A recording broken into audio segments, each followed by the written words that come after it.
You are watching the Inside Edge Network. Double A Anthony Alford alongside the man they call Moon, Eli Moon. We are so excited each and every single weeknight to bring to you a continuous stream of programming right here on the Inside Edge Network. Absolutely, Double A. We will start at 8 o'clock sharp with the Daily Spiral. Autumn Chisholm bringing you everything you need to know from pop culture and entertainment and, of course, sports. And Autumn gives a very, very interesting take on a lot of things. We may get into it from time to time, but we love her, and you're going to love it as well. From 8 to 9, that's Daily Spiral, right into Unfiltered with Kyle Cornell. Your favorite afternoon show is Join the Evening Stream, and you're getting all your late-night news talk. Of course, Kyle has some strong opinions on the sports world and other things as well. He'll usher it in right into Inside Edge Primetime Double A. Chad B and I, Chad Bryan, we're going to rock out. We're going to do our thing from 10 to 11:30 now. We get an extra half hour. We get to cut loose a little bit, and we can't wait to get just entertaining, fun, and have a lot of great moments with you for an extra half hour.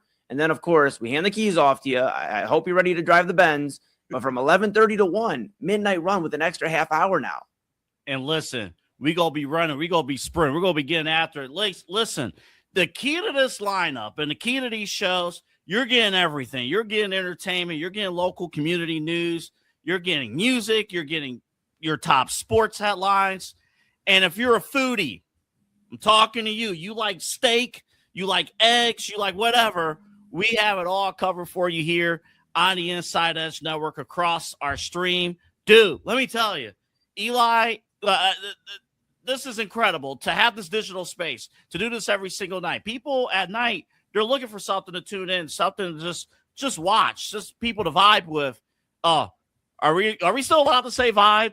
I don't know. Oh, don't tell us we couldn't say vibing. I don't know. And she'll answer this probably almost every night when we said that right now about vibes. But you know what?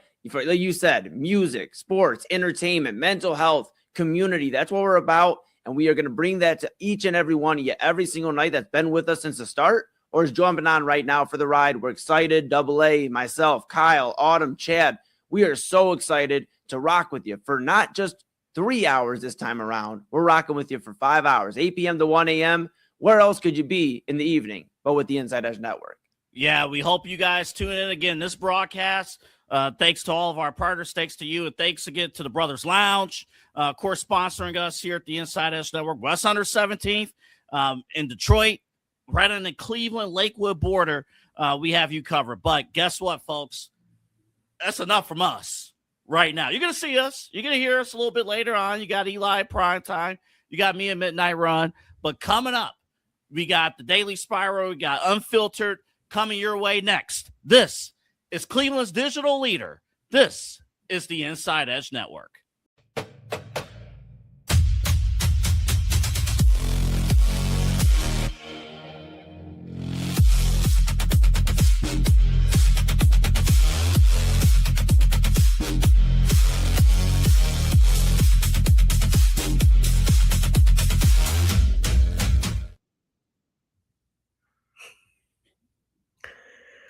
Oh, welcome into the Daily Spiral, everyone. I know you're probably thinking, why do I see her beautiful face and not the face of herself and Chad Bryan on this beautiful Wednesday?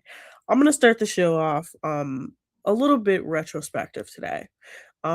If you do not know who I am Autumn Chisholm. I am the host of the Daily Spiral, and I kind of wanted to give a little backstory on why I do what I do. I started my journey into broadcasting about 10 years ago. And for the last 10 years, it's been an up and down journey, but I wanted to tell you my why. I wanted to tell the people why I'm here and why I'm here to entertain you. I've always loved being, I hate to say it, being the center of attention. Like, really, gotta have a little narcissism in this business, but it's always been a joy of mine to make those around me happy. When I was 13, I was going through a really, really tough time in my life, and I found the joy of sports, specifically baseball. And that year, I consumed anything and everything you possibly could consume when it came to sports. It became my lifeline. It became my everything. And for the next few years, I just really wanted to be on camera. I really wanted to deep dive into this industry. And then I went to college.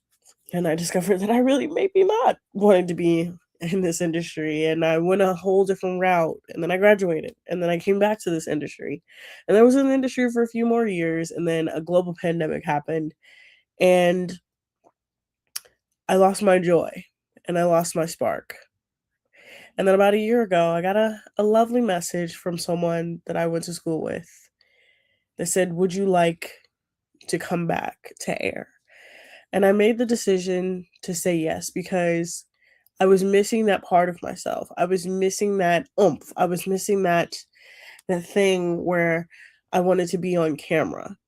And now since the pretty much year since, I've been much happier, much more settled. Also, I'm really sick right now, so please don't mind my nasalness. But I think the reason why I do this is just because I love it. I love talking and I love being the person that can deliver you the most ridiculous news. So tonight, please enjoy myself and Chad Bryan as we bring you the ridiculous nature of what's going on here on the Daily Spiral.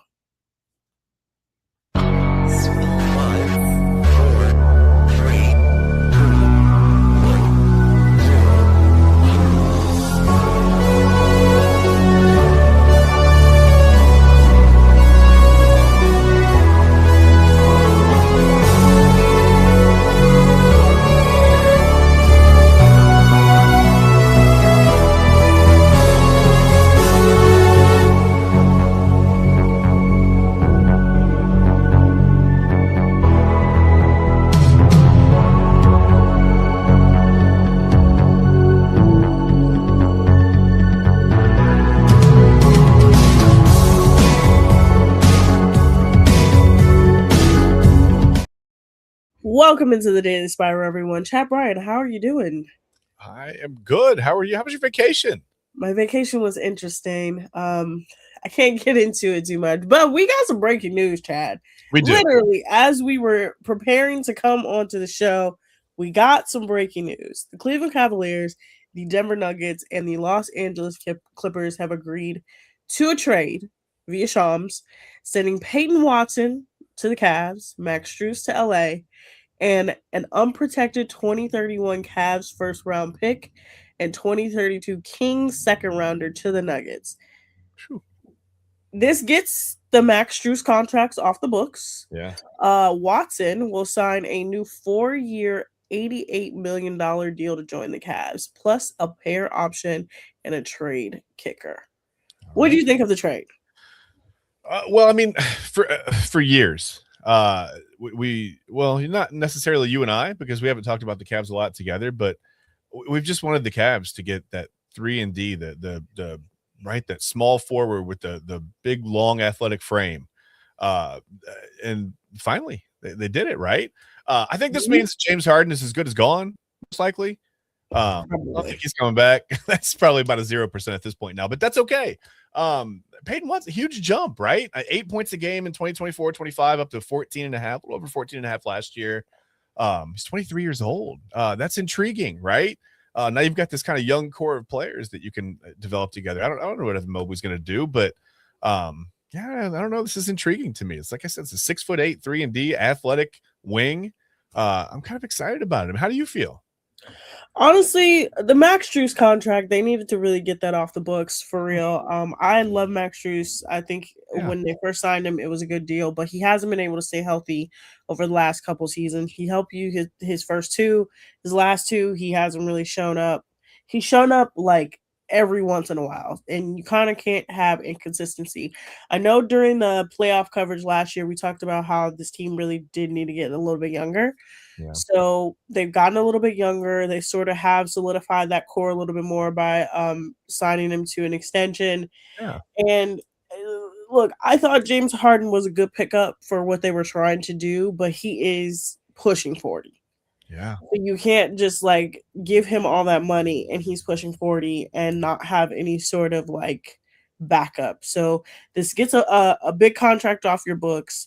You bring in a younger player, you sort of rejuvenate your lineup, and I'm excited to see what they're going to do. Yeah, I mean, the offense should look a little bit different.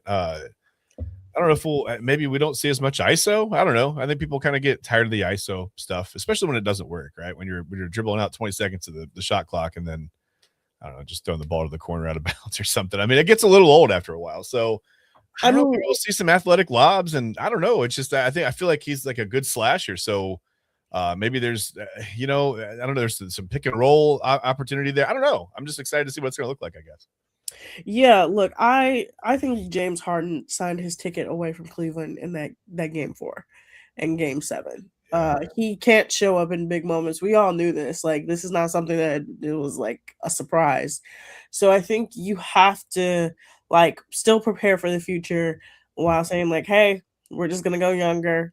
You're pushing 40. Probably also wanted an astronomical number for like a contract. So I'm kind of glad that they went this way. For 85 games over 2 years. You know what I mean? Like, I don't know if he's off the court that much, but yeah, I mean, it's a possibility of it. He's, like you say, he's pushing 40. So plus he has some felony issues. Yeah. So he needs. Yeah.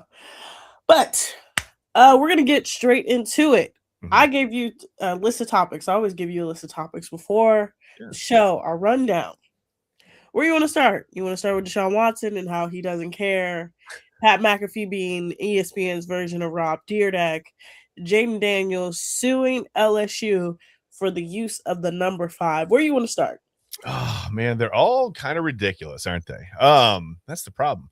Let's just start with Jayden Daniels. Let's figure out what he's doing. Let's try to. Yes. Okay. So last night I actually made this my gut spiral because I think it's a hilarious situation. But Jayden Daniels, Jayden. So I think it was last week. Yeah, last week Jayden Daniels camp came out and said that, hey, we will not be giving LSU the rights to use his name, image, and likeness going forward. Now everybody's like, what happened? Like, what's going on? Like, you won a Heisman there. Like, you came from a program in Arizona State that celebrated when you left. You went to LSU. You were beloved. What happened?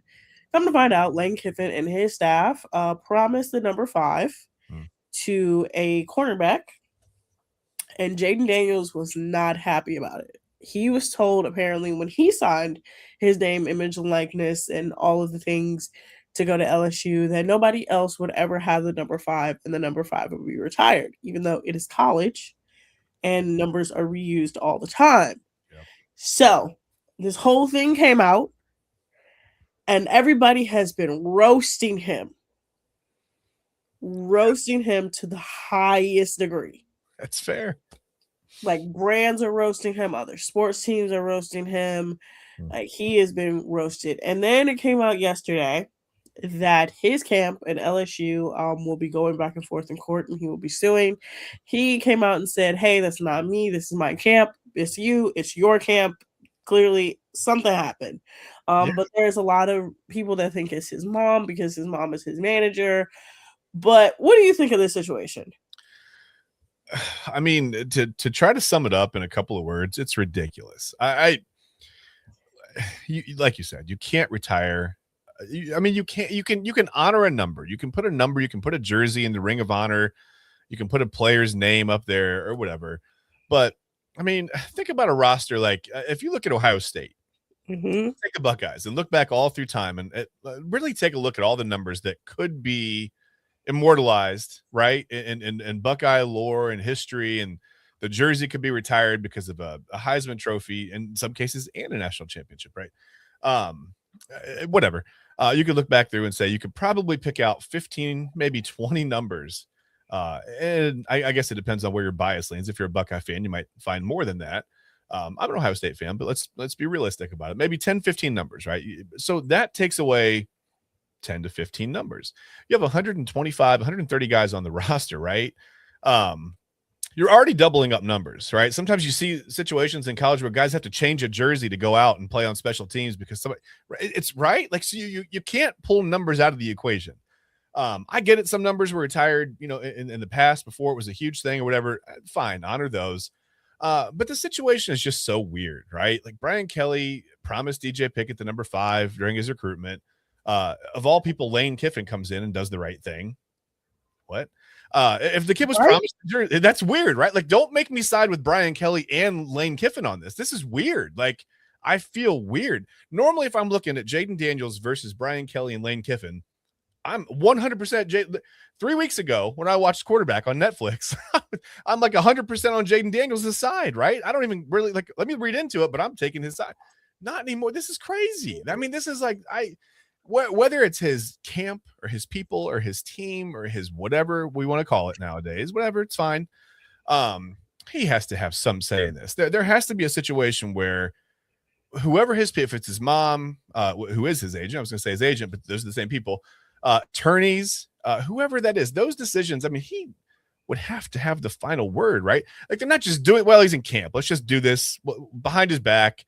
You know, we don't want to step on his toes. So by not wanting to step on his toes, we're going to go ahead and step on his toes and file this lawsuit that makes him kind of it makes him look ridiculous. Yeah.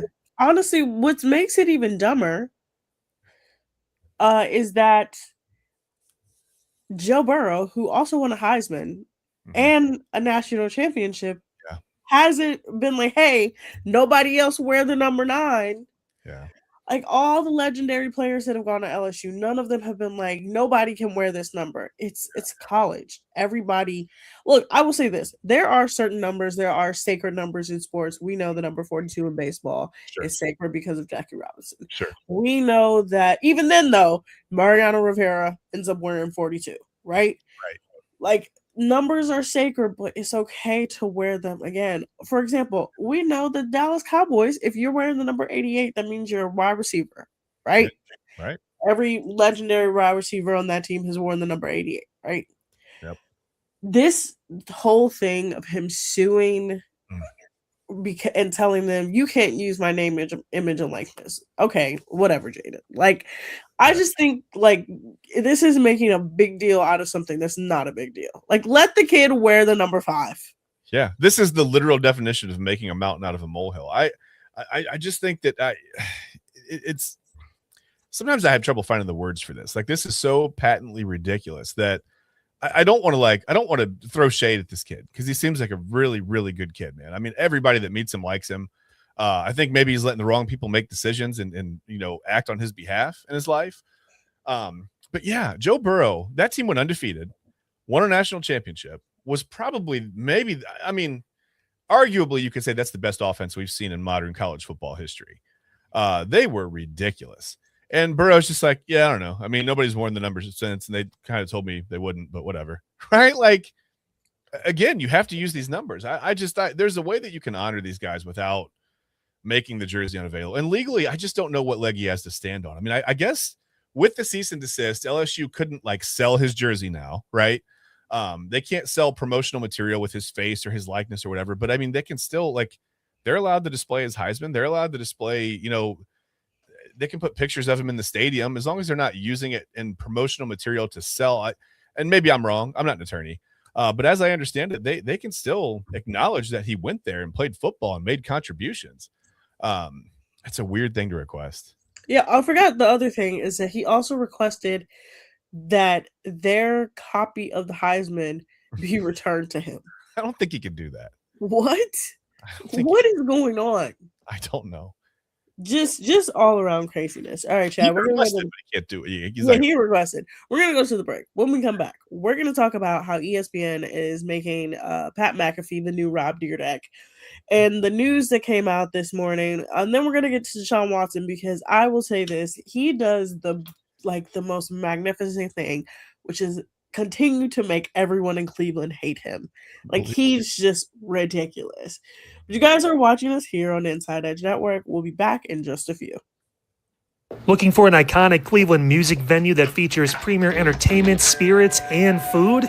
Well, look no further than the Brothers Lounge. They offer a variety of live entertainment acts weekly, along with a diverse selection of beer, wine, and fine spirits, not to mention Chef Wynn's food menu, which has been crafted with traditional American fare with a modern twist. So come on out and enjoy the warm hospitality and make some new friends right here in your backyard. For more information, head over to brotherslounge.com and check them out for yourself at 11609 Detroit Road. That's right near the border of Cleveland and Lakewood. The Brothers Lounge, proud sponsor of the Inside Edge Network Cleveland's digital leader. Key On Sports is the leader in Ohio high school athletic coverage in written, print, and video streaming. From the latest news and results and written content to the high school football game of the week every Friday, Key On Sports has you covered. The vision of 15-time published author Vince McKee has become the most trusted site in Ohio high school athletic news. From podcasts to player profiles, Key On Sports is your one-stop for all of it.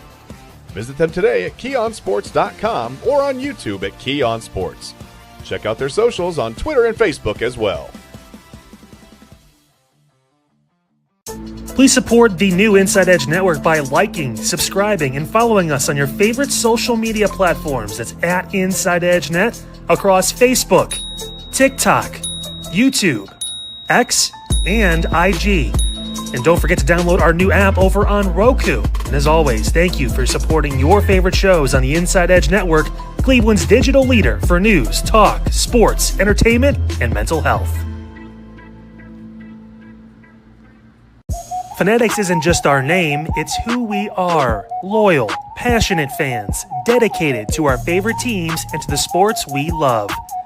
That's why we're honored to be able to offer fans the world's largest collection of official sports apparel and sports jerseys from all leagues, teams, and players you love. We feature a wide selection of gear from every league, including the NFL, MLB, NBA, NHL, and NCAA merchandise, which allows us to serve fans of football, baseball, hockey, basketball, lacrosse, soccer, golf, and everything else that gets your heart pumping. Go to InsideEdgeNetwork.com under our Partners section to find our link to check out all of what Fanatics has to offer. Fanatics, a proud sponsor of the Inside Edge Network, Cleveland's digital leader. Clean energy, bold flavors, no jitters. See why people won't shut up about Dubby. Whether you're starting your workday or getting ready to exercise, Dubby Energy helps you lock in and focus. Over 15 different flavors to choose from. Order Dubby Energy right now and find out more information by checking out our partners page on InsideEdgeNetwork.com. Also, use that promo code InsideEdge10 to receive 10% off your order. Dubby Energy, your energy-focused sponsor of the Inside Edge Network, Cleveland's digital leader. Discover our collection of handcrafted candles made with clean, minimal ingredients. Every product thoughtfully created in small batches free from harmful toxins for mindful everyday indulgence. Hand-poured in coconut soy wax with natural wood wicks to offer long-lasting burn and rich fragrance. Find out more about Alley Rose Fragrances by checking out their link on our partners page at InsideEdgeNetwork.com. And if you're a first-time customer, use the promo code InsideEdge20 to receive 20% off your order. AlleyRoseFragrances.com, a proud sponsor of the Inside Edge Network, Cleveland's digital leader. How's it going, everybody? Eli Moon here, one half of Inside Edge Primetime. Chad Bryan and myself back tonight, 10 p.m. to 11:30 p.m. A lot to get into, including the Guardians. Are they back in the AL wildcard hunt? Can they possibly get a playoff spot? Can they maybe win the AL Central? Okay, let's not get too far ahead of ourselves, but after a win last night against the San Francisco Giants, we'll see how they look tonight. We'll talk about it, of course, on the show and what the postseason chances look like for the Cleveland Guardians. We'll also discuss the Cleveland Browns. Shedeur Sanders, he had some interesting things to say today at camp, and so did Deshaun Watson, and hey, so did head coach Todd Monken. We'll talk about all that and what the outlook should be for the Browns roster going into the season. A lot of national analysts are thinking the Browns, if they just had the quarterback room figured out. So we'll talk about all of that. And of course, we send Chad Bryan way back in the time machine. It's time for Way Back Wednesday later on tonight. It's Wednesday here on the Inside Edge Network. Inside Edge Primetime coming to you at 10 p.m. Inside Edge Net on all the socials, so you know when we're going live.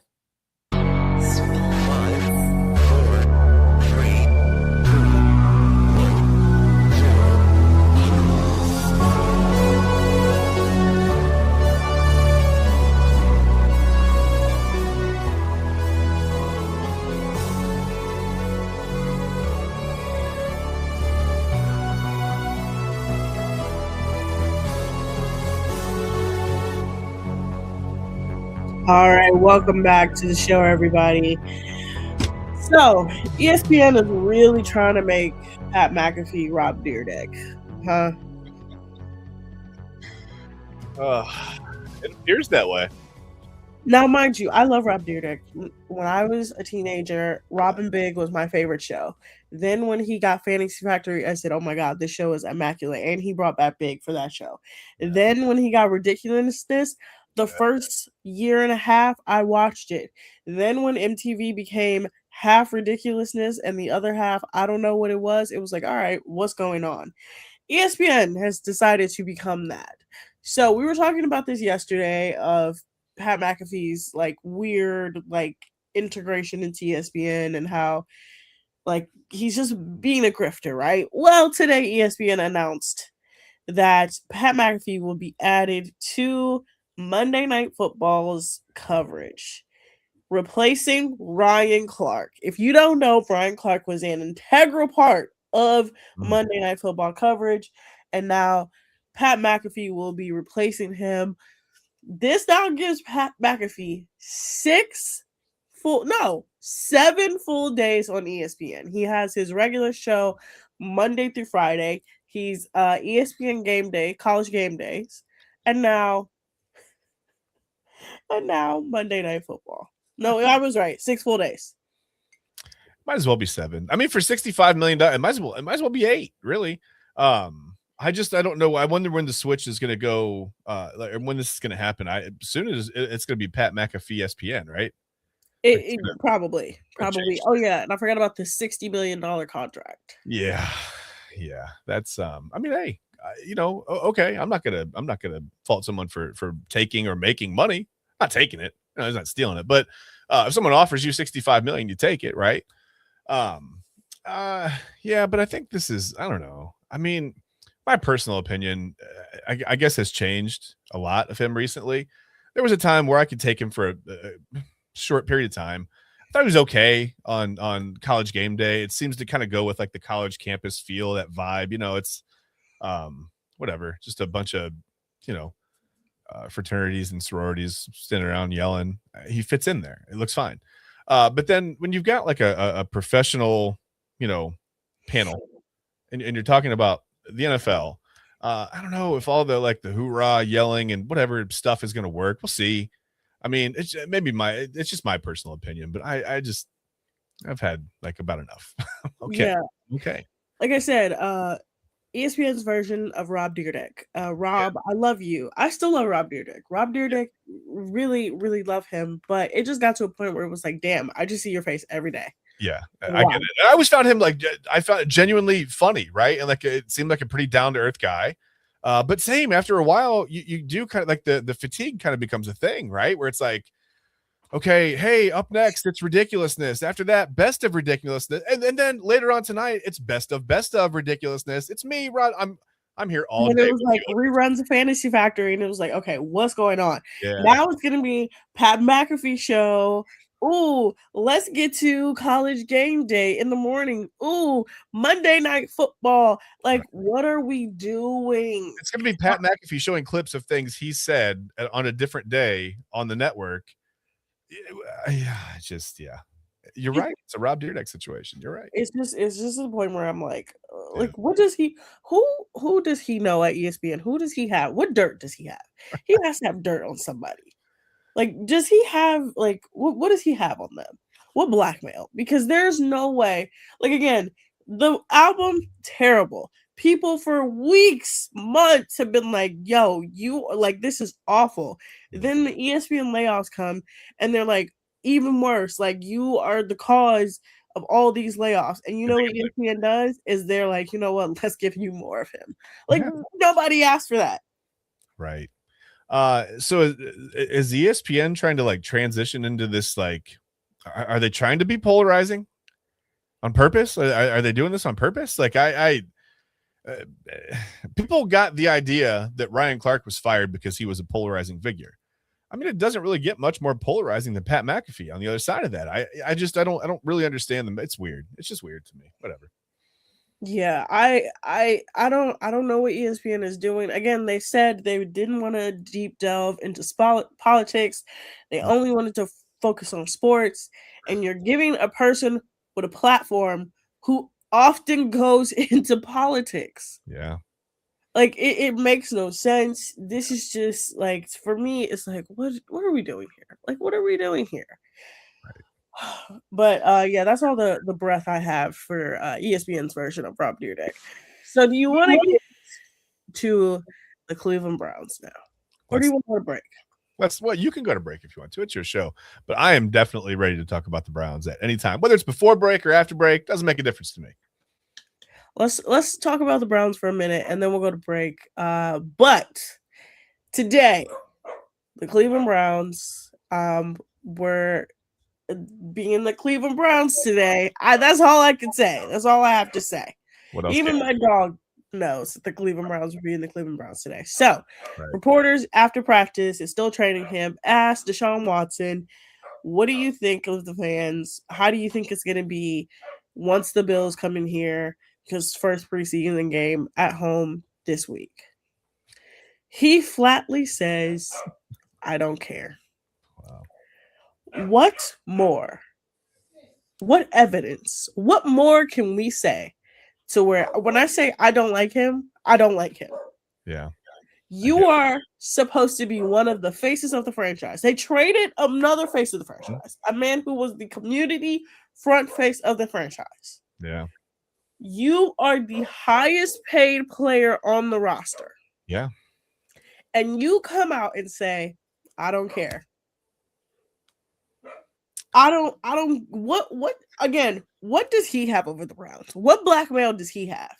It's a great question. Do you think that at no point over the last 22 months that Jimmy Haslam or Andrew Berry or someone couldn't have, because when you have a player like this on the roster, there's so much stuff in the past, right? That a lot of people just don't want to touch. A lot of people are just done with him as a person, as a player, period, because of the whatever. Wouldn't you think that at some point you would work in maybe just like some quick refreshers on PR, right? Like, hey, it's been a while since you've spoken to the media. When you're asked about the fans, don't say things like, I don't care. Maybe a better response to that would have been like, hey, listen, they have the right to respond however they want to respond to it. Listen, I understand. I've put them and this organization and really myself through a lot. A lot of it self-inflicted, right? Over the last 4, 5, 6, 7 years, really, at this point. They have the right to respond any way they want, but my focus is on being the best player I can be and trying to lead this franchise to wins on the field on Sundays. I mean, you couldn't have said that. Like, was that not a better answer than, I don't care. I don't care. I don't care. It's wild. A lot of Browns fans just already don't really care. Pardon my expression. What really happens to him on the field, off the field, whatever. I think a lot of people just can't wait until next June when he can be gone, off the roster. And it's not the true impact of this. It won't be gone in June. This will last 3 to 5 seasons, maybe. His impact on this roster and this franchise has been enormous, and it's been entirely negative. And this doesn't make it any better. No, from the moment they decided, first of all, from the moment the rumors even started, because I don't think people understand. Deshaun Watson, we all talk about the Browns and how terrible it is that they signed him to this contract. He was a hot commodity. Yeah. Like, the Browns were in the mix, the Falcons were in the mix, the Dolphins were in the mix. Like, there were multiple teams in the mix that wanted him.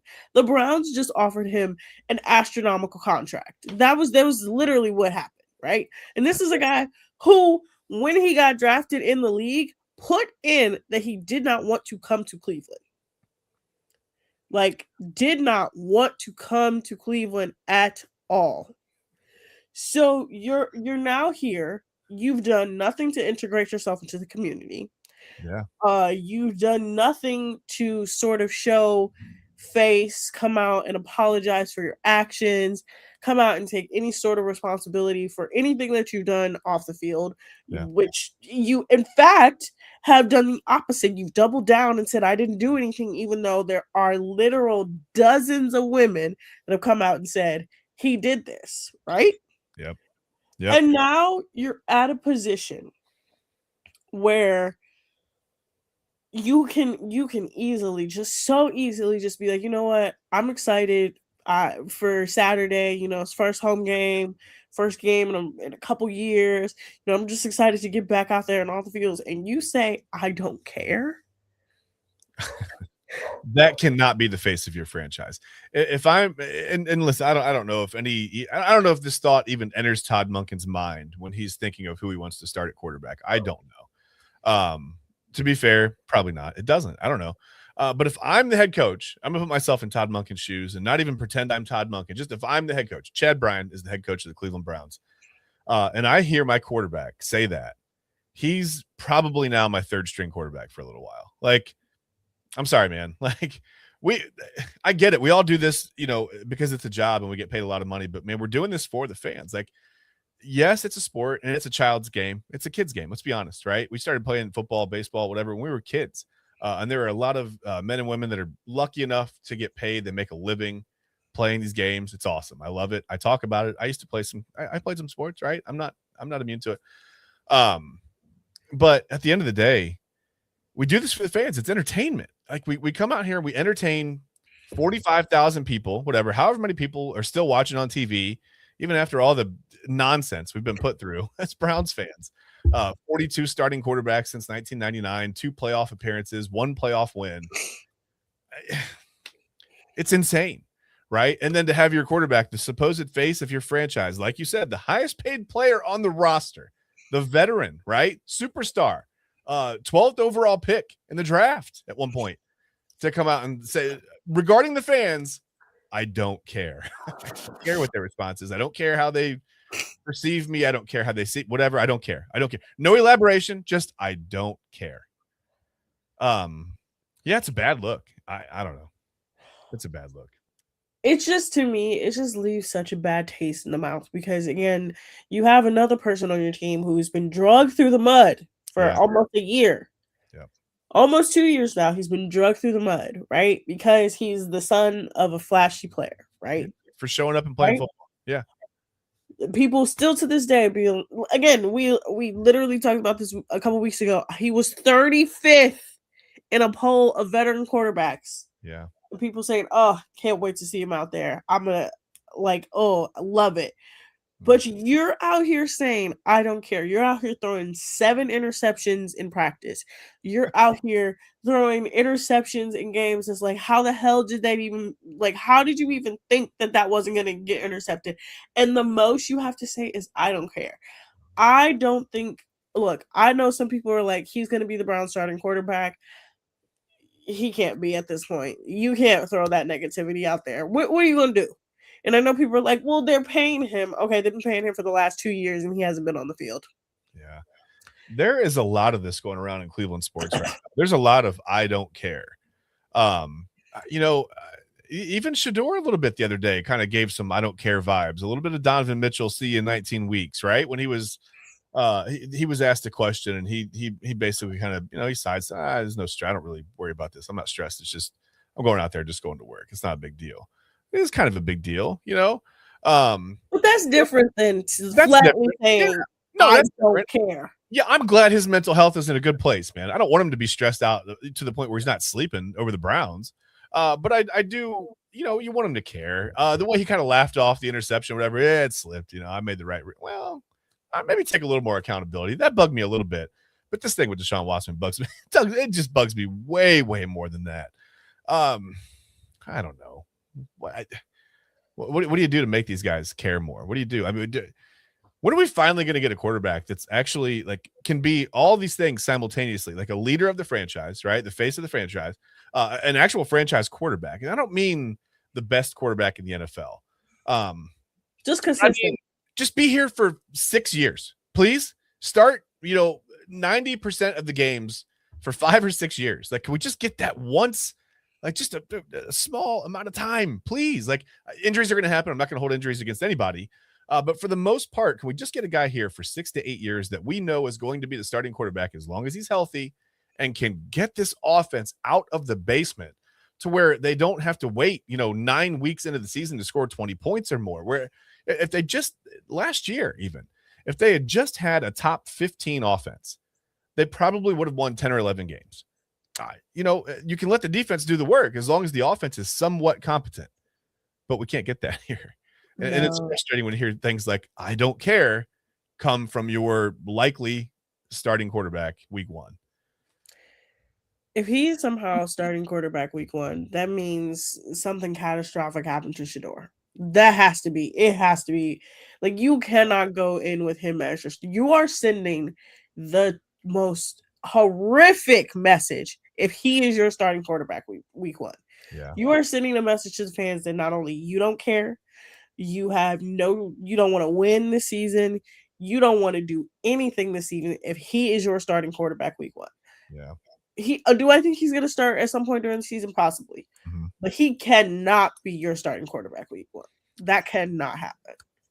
I think it makes the most sense to go with the better player of the 2 younger quarterback. Well, you've got 3 younger quarterbacks, but no one's looking at Taylor Green as a starter.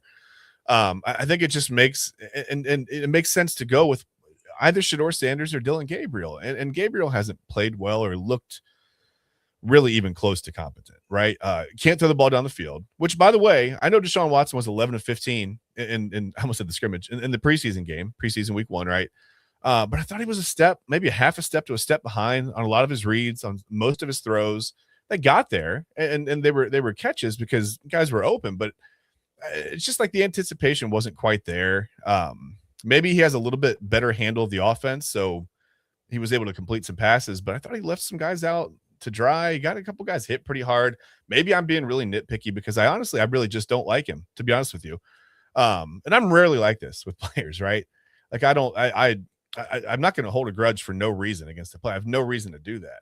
I wouldn't care ordinarily who the starting quarterback was. If we had guys in that quarterback room who didn't have the off the field issues, right, that Deshaun Watson has had, I'd be like, listen, I don't care who it is, just the best guy. I don't care if he's getting paid $89 million, $2 million, $4 million, it doesn't matter. Just put the best guy out there. The guy that has the best understanding of the offense, can move the football. For God's sake, just please move the football. Get some first down, score some points. Put that guy out there.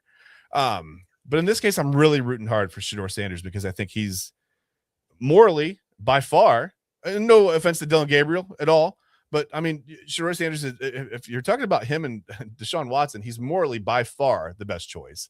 And if you're going between the 2 young guys, I think football-wise, Shador's the best choice. He probably offers you the most, upside for the future.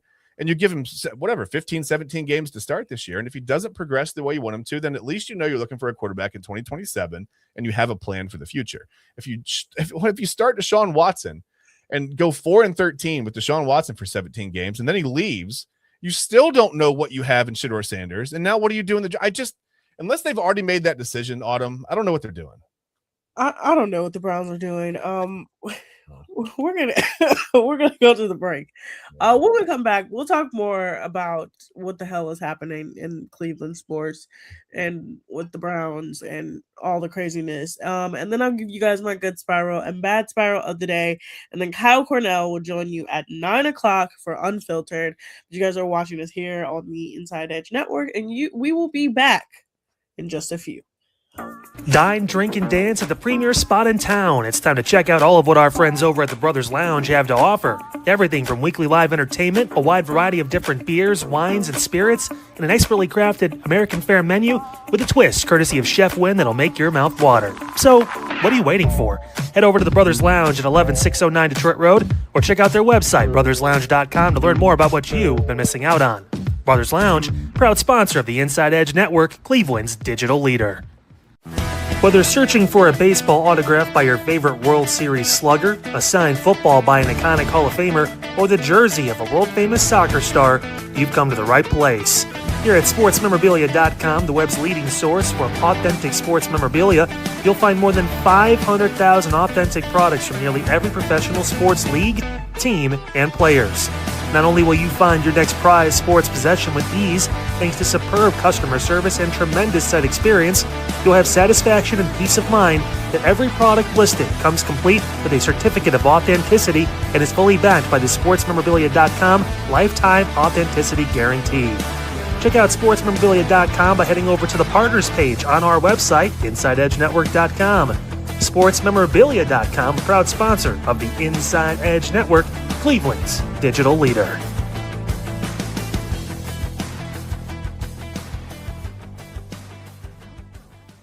Discover our collection of handcrafted body mists made with clean, minimal ingredients. They offer a natural alternative to synthetic fragrances, perfect for sensitive skin and those seeking clean, mindful self-care, and the perfect gift for you and your special someone. Learn more about all Ellie Rose Fragrances has to offer right now by clicking the link on our partner page at InsideEdgeNetwork.com. First-time customers use that promo code InsideEdge20 to receive 20% off your order. EllieRoseFragrances.com, a proud sponsor of the Inside Edge Network, Cleveland's digital leader. Monster Moments Photography is a husband and wife wedding photography team based in Cleveland, owned and operated by Inside Edge Network's very own Ryan Mosser and his wife Hallie. For the past 10 years, they've captured more than 100 weddings across Northeast Ohio and beyond, always working together as a true two-person team. Their style centers on authentic, emotional storytelling, documenting the real moments between two people in love and creating images that feel natural, comfortable, and true to the couple. Rooted in Northeast Ohio, but inspired by their travels, Ryan and Hallie bring a warm, personal approach to every wedding day. Their work blends experience, consistency, and a genuine passion for helping couples relive their best day through timeless photography.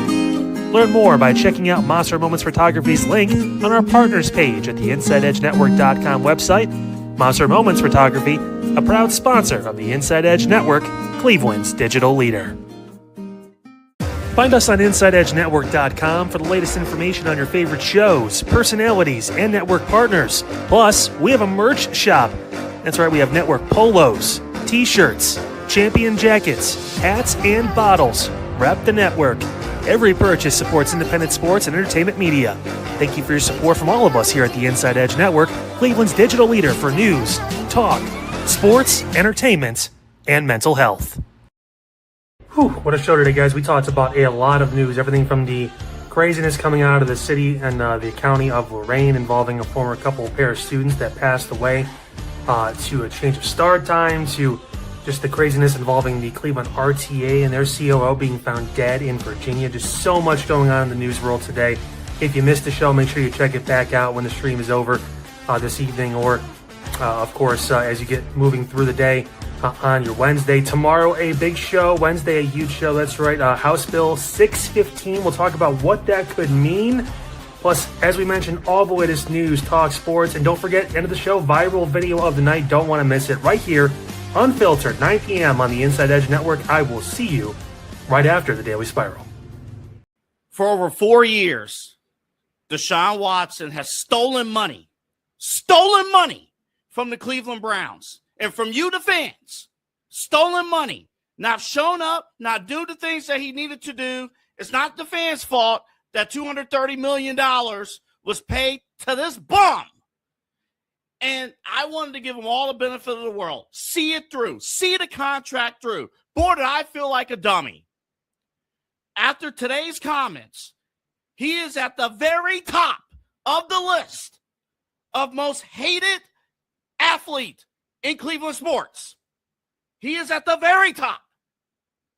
To be piss poor and then to go out and say, oh, I don't care about what the fans have to say. Screw you. Screw you. Can't tell I'll see you tonight at 11:30. Unbelievable. This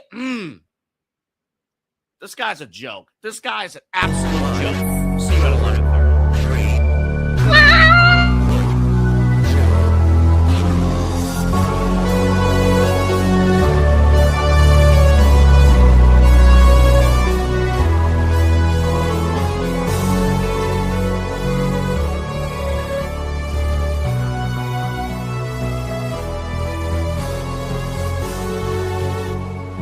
Sometimes Double A just never fails to make me laugh. That was the most hilarious thing. And then the music coming in and cutting him off. Hey, wrap that up, B. We're going back to the show. Wrap it up. That was funny. Well, okay. Speaking of Deshaun Watson, so I of course, during the break, I'm on Twitter. Thanks for the follow, by the way, Chad. That was great. Finally, I don't know how I didn't follow you yet. That was weird. Thanks for the follow. But Polymarket Sports reported today that during practice, Shedeur Sanders took every single first-team QB rep at practice and had 3 touchdowns with 0 interceptions. Right. Watson threw 2 interceptions, but still has an 82% chance to be Cleveland's Week 1 starter. But what are those? What is that percentage based on? Is that just like what most people are thinking right now? What do they use? Yeah. Like, yeah, okay, so that's just like the common thought that's out there. Okay, that's fine. I just wondered what like, you know. I don't understand. Like, I kind of agree with Double A. Like, he has stolen money from the Cleveland Browns for the last 4 years. Yeah. Like, first of all, I was never one of them people that gave him the benefit of the doubt to be like, oh yeah, like I want to see how this. Once they signed him, I was like, this is gonna be terrible. Yeah. Because again, remember that first year, it was up and down, up and down. We didn't know whether he was going to be suspended for a full year. Yeah. We didn't know anything. He was coming off a major injury. He was suspended for a large portion of the season. He comes back the next season. He's trash. So bad. He was so bad, and then goes out with a blown Achilles and is out for the next 2 years. Didn't play a snap last year. Yeah, I mean, ruptured the Achilles a second time. And not that. Listen, I'm not okay. The one thing that I'm not going to blame him for is the injury. I can't. Whatever that happens. But everything else is fair game. And to be honest with you, could you imagine? It's like I say, could you imagine? But this happened in real life, Autumn. They gave this man $250 million. They really did. Not even knowing if he was going to be in jail. He could end. I don't know, man. No, for real. That's why he has him say the word comfortable one more time. I don't. Again, like the Browns seem like, again, like I said, the Browns weren't even the only ones that were trying to get him. I know. The Falcons were trying to get him at one point. The Dolphins, that should show you what kind of hot mess it was. 3 of the most hot mess teams in the NFL was trying to get him, and the Browns just happened to be saddled with this. But sit in a clubhouse in the offseason and throw a $5 bet on an MLB parlay and see how fast you get suspended and spun out of this league. It's just amazing. The NFL is just a hot mess, hodgepodge of just craziness. I actually was gonna get to this story tomorrow. I'm gonna like sort of preview it tonight. Have you seen this trend of girlfriend videos at NFL training camp? Yeah, I've seen some. Yeah, I've seen some out there. Yeah. So instead of the NFL like sort of leaning into women's sports in a way of like highlighting the women that are on the coaching staff, owners, people in the front office, they have decided to focus on the WAG side of the ball, and they have started making teams have their star players show up to practice with their significant others and taking videos of them because that's what they think women want to see. What does this tell women? Hey, look, we'll let you in the building. Look, you're allowed in the building. You can come hang out. Like, what? This is so stupid. It's so insulting. Come on. Like, when I say the NFL, like, again, like, Deshaun Watson was like the cherry on top of like, just, we don't care about women. But like every single time, like, I think they can't get more disgusting. They get more disgusting. Yep. But what do you think is going to happen with this Bills game? We're going to do a quick preview, and then I'm going to get to my good spiral and bad spiral. Because what do you think of this Bills game? Like, well, I think I don't really know. It's so hard to tell in these preseason games because you don't know how long the starters are going to be out there. You don't know who's going to be on the field together for how long. If Shedeur gets the start, it may be with the second and third teamers. We've heard Todd Monken say doesn't necessarily need to see the starters play if he sees whatever in practice. So we don't know yet. I just what I want to see. I don't know what we're going to see. What I want to see is an offense that works congruently, right? Can move the football, and not just for the first couple of possessions, and not just while the Bears kind of like find their feet, and all of a sudden 34 unanswered points happens, whatever. But I also want to see the defense play a little bit better. Bears quarterbacks during last Saturday's game just pretty much did what they wanted almost the entire game without fail. And you can't see that again. I get it, it's preseason, but you at least want to see the defense. The defense is the one mainstay, right? Like we expect better play out of the defense. You don't necessarily, I know it's preseason. Again, I know that. But you don't necessarily expect to see them give up 34 points to the Bears. It's troubling. So I just want to see an offensive line that goes out there and looks like they know what they're doing, create some running room for however long Quinshon Judkins is in the game. I just would like to see the ones go out and maybe get, 2 or 3 series. I don't know if we're going to see that or not, though. So who knows? These things are such a wild card. These preseason games, Autumn. Honestly, the preseason and the end of the season is usually when I check out of the NFL, because preseason to me is like there's like 5 people vying to get on the team, right? Really, for Right. sure, that are like, I need to get on this team, so I'm gonna do whatever I can. It's really just like a warm up for like what happens. Now, have I been enjoying the preseason? Absolutely. We have had a generational meme created with Michael Penix pointing at Tua, being like, "You see this? Like that is a generational meme. Like that will forever go down." Because why is that happening? We've had Jackson Dart being like, "I'm so confused why I'm in the medical tent, brother. How are you confused? You got lit up."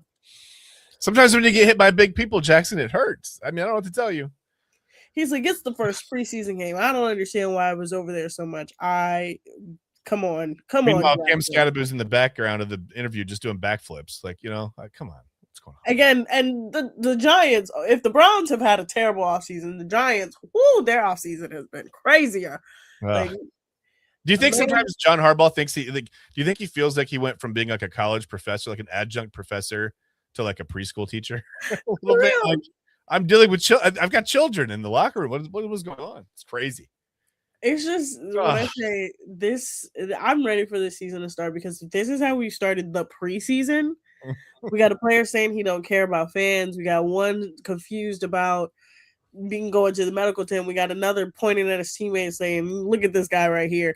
I'm excited for what's to come, because this is going to be a hot mess, because that's what I live for with the NFL is how much of a hot mess this can get. Yeah. Keep an eye on the Bengals then, because it does not look like Joe Burrow's having fun again. I said the Bengals could win this division. If Joe Burrow comes back healthy, if he's having fun, the Bengals keep him engaged. And so far, it doesn't look great. He got sacked on his first snap. So, I don't know. We'll see what happens. It's been almost 10 years, and they can't get that offensive line right. They're never going to get it right. It's been almost 10 years. Like, at this point, they're never going to get it right. He's always going to say about the Browns quarterback room, right? They're never going to get that right either. They're never going to get that offensive line right. It's going to be crazy. I'm going to give you my good spiral and bad spiral of the day. My good spiral, the thing I want you to go down the deep dive, the hole on Love Island USA. Trinity from Love Island USA, the winner, released a commercial with Verizon. And when I say, I was like, who is this girl and why can she act? She, like, when I say she can act, she can act. Watch the commercial. They all have a sponsorship with Poppy, the probiotic poopy soda company. If you don't know what a probiotic is, makes it come out a little bit easier. They all have partnerships with Poppy now. So just go down that rabbit hole of goodness today. My bad spiral of the day, honestly, I'm trying to think of it. It would have been Deshaun Watson. It really, really would have been Deshaun Watson. But honestly, I'm trying to think, because who is also horrific? Oh, it's still Stephen A. Smith. Because I forgot to mention yesterday, when he went on Fox News and talked to Sean Hannity, he said, "Yeah, everybody, all the women in my family are black, including my lady." And I'm like, so you're still just ignorant. Like, great, beautiful. Stephen A. Smith still gets my bad spiral of the day. Don't go down that rabbit hole. If we said Pat McAfee was Rob Dyrdek for ESPN, Stephen A. Smith is right there with him. Remember when they were shoving him down everyone's throats? Yeah. So to the point where he didn't even have time to prepare. He was talking about players he wasn't even aware of, really, for a while. I mean, yeah. I still remember when he called Dwayne Haskins a running quarterback coming out of Ohio State. And I'm like, he carried the ball like 18 times for 32 yards, man. That's not it. Like, I don't think that's it, man. Yeah, he was a UFC commentator. He was a NBA commentator. He was on Get Up. Like, ESPN really has their favorites, and when they decide to shove them down your throat, they shove them down your throat. Yeah.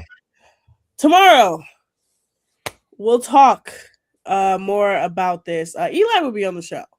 So Chad, it's only just us one time a week. Oh, tears. Tomorrow At we least will. it's the middle of the week. You have something to look forward to right in the middle of the week, right? Yes. We'll talk more sports, pop culture. I think tomorrow I'm gonna do the D23 recap. Because I've still been doing research and there was a lot more that I forgot that came out. But Kyle Cornell is up next with Unfiltered. He will bring you all the news around Cleveland and of course sports. And I will see you tomorrow, and Chad will see you in like an hour for Inside Edge Prime Time. Have a good night, everyone. See you.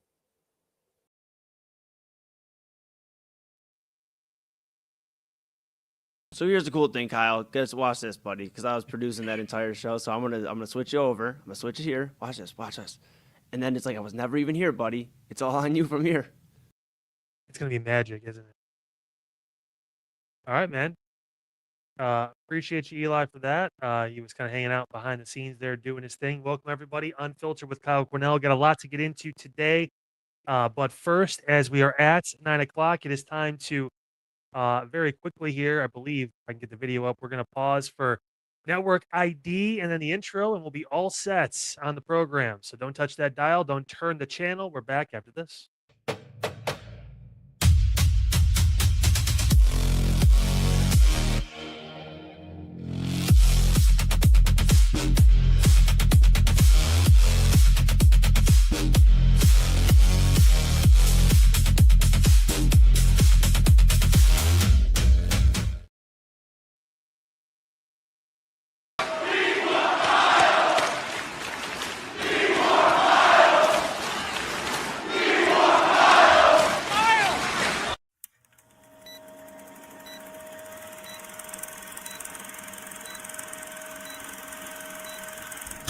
Let's go.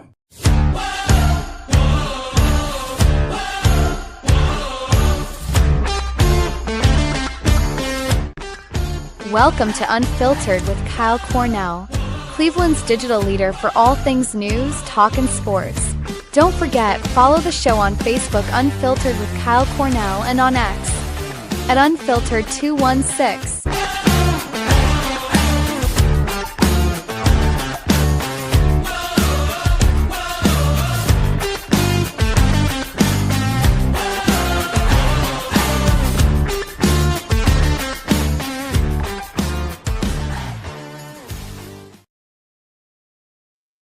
Well, everybody, welcome in another edition of Unfiltered here on your Wednesday. Already halfway to your weekend. How about that? August 19th, 2026. So happy you are with us as always on the program. And do not forget, while you're here, make sure that you like, subscribe, punch that notification bell at InsideEdge Net across all the different social media platforms you see right there, bottom of your screen, YouTube, X, Facebook, Instagram, TikTok, and everything in between. Make sure you check us out there. Never miss when we go live, and we have breaking news, which we will in just a few short minutes for you, involving the Cleveland Cavaliers. Had a full rundown. Was going to be the second straight day of no sports topics because, quite frankly, I don't give a fuck about Deshaun Watson or the Browns, but the Cavs had to do something. So we'll talk about them in a few minutes. But before we talk about that, make sure we also let you know about our website, InsideEdgeNetwork.com, one-stop shop for you when it comes to everything here with us at the network. Everything from personality profiles to all the people that are on the network, a full show rundown so you know when to mark on your calendar, set your alarms for when we go live here on the Inside Edge Network. Check out the partners page, discount codes, links to all of our different partners, everyone from Fanatics to Alley Rose Fragrances to everyone in between. We got it all for you there. And the merchandise store.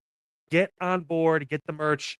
Again, it looks great. Shirts, polos, hats, coffee cups, whatever you can think of, we have it for you right there, InsideEdgeNetwork.com. And special thanks to Roku. We have an app. That's right. It's on Roku. All you have to do is search Inside Edge Network. Be it on your phone, your TV, wherever. We go everywhere thanks to Roku. Appreciate them and the partnership with us here at Inside Edge Network. Again, I had this great show planned, a lot of news to get into, some serious stuff, some lighthearted stuff, and ironically enough, the viral, video of the night is actually in the arena of what I'm used to, believe it or not, being in news for so long. But the Cavaliers did something. The Cavs have awoken. That's right. It was breaking news at the top of the hour. There you see it. Cleveland, Denver, and the Clippers agreeing to a trade. Peyton Watson coming to the Cavs. Max Strus going to the Clippers. And a 2031 first-round pick from Cleveland. And a Kings 2032 second-rounder going to the Nuggets.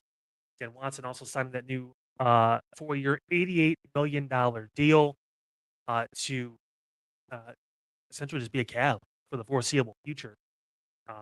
The 4th year on that contract is a player option. He's only 23, so Peyton Watson, a younger player, fits more of the Evan Mobley timeframe and less of the Donovan Mitchell timeframe. Also, another side note, another trade that was a part of this, you see there from Shams Charania. He's obviously the go-to when it comes to all this stuff going down. Trey Mann, he had a cup of coffee in Cleveland. He's out. They also sent the 2027 second rounder Clippers to the Washington Wizards. Cam Whitmore comes to Cleveland. Wizards sending Julian Reese to the Nuggets. So another team added in. Cavs obviously just trying to make some money and some space for all this stuff. And Chad brought up an interesting point, so did Autumn at the beginning of the program over on the Daily Spiral. That, well, now it feels like James Harden is gone. Not entirely, no. And I never want to say Chad is wrong. No, now he officially is because he said the Cavs are going to stand pat and not do anything, and they did. So Chad is officially wrong now in the Cavs offseason. But James Harden, this was always the plan. It was always move pieces around, and when the Cavs are truly done, that's when they go in and re-sign James because they have his bird rights. And that essentially means they can re-sign their former players, their own players, and go beyond the first apron, second apron, doesn't matter. It will be a more team-friendly deal, probably looking at 20 to 25 million a year for James Harden, which if he's giving you, 18, 19 points and almost 10 assists a game, I mean, I guess that's some guys make a lot more for a lot less. Peyton Watson's 4 years, 88 million. He just had his best season in the NBA, averaging 14.5 points and 5 rebounds per game in 54 games. He did shoot 41% free, which was also a career high. Last season, 35% free. I look at that more as like the benchmark for him. Not a good free throw shooter. He's about 70% for his career. It's average. But again, fills the need for the Cavs. A small forward that's young, that could start, that fits time frame at least of your youngest star. And he's an NBA champion. That's the other bonus. So he won the 2023 title with Denver. So you're actually, even though he's young, you're bringing in championship experience, believe it or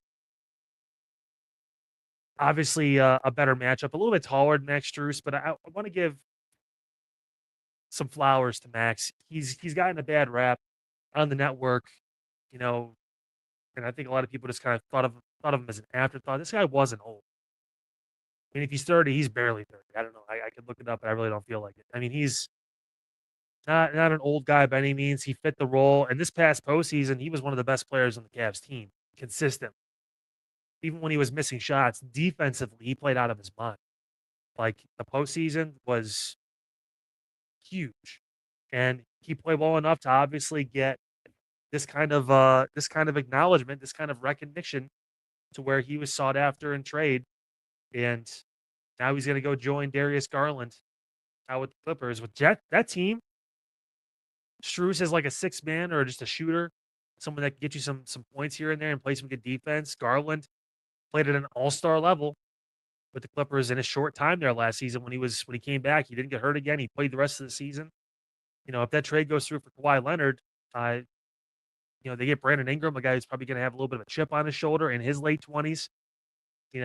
Going to LA, back to where it all began for him, because remember, he started with the Lakers. So, I mean, there's a lot there to make a possible run if you're the Clippers. And I know the West is tough, but honestly, the East has gotten tough. So, would the Clippers be a top 3 or 4 team? No, but I could see them as a play-in team or a potential team that could surprise some people if everyone stays healthy, and they could be a top 6. Who knows? But at the time, it's a good pick up rather in Peyton Watson for the Cavs. My biggest concern is, again, you're lining people up, and it doesn't feel like he's on certain people's timelines. Donovan Mitchell's 29, turning 30. Evan Mobley's 23, 24. Peyton Watson feels like a Evan Mobley. Feels like you're gearing up younger. Where LeBron move would have felt more of like a Donovan thing. Okay, we got to win in the next year or two, or whatever.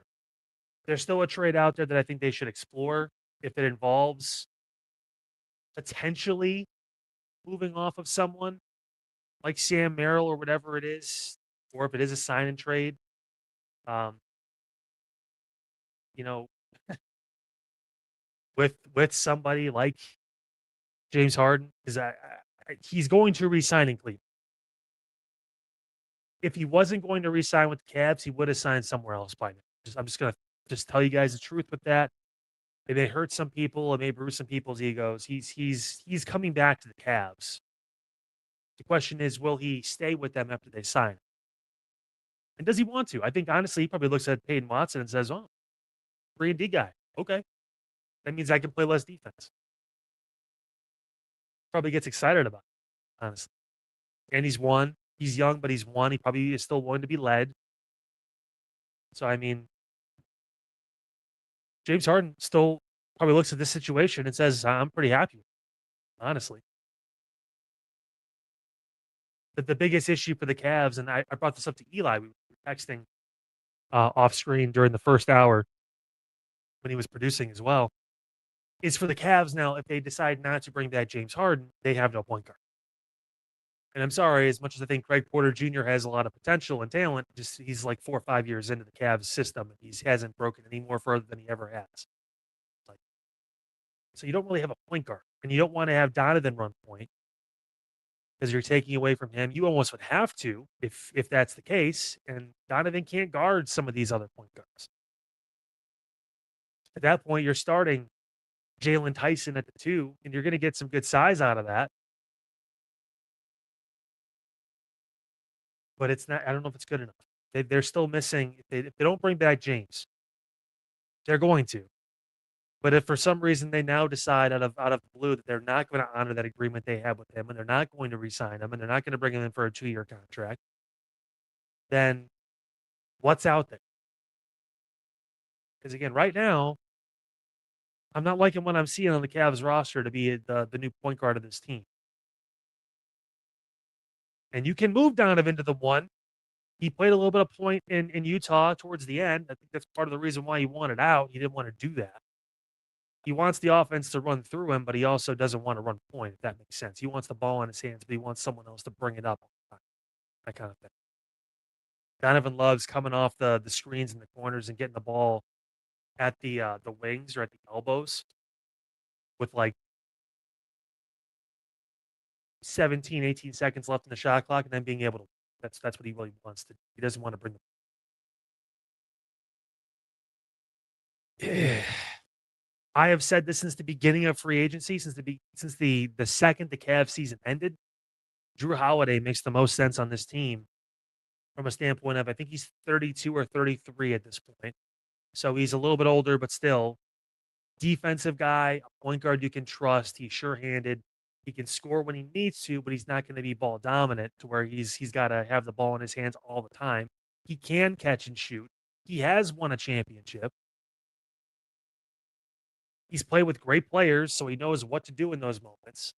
I'm just saying, like it's to me, it's still the move the Cavs could make. I know Jonathan Kuminga's still out there. I still think that that's probably as much as he wants to be in Cleveland. I think the Lakers are probably the team he ends up on, or somehow Atlanta will just bring him back on a 1-year, whatever,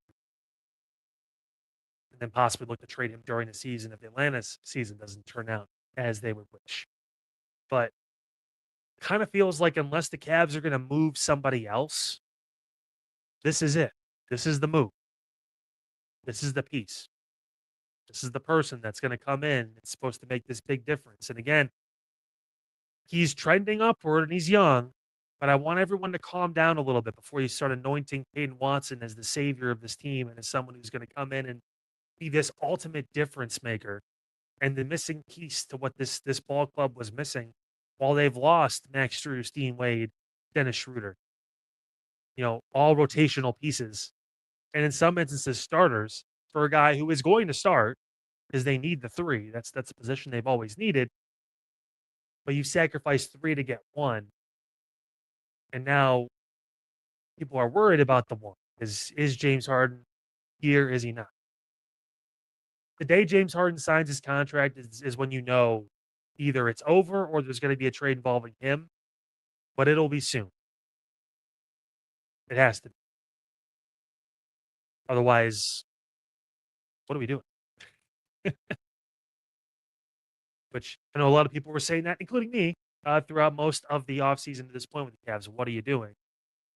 They waited for LeBron, albeit sheepishly, albeit kind of a little bit, naive on that front. Anytime you're brought up in conversation with his agent, one of his best friends, and there's a negative to your team, you ever notice he felt like he needed to say not having Garland was a negative, did Rich Paul on that podcast with Max Kellerman, because he kind of wanted to like cool everyone down, because if it was all positive for Cleveland, then there's not really a reason not to go there, right? Besides we've been there, done that, it's never going to get any better. It could have got a lot better. You could win another championship in Cleveland, and then it's all over. If you weren't already the greatest sports athlete in Cleveland of all time, you probably would get anointed at that. But there's a reason for that. There's a reason why this took as long as it did. There's a reason, and you see, we showed you guys the details. There's like 4 teams involved, all these picks and players and people going to teams, and Denver looks the worst out of all this. They're losing a guy that was, when there was some injuries last season, Peyton Watson filled in and played some great basketball for them at a high level. But also, again, look at the situation. Look at the team. Nikola Jokic, possibly, when he's all said and done, a top 10 player in NBA history, one of the most skilled players of all time. Mr. 29-point triple-double. He brought that. There was a different kind of aura around that team. Denver, championship pedigree. They've won this decade. 2023, it wasn't that long ago. He had that kind of mentorship and all that stuff here. And again, the biggest thing we've talked about with the Cavs is who is the actual leader of the team. Is it Donovan? Was it James? We know it's not Mobley. Was Jared? At one point, we were talking about Jared Allen being the leader of this team. I don't know. That's why I like Dennis Schroeder on the team, because, again, he was a little more physical and kind of didn't really care. And he's the dog, the guy you kind of want on your team, you want on your side. Now, with all of this, it's not that I want James Harden back. It's that it's going to happen. He is going to sign a contract with the Cleveland Cavaliers. The question is, will he stay? Because as we've seen, just because you come to Cleveland doesn't mean you're going to stay very long. Ask Trey Mann that. He's already gone. A crazy couple hours. And they may not be done. They might not. We'll see what happens. First break here on Unfiltered. When we come back, we get back to our regularly scheduled programming. We had a bunch of news to get into today. A really sad story out of the east side of Cleveland. And again, it's going to harken home to my conversation with parents about keeping an eye on their kids and making sure they're in safe environments. We're going to talk about that. The IX Center was in the news today. Hey, they're back. I'll tell you why, what's going on. I'm going to make some heads roll with the Ohio BMV. They made a ruling. They're actually changing some rules involving gender markers. Some people, maybe more on the left, are going to be mad at me, but we'll talk about that in a little bit. I'll inform you about House Bill 615, what that means for the state of Ohio. Water spouts on Lake Erie today. Really cool video that was captured. We'll share that with you. Drone delivery, Amazon. It's coming right here to Northeast Ohio. I got an update for you guys, too, on that Akron-Canton airport, the plane that landed yesterday. That was awkward. We got more details. We have actual video of the plane landing, and it is a sight for sore eyes, I'll tell you what. And, of course, as we mentioned before, the viral video of the night. All that and more coming up here on Unfiltered all along the Inside Edge Network. Do not run away. We'll be back. And after these messages, make sure you guys stay with us. Looking for an iconic Cleveland music venue that features premier entertainment, spirits, and food? Well, look no further than the Brothers Lounge. They offer a variety of live entertainment acts weekly, along with a diverse selection of beer, wine, and fine spirits, not to mention Chef Wynn's food menu, which has been crafted with traditional American fare with a modern twist. So come on out and enjoy the warm hospitality and make some new friends right here in your backyard. For more information, head over to brotherslounge.com and check them out for yourself at 11609 Detroit Road. That's right near the border of Cleveland and Lakewood. The Brothers Lounge, proud sponsor of the Inside Edge Network, Cleveland's digital leader. Key On Sports is the leader in Ohio high school athletic coverage in written, print, and video streaming. From the latest news and results and written content to the high school football game of the week every Friday, Key On Sports has you covered. The vision of 15-time published author Vince McKee has become the most trusted site in Ohio high school athletic news. From podcasts to player profiles, Key On Sports is your one-stop for all of it. Visit them today at keyonsports.com or on YouTube at Key On Sports. Check out their socials on Twitter and Facebook as well. Please support the new Inside Edge Network by liking, subscribing, and following us on your favorite social media platforms. That's at Inside Edge Net across Facebook, TikTok, YouTube, X, and IG. And don't forget to download our new app over on Roku. And as always, thank you for supporting your favorite shows on the Inside Edge Network, Cleveland's digital leader for news, talk, sports, entertainment, and mental health. Fanatics isn't just our name, it's who we are. Loyal, passionate fans, dedicated to our favorite teams and to the sports we love. That's why we're honored to be able to offer fans the world's largest collection of official sports apparel and sports jerseys from all leagues, teams, and players you love. We feature a wide selection of gear from every league, including the NFL, MLB, NBA, NHL, and NCAA merchandise, which allows us to serve fans of football, baseball, hockey, basketball, lacrosse, soccer, golf, and everything else that gets your heart pumping. Go to InsideEdgeNetwork.com under our Partners section to find our link to check out all of what Fanatics has to offer. Fanatics, a proud sponsor of the Inside Edge Network, Cleveland's digital leader. Clean energy, bold flavors, no jitters. See why people won't shut up about Dubby. Whether you're starting your workday or getting ready to exercise, Dubby Energy helps you lock in and focus. Over 15 different flavors to choose from. Order Dubby Energy right now and find out more information by checking out our partners page on InsideEdgeNetwork.com. Also, use that promo code InsideEdge10 to receive 10% off your order. Dubby Energy, your energy-focused sponsor of the Inside Edge Network, Cleveland's digital leader. Discover our collection of handcrafted candles made with clean, minimal ingredients. Every product thoughtfully created in small batches free from harmful toxins for mindful everyday indulgence. Hand-poured in coconut soy wax with natural wood wicks. They offer long-lasting burn and rich fragrance. Find out more about Alley Rose Fragrances by checking out their link on our partners page at InsideEdgeNetwork.com. And if you're a first-time customer, use the promo code InsideEdge20 to receive 20% off your order.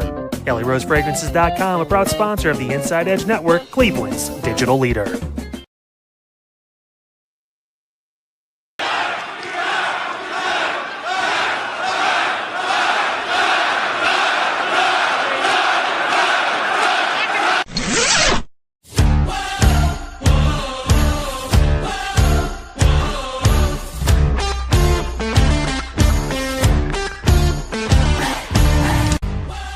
Welcome back to Unfiltered with Kyle Cornell, exclusively on the Inside Edge Network. Make sure to like, subscribe, and punch that notification bell at Inside Edge Net across all our social media platforms.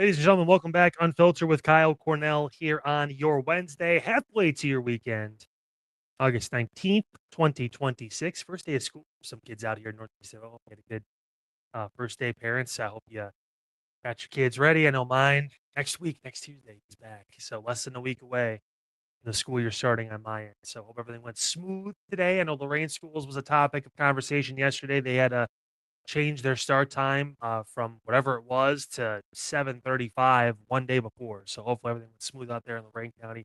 Haven't seen too many complaints yet, which is good. But yeah, welcome in. Happy to have you here as we keep things moving along on Unfiltered. The show got thrown out of whack a little bit because the Cavs decided to do something tonight. So we have to get into our two lead stories for this next segment. The first, and it's heavy and it's sad, and it's one of the things that over the course of my 7 years in news, something that wasn't very obviously wasn't very thrilled, but just affected me different. Anytime there's children involved in a story like this, it gives you pause for a minute. This coming down today, but it happened earlier. Cleveland Heights toddler shot himself earlier this month after being left alone with a loaded gun. That, according to court documents obtained by 19 News here in Cleveland. And the suspect is this person, man who was arrested on this.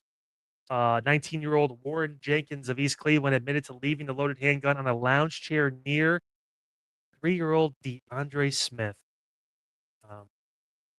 Shot himself on August 11th. He died just 2 days later on August 13th. The kicker in all this, which was just wild, Jenkins was arrested about an hour after the shooting and charged with involuntary manslaughter. This was in the 3300 block, or yeah, the 3300 block of Sylvanhurst Road over on in Cleveland Heights. While inside the home, court records alleging that officers discovered 140 grams of suspected fentanyl, a small bag of crack cocaine, and more. Jenkins pleaded not guilty at his arraignment in Cleveland Municipal Court yesterday. His bond set at $500,000. He is not charged in connection with the drugs at this time, but his case now will be presented to a Cuyahoga County grand jury. Quote, the Cleveland Heights Police Department extends deepest condolences to the child's family and loved ones during this tragic, difficult time.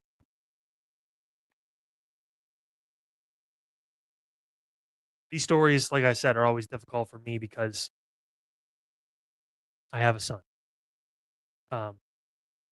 And you can't control personal situations when you're doing these kinds of things, and you do this and you do it for a long time, and there's people that have done it a lot longer than I have. They've been able to compartmentalize, and for a lot of stories that I read and that cover, I'm able to kind of disassociate it from every day and just understand that it's a news story. It's kind of an irregularity as far as my personal life, whatever it is.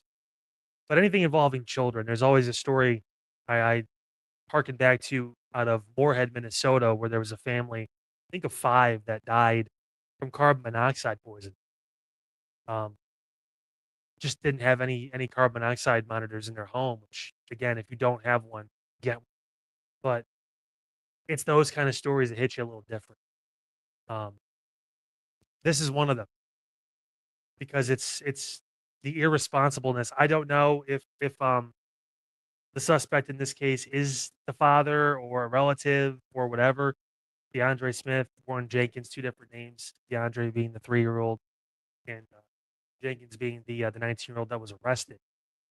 But obviously, in control, supposed to be watching the child for whatever it's worth. We have to do better, and I know everyone's got their situations.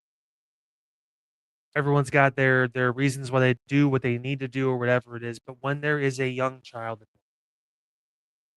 it's heartbreaking when this stuff happens with 17 and 18-year-olds in Lorraine County.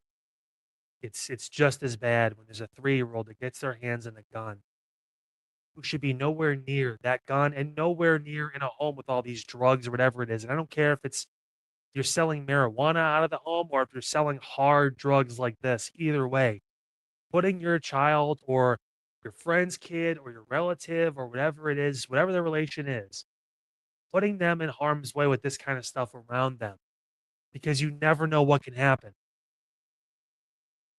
is unforgivable.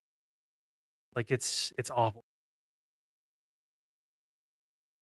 Saw this come across today and I knew I had to leave with it, not only obviously because this is a reminder to a lot of parents out there and a lot of people that they watch kids, whatever it is. You may have your stuff you're doing, and I'm not here to judge. You know if it's right or wrong. It's pretty easy to figure it out. Usually, if you have to ask yourself, is what am I doing? Is what I'm doing the right thing? It's probably not. But keep this stuff away from the kids, man, because that 3-year-old did not deserve to die. Did not deserve to be in a situation where this was around him. And even if the gun wasn't around, 140 grams of fentanyl and crack cocaine around a 3-year-old. I don't want to hear the sob story of, well, I got to do what I got to do to provide. Like, no. Figure it out. Be an adult. Figure it out. I don't want to hear the systems against you. I don't want to hear any of it. Not when there are children. You have no excuse. Again, don't know. I don't know if this was just I'm watching my baby cousin or if he was the dad. I have no idea. 3 years old and 19. I know people that had kids a lot younger than 16. So it's like, hey, who knows? But if you're going to be responsible enough and you're going to take responsibility enough to do that with another person and have another person come into this world, you have to have the responsibility as a parent. And again, I'm not perfect. Like, I'm sure my son could tell you that. I'm sure my ex could tell you that, whatever it is. I'm not perfect. But he will never be in a situation like that. I don't care if we're dirt poor or if we're living in a mansion and everywhere in between. He will never be in a situation. Not under this roof, not. It's a damn shame. And my thoughts and prayers in our Lord and Savior's name, Jesus Christ, go out to their family as well and hope that they can get some sort of justice for this. But at the same point, let this be a wake up call to everyone out there who thinks that maybe what you think you're doing isn't that bad and it's okay and it's just for now and the kids will be fine. They really don't know about it or whatever it is. You're one misstep away from having a story like this. And I told you guys, my goal is to never have stories like this. I don't ever want to have to talk about stuff like this ever on the program. I want to be able to bitch about the Cavs or talk about the Browns or talk about the next thing that we're about to bring up now. But can't. This kind of stuff happens. It has to stop. Accountability needs to be taken. And you have to be smarter. Just have to. In more exciting and a lot lighter news, the IX Center is back, baby. Yep, they are alive and well. They're going to resume operations. It was a big story today. This morning, it came down the pike, which is great for everybody. It announced today that the large convention and exhibition space will remain open. In a media release, the IX Center's marketing team said it will continue to be the home for major consumer shows, trade shows, and exhibitions, including signature regional events like the Cleveland Auto Show, Boat Show, Great Big Home and Garden Show, and the Ohio RV Super Show, which officials said are expected to return. Now, according to the release, the plan is designed to provide continuity for exhibitors and attendees while the property continues to be marketed for long-term redevelopment opportunities. Quote, the IX Center has long been a premier destination for consumer shows and industry trade events in this region. We are pleased to continue delivering the high-quality events and experiences our clients and attendees expect, backed by the operational excellence that has defined the IX Center for decades. 10 months ago, was a report that there was reports out there, including from Fox 8 and their I team, that the Haslam Sports Group was trying to work out a deal to keep shows at the IX Center until the Browns' new dome opens. Haslam Sports Group confirmed the organization was looking into hosting some of the trade shows in the new dome. make a lot of sense. You're going to have space. Not too far.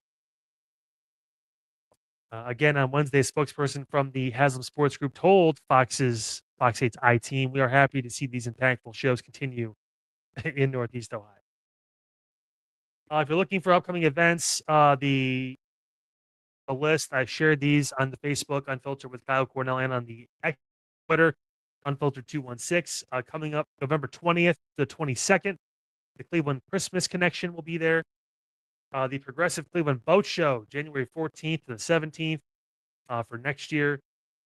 Great Big Home and Garden Show is January 29th to February 7th of next year. The Auto Show returns February 26th to March 7th. And then the Cleveland Home and Remodeling Expo take place next March 19th through the 21st. Some good news, some really good news for everyone that enjoys the IX Center. And it's one of the places that I've talked about before that, whether it was a trick or treat walk they used to do, whether it was the IX Indoor Amusement Park, which is always one of my favorite things. They had like dinosaurs there too, like dinosaur exhibit stuff. Like that was really cool. I mean, they always did some things there that were really fun and special and kind of brought the community together. And I know, and it makes a lot of sense when the time comes with the new Dome Stadium, the Browns will be able to use that more. And that's a few years down the road. So there's still some time to utilize the IX Center while they try to figure things out. And it's better than just sitting there empty. I mean, nothing going on. We could still make an impact and do something in the area. Why not? While you're still trying to figure out what the hell you're going to do with it. So exciting and good news. On the tail end of some tough news, we had some good stuff for you. When we come back, another break. When we do, I get to ruffle some more feathers. Courtesy of the Ohio BMV. Yeah. I'll explain that next here on Unfiltered, all along the Inside Edge Network. We're back after these messages. Dine, drink, and dance at the premier spot in town. It's time to check out all of what our friends over at the Brothers Lounge have to offer. Everything from weekly live entertainment, a wide variety of different beers, wines, and spirits, and an expertly crafted American fare menu with a twist courtesy of Chef Wynn that'll make your mouth water. So, what are you waiting for? Head over to the Brothers Lounge at 11609 Detroit Road or check out their website, brotherslounge.com, to learn more about what you've been missing out on. Brothers Lounge, proud sponsor of the Inside Edge Network, Cleveland's digital leader. Whether searching for a baseball autograph by your favorite World Series slugger, a signed football by an iconic Hall of Famer, or the jersey of a world-famous soccer star, you've come to the right place. Here at sportsmemorabilia.com, the web's leading source for authentic sports memorabilia, you'll find more than 500,000 authentic products from nearly every professional sports league, team, and players. Not only will you find your next prized sports possession with ease, thanks to superb customer service and tremendous site experience, you'll have satisfaction and peace of mind that every product listed comes complete with a certificate of authenticity and is fully backed by the sportsmemorabilia.com lifetime authenticity guarantee. Check out sportsmemorabilia.com by heading over to the partners page on our website, InsideEdgeNetwork.com. Sportsmemorabilia.com, proud sponsor of the Inside Edge Network, Cleveland's digital leader.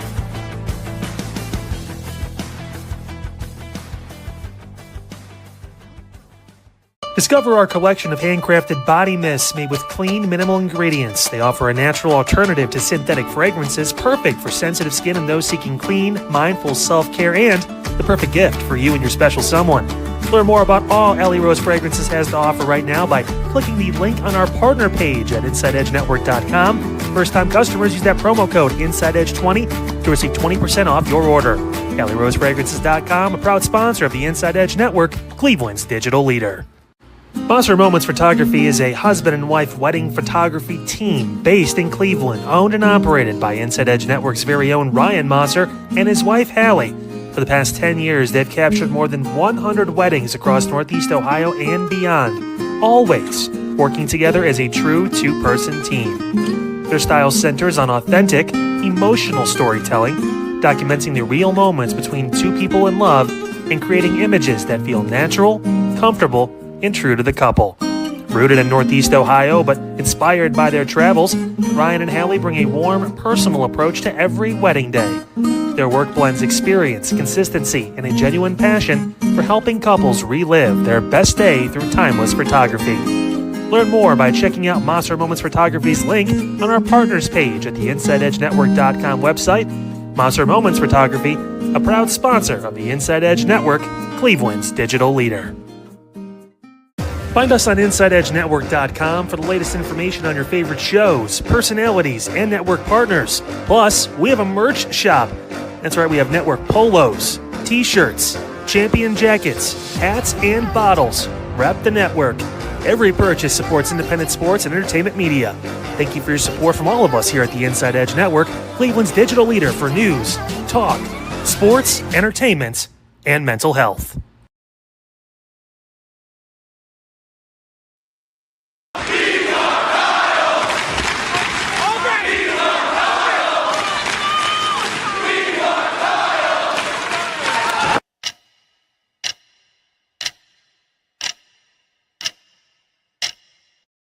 Let's go.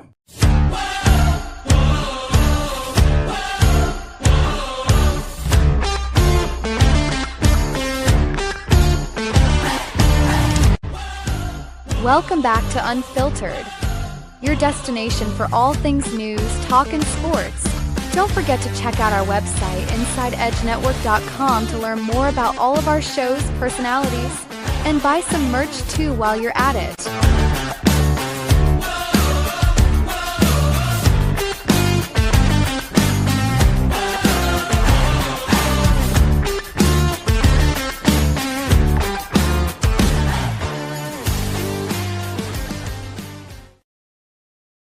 Welcome back, everybody. Unfiltered with Kyle Cornell here on your Wednesday, halfway to your weekend, August 19th, 2026. So happy, as always, you are with us on the program. Scooting right along.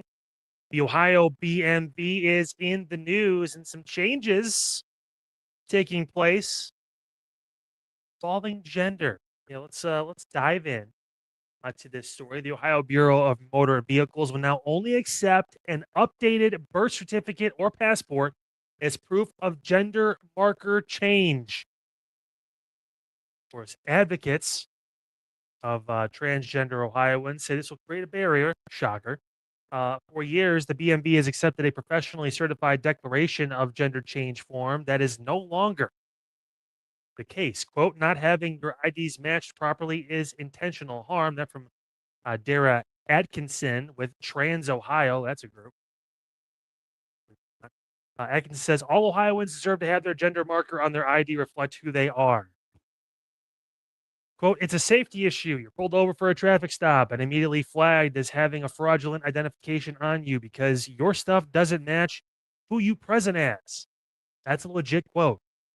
It's harder to access healthcare. It's harder to access insurance when your matching ID documents do not correspond to the designation on file.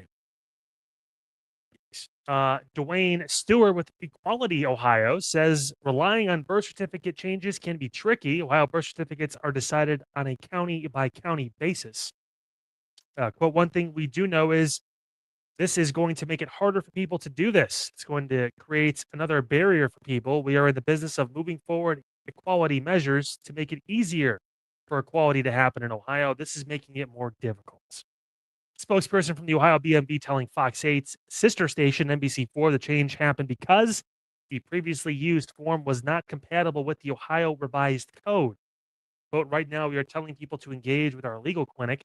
Our lawyers are ready to have the conversation, to walk people through this process, to continue to find out why this is happening, and to educate the community on what they can do. Stewart.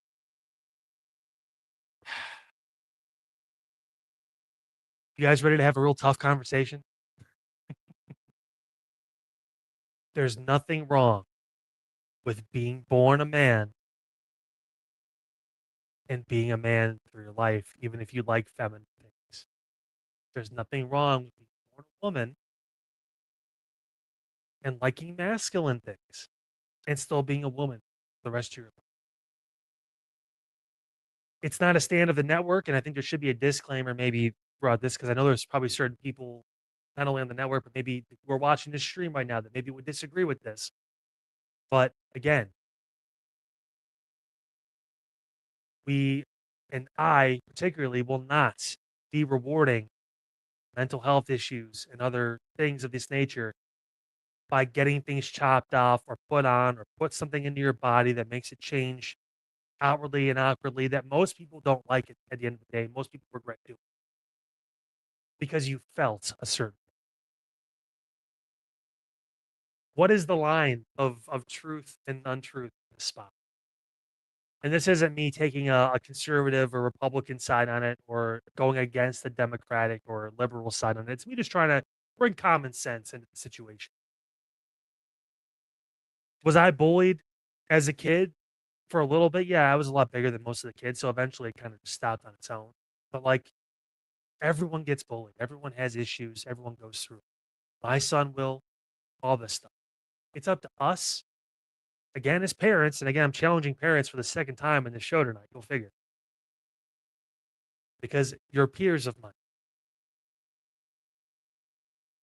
Let them know it's okay. It's okay to have these issues. It's okay to like certain things and still be what you actually are. It's not taking away rights of certain people. It's doing something to make things clear so when you do go and get your license or whatever it is, it's straightforward. We have to stop as a country, as a people, acquiescing to every single person's feelings. Feelings get hurt. Feelings also get better. Happiness is a mood. I brought this up on the show last night.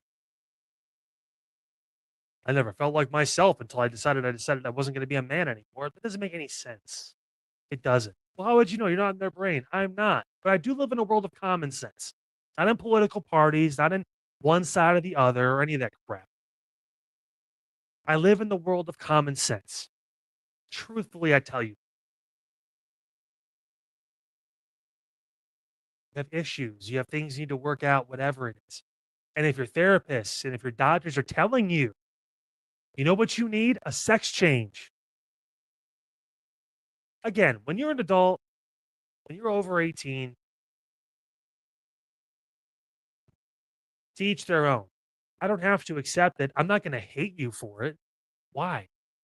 I'm not going to hate you for it. I'm also not going to acknowledge the fact that you think having a mental illness or a mental issue with all this and you want to act on a feeling. Me acting on a feeling is, you know what I feel like tonight? I feel like Dairy Queen. So I'm going to go get a Blizzard. Now, I'm going to go to the doctor and get my penis chopped off. It doesn't make any sense. Do you see what I'm saying? Like, really think about this kind of stuff. And don't go to people that are just going to tell you, well, you got to do what you feel and it's got to be okay. And do you want this? Do you want it to be like that? No. Don't talk to people that are just going to boost your ego and to pull you down that road even further because they care about your feelings. Real friends will tell you the truth. They will.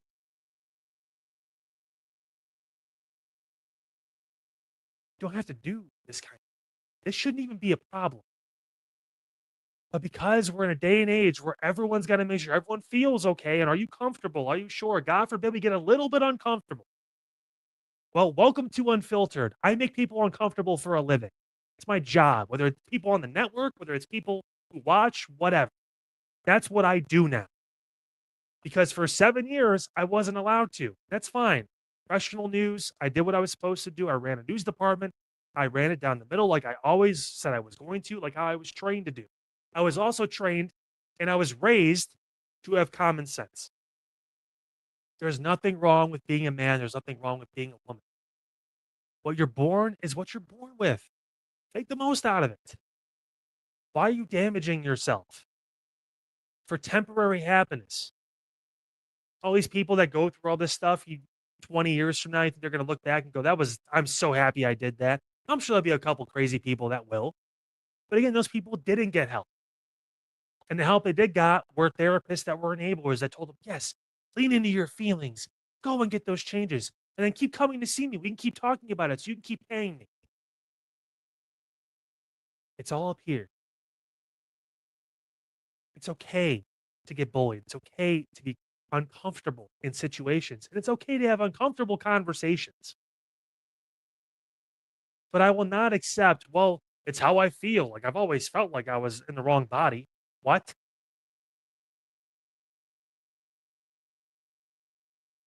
When you say stuff like that out loud, you have to understand.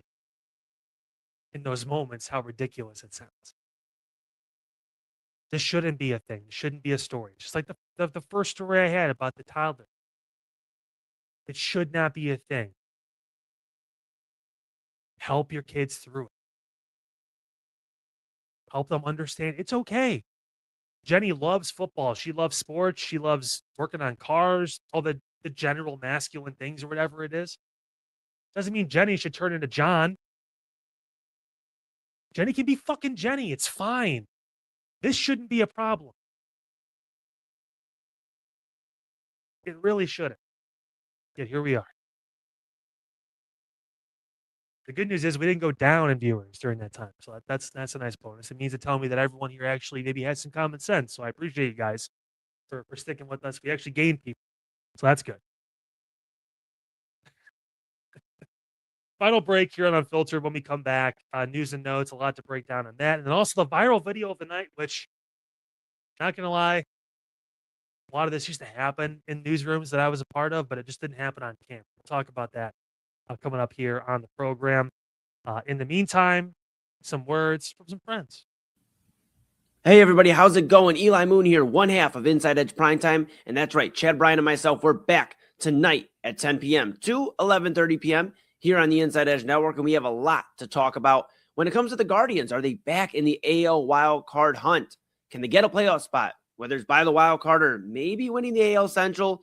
Okay, I know. We had one win against the Giants and we're feeling a little bit better about ourselves. We'll talk about tonight what this means for maybe some momentum built, and hopefully they beat the Giants again. So we're talking about 2 in a row, or we're kind of back in the same boat. We'll talk about all of that when it comes to the Guardians, and we'll also dive into the Cleveland Browns. A lot of national analysts are talking about if the Browns had a quarterback, then this roster could be really, really dangerous. The team could be dangerous. Can they figure out the quarterback situation? We heard from Deshaun Watson, Todd Monken, and Shedeur Sanders today with some interesting comments. We'll talk about all that, Chad and I. And, of course, we send Chad back in the time machine for Way Back Wednesday. It's Way Back Wednesday. We send him all the way back, see what he found on today's date in history, August 19th. Can't wait to see all of you later tonight. Make sure you like, subscribe, follow at Inside Edge Net on all the socials so you know when we're going live. I'll see you later tonight. For over 4 years, Deshaun Watson has stolen money from the Cleveland Browns and from you, the fans. Stolen money, not shown up, not do the things that he needed to do. It's not the fans' fault that $230 million was paid to this bum. And I wanted to give him all the benefit of the world. See it through. See the contract through. Boy, did I feel like a dummy. After today's comments, he is at the very top of the list of most hated athlete in Cleveland sports. He is at the very top. To be piss poor and then to go out and say, oh, I don't care about what the fans have to say. Screw you. Screw you. Can't tell I'll see you tonight at 11:30. Unbelievable. This guy's a joke. This guy's an absolute joke. See you at 11:30. Small business owners are superheroes, but nowadays running your business means doing so inside your shop and on social media. That's why you should make Omega Video Marketing your sidekick. With a decade of content creation experience, I create dynamic, informative, and fun videos for your specific social needs that will increase brand awareness, get you more followers, and keep your social pages and websites current and fresh. I offer flexible pricing and turn times and will work with you to understand your brand and your story. All of that comes from the heart. My award-winning expertise is just the cherry on top. So let's get connected. After all, your brand is the alpha and my expertise is the omega.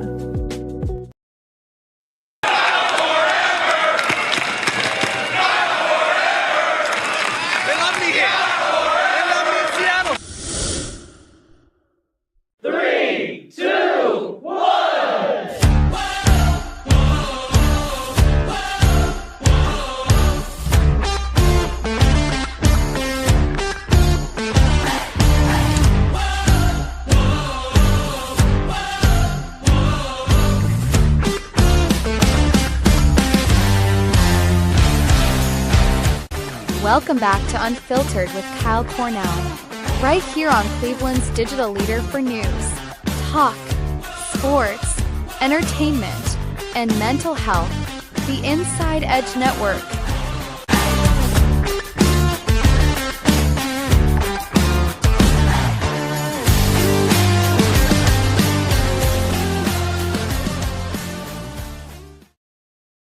Final segment of Unfiltered here on your Wednesday, August 19th, 2026. So happy you guys are with us as always here on the program, gearing up for Inside Edge Prime Time with Chad, with Eli. I'm sure the Cavaliers will come up in discussion after what just went down with the big trade to land Peyton Watson. We'll see if it's as big a deal as everyone thinks it is. But we'll go down that rabbit hole with you guys, 10 o'clock here on the Inside Edge Network. In the meantime, some news and notes to get into with you guys. First off, I wanted to talk about this yesterday. Obviously, we got slammed with some stuff, but House Bill 615 is being discussed currently. A group rushing into a store and stealing merchandise together could face sharply tougher penalties than individual shoplifters under a proposal currently under consideration at the State House in Columbus. House Bill 615 would create a new crime of group retail theft. The penalties ranging from a 5th-degree felony to a 2nd-degree felony, depending largely on how many people participate. The proposal is aimed at coordinated thefts in which a crowd enters a store at once, grabs merchandise, and leaves, even when the amount taken by each individual would ordinarily result in a much lesser charge. It's also known as the Retail Theft Prevention Act. The bill is sponsored by Republican Representative Josh Williams of Sylvania and has received 2 hearings in the Small Business Committee. So far, the discussion surrounding the legislation is centered on whether tougher penalties are necessary to address a form of collective theft that prosecutors can't already pursue under existing laws. Just thought it was interesting from the standpoint of it could be a problem. Like these group thefts, you see these different retail stores. Everyone's got about 15,000 metal detectors now because they're always worried about people doing it together and finding out ways to distract people and all that stuff. So definitely worth a mention, and we'll keep an eye on House Bill 615 and see what happens with that. Yeah, I see some of this across Lake Erie. Some water spouts today. We actually have a video. This is from our good friends up at Ashtabula, of this formation of water spouts.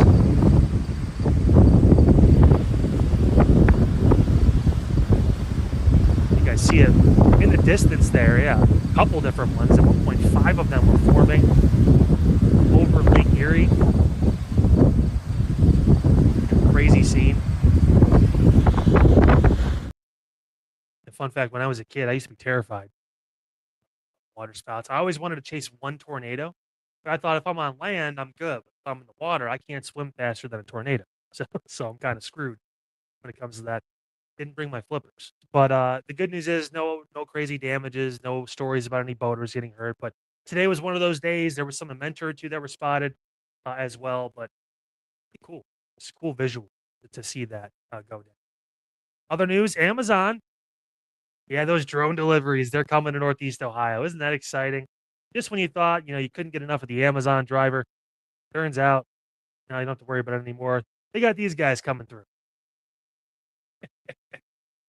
Oh, my goodness. So much for me applying for a flex position in the evenings. That got taken a little show to begin with. Air drone delivery going to become a reality for online shoppers here in Northeast Ohio. The old adage, the word soon, was mentioned. News came this morning that Amazon announced their plans to expand Prime Air to more cities, including Chicago, Syracuse, Atlanta, and Boise. More communities to come later this year. That includes us here in Cleveland.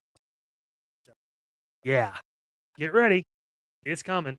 Don't freak out if you're buzzing. It's not a giant bee's nest. It's just a fucking Amazon Prime thing that's dropping off your package, dropping off your toothpaste. You forgot to get on your grocery run. Now you can't leave because you got to make dinner. There you go. There it's at. And finally, I wanted to give you guys this update. We actually have a video of this too. We talked about that plane that was landed at Akron Airport the other day that was coming in a little rough. Here you go. We're just looking at the footage of it now. The pilot, I guess, had issues with the landing gear. That's why this did not land properly. But you see the front wheel, if you look close enough, not touching the ground. It couldn't come out. They landed on the back wheels, eventually slowed down enough to bring the nose down slowly. Great video captured by the airport there. And tell you what, 2 people on board, both able to walk away unscathed, no injuries. The best part, and they also said too in the story on Fox News that, hey, that the best part is you're able to use the plane again. Just got to fix the landing. So that's called a great landing, so to speak, when these things happen. But still, impressive to say the least. And again, happy no one was hurt. That could have been bad. Could have been a big explosion. Crews are ready, but luckily nothing came of it. It's that time. Gonna welcome in young Elijah Mooningham, young Chad Bryan. Well, not so young Chad Bryan, but still, he's here. Hey, he's in his prime. He's in his prime. On prime time. I mean, that's something. You're damn right you are. Guys, this hit a little close to home for me because I mentioned being in news for as long as I have. Our viral video of the night is something special. Yeah. I want you to sit back, relax, and just feel the anger. Feel the passion in this video. I'm going to have to do that again. What's up, Trace? I think you're in I am. I'm in Amy's script, the Amy's Angels one. There was the second thing didn't make sense, so I was just trying to fix that part. And it's not even marked off. Like we're still working. I know, but I didn't have time because we have to do this, so I was still reading it. See, I mean, I can't wait for you to go through them all, and then I go through them because then I'm already getting ready by then. But this time we had to do the PSAs, so. Finish what? What I was trying to say. Okay, because Sean just came in here and said something about marking off. Go ahead. I don't think you are. You're walking out really angry. Jeez, oh, Pete.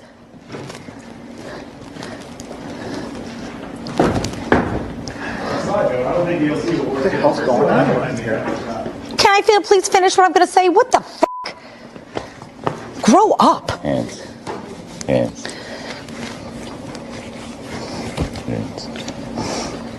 I'm so done with her antics, telling on me every 5 seconds. I'm done. I know. So good. That's. And you know what she gave me? I have the Fauci clip. I have On this the advice of counsel, I respectfully decline to answer based upon my rights under the Fifth Amendment to the Constitution. And now, guys, I have this one. Jeez, oh, Pete. Can I please finish what I'm going to say? What the fuck? That's perfect. Hey, that's actually perfect for you, bro. That's like, that's you could like actually eliminate some of the F-bombs just by like playing that because they already censored it for you.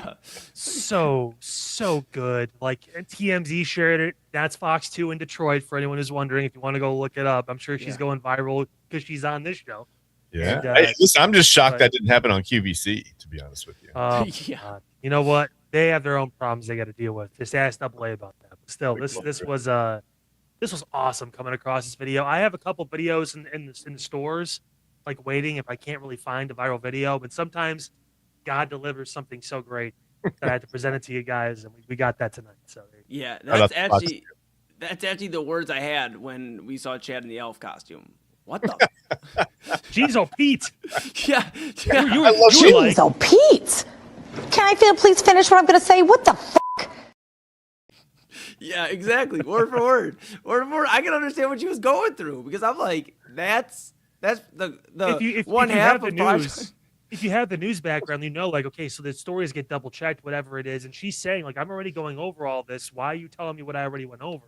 Yeah. And the aide is like, what do you mean? There's disagreement. And she just walks away out of the studio. And she's like, the fuck, you gonna finish what you're gonna say? I'm so impressed with the way she fit the Jizo Pete's in there between all the other stuff. I just like it was. You can tell seamless. she's not from Detroit. You can tell she's not. Like the verbiage is not. She went from like harmless villain to like super villain, like instantly. I mean, I thought I was watching like Donna Reed, like Jizo Pete's, and then it went like straight to the F word. So that's cool. She's got to be watching Unfiltered. That's what I mean. That's obviously inspiration from you, Kyle. The what the boop. I mean, and I don't know if you saw that. Yeah, there it is. I was gonna say, can you please put that on the screen? AA, all I have to say about that On the advice of counsel, I respectfully decline to answer based upon my rights under the Fifth Amendment to the Constitution. And he's sticking to it. And he's sticking AA, to it. man, I gotta give you a 4 and a thumb for that. Yo, he's on on one tonight. He's so mad at Deshaun Watson. It's almost like, the Browns paid him the money, so he was supposed to say no, right? Because he didn't love Cleveland. Like, because in your guys' situation, to play professional football, starting quarterback for an NFL team, you turn down 5 years and $230 million guaranteed from a team just because you don't really like the city, right? I don't think anybody's mad at him for taking the money. I think it's what he's done with the time. He's pissed. He's mad at him, and you can be mad about his play, sure, but don't be mad about him taking the contract and coming here in the first place. I mean, like it's like, come on, like what is he gonna do? He told Cleveland no, and they said, but wait, there's more, and they decided to throw all this shit at him. He's like, okay, I mean, I guess whatever.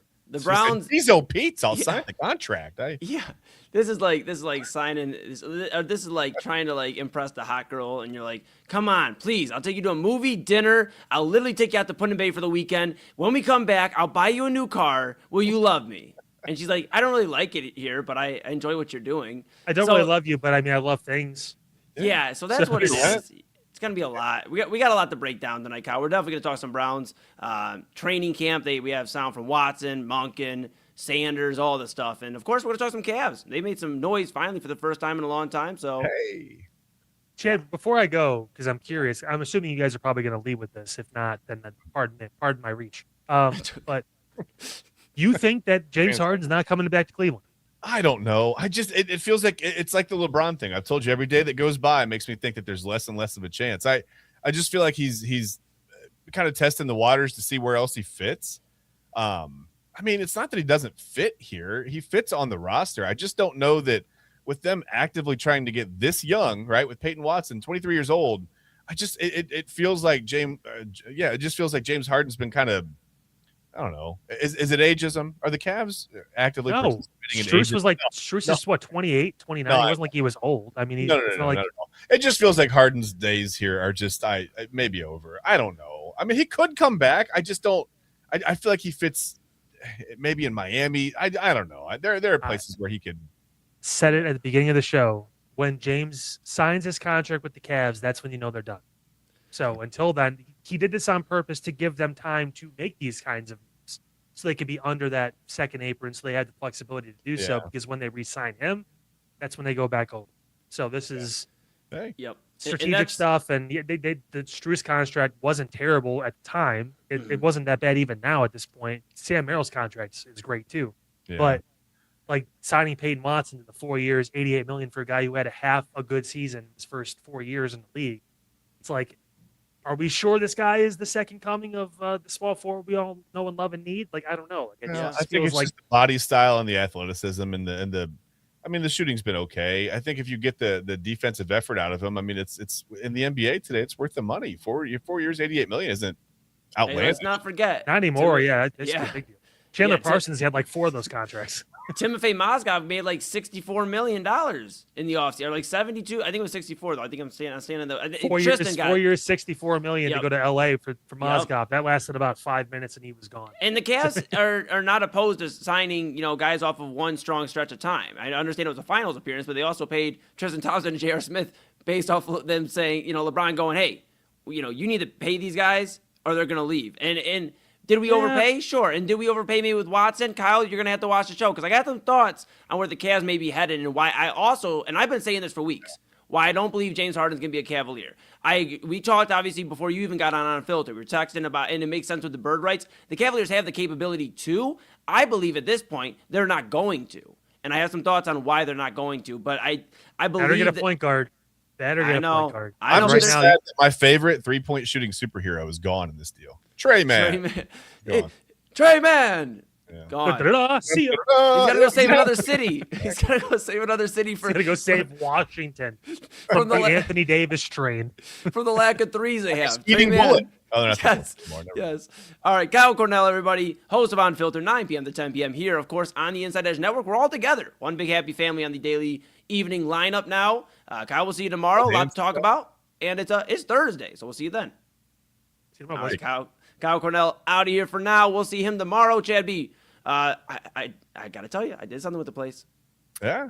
I mean, it looks nice. I didn't switch it. Now I just switched. Look at that. I didn't know. It's very similar. I'm not going to say it's the same. Yeah, because that would hurt my feelings. It's very similar. But that's okay. Minimalist is okay. It's in. Okay. Hey, Yeah, you know what time it is? I do know what time it is. I think it's time for that station ID. It's time for that station ID and Inside Edge Prime Time. Right after this. There you go.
Fanatics isn't just our name, it's who we are. Loyal, passionate fans dedicated to our favorite teams and to the sports we love. That's why we're honored to be able to offer fans the world's largest collection of official sports apparel and sports jerseys from all the leagues, teams, and players you love.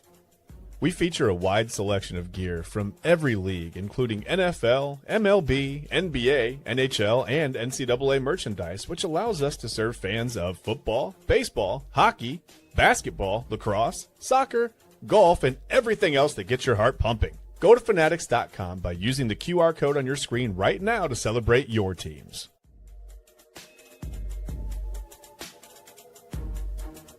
And welcome in to Inside Edge Primetime here, everybody, on the Inside Edge Network. Chad Bryan, am I right? You're right. Everybody's right, which means I'm Eli Moon, and we are back in the saddle on the saddle. And Jason here for you. Another episode of Inside Edge Primetime. So excited you're with us. A lot to get into. My goodness, did the Cavs make our rundown a little bit more packed, and that's a good thing. We can't wait to talk about all of it with you. If you're here for the first time or have been here before, hello, welcome back. Hello, greetings, fellow Earthlings. Like, subscribe, follow at Inside Edge Net on all the socials, YouTube, X, Facebook, Instagram, TikTok, Twitch. Smash that notification bell so you know when we're going live. 4 daily shows. You've already seen the Daily Spiral with Autumn Chisholm and Chad Bryan making his appearance for the week earlier tonight. And then, of course, Unfiltered with Kyle Cornell. So you got your entertainment, your pop culture. Of course, Autumn and Chad talked a little Cavs. We'll do that in a moment here.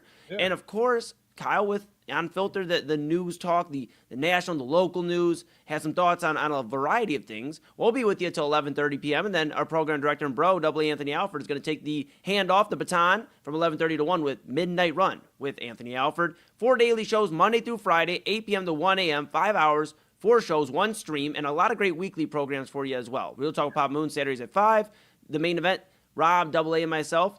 We are on Sunday nights, and of course, a lot of great stuff as well. Voice of the Land Thursdays, Illegal Formation Mondays, a lot of great stuff coming up for you. Stay tuned with everything Inside Edge Net on all the socials. Of course, InsideEdgeNetwork.com. You can read about your favorite primetime host, Chad Bryan, and everybody does a great job here on the Inside Edge Network, InsideEdgeNetwork.com, where you can also go check out our partners. Cannot do without them. Of course, our titled sponsor, the Brothers Lounge on 11609 Detroit Avenue. A lot of great live music all week long. A really, really exciting rest of the week for the Brothers Lounge. They have patio action. You can go out there for happy hour on the patio. Chef Wayne will have the grill out. It was announced on their social media earlier today. You know, they're going to have the grill out. He's going to be making some really exciting meals for you. So go get something from Winning Bites there on the menu and check out the Brothers Lounge, 11609 Detroit Avenue on the border of Cleveland and Lakewood, the title sponsor of the Inside Edge Network. And, of course, Fanatics.com, AlleyRoseFragrances.com, W Energy, Monster Moments, SportsMemorabilia.com, and Omega Video Marketing. Could not do without all of them. We appreciate them so much and appreciate you at home. So go grab something from the merch store, whether it's a shirt, a hat, a mug, a polo, a windbreaker. Rep Cleveland's digital leader and your source for sports, entertainment, mental health conversations, news, and everything in between. And near or far, here we are, right here on the Inside Edge Network app on Roku. Take us with you. We got to start getting our reward points. We're excited for that. Excited to maybe go discoing. We've been talking about that. And wherever else we can go, just take us wherever you'd like. Inside Edge Network app on Roku.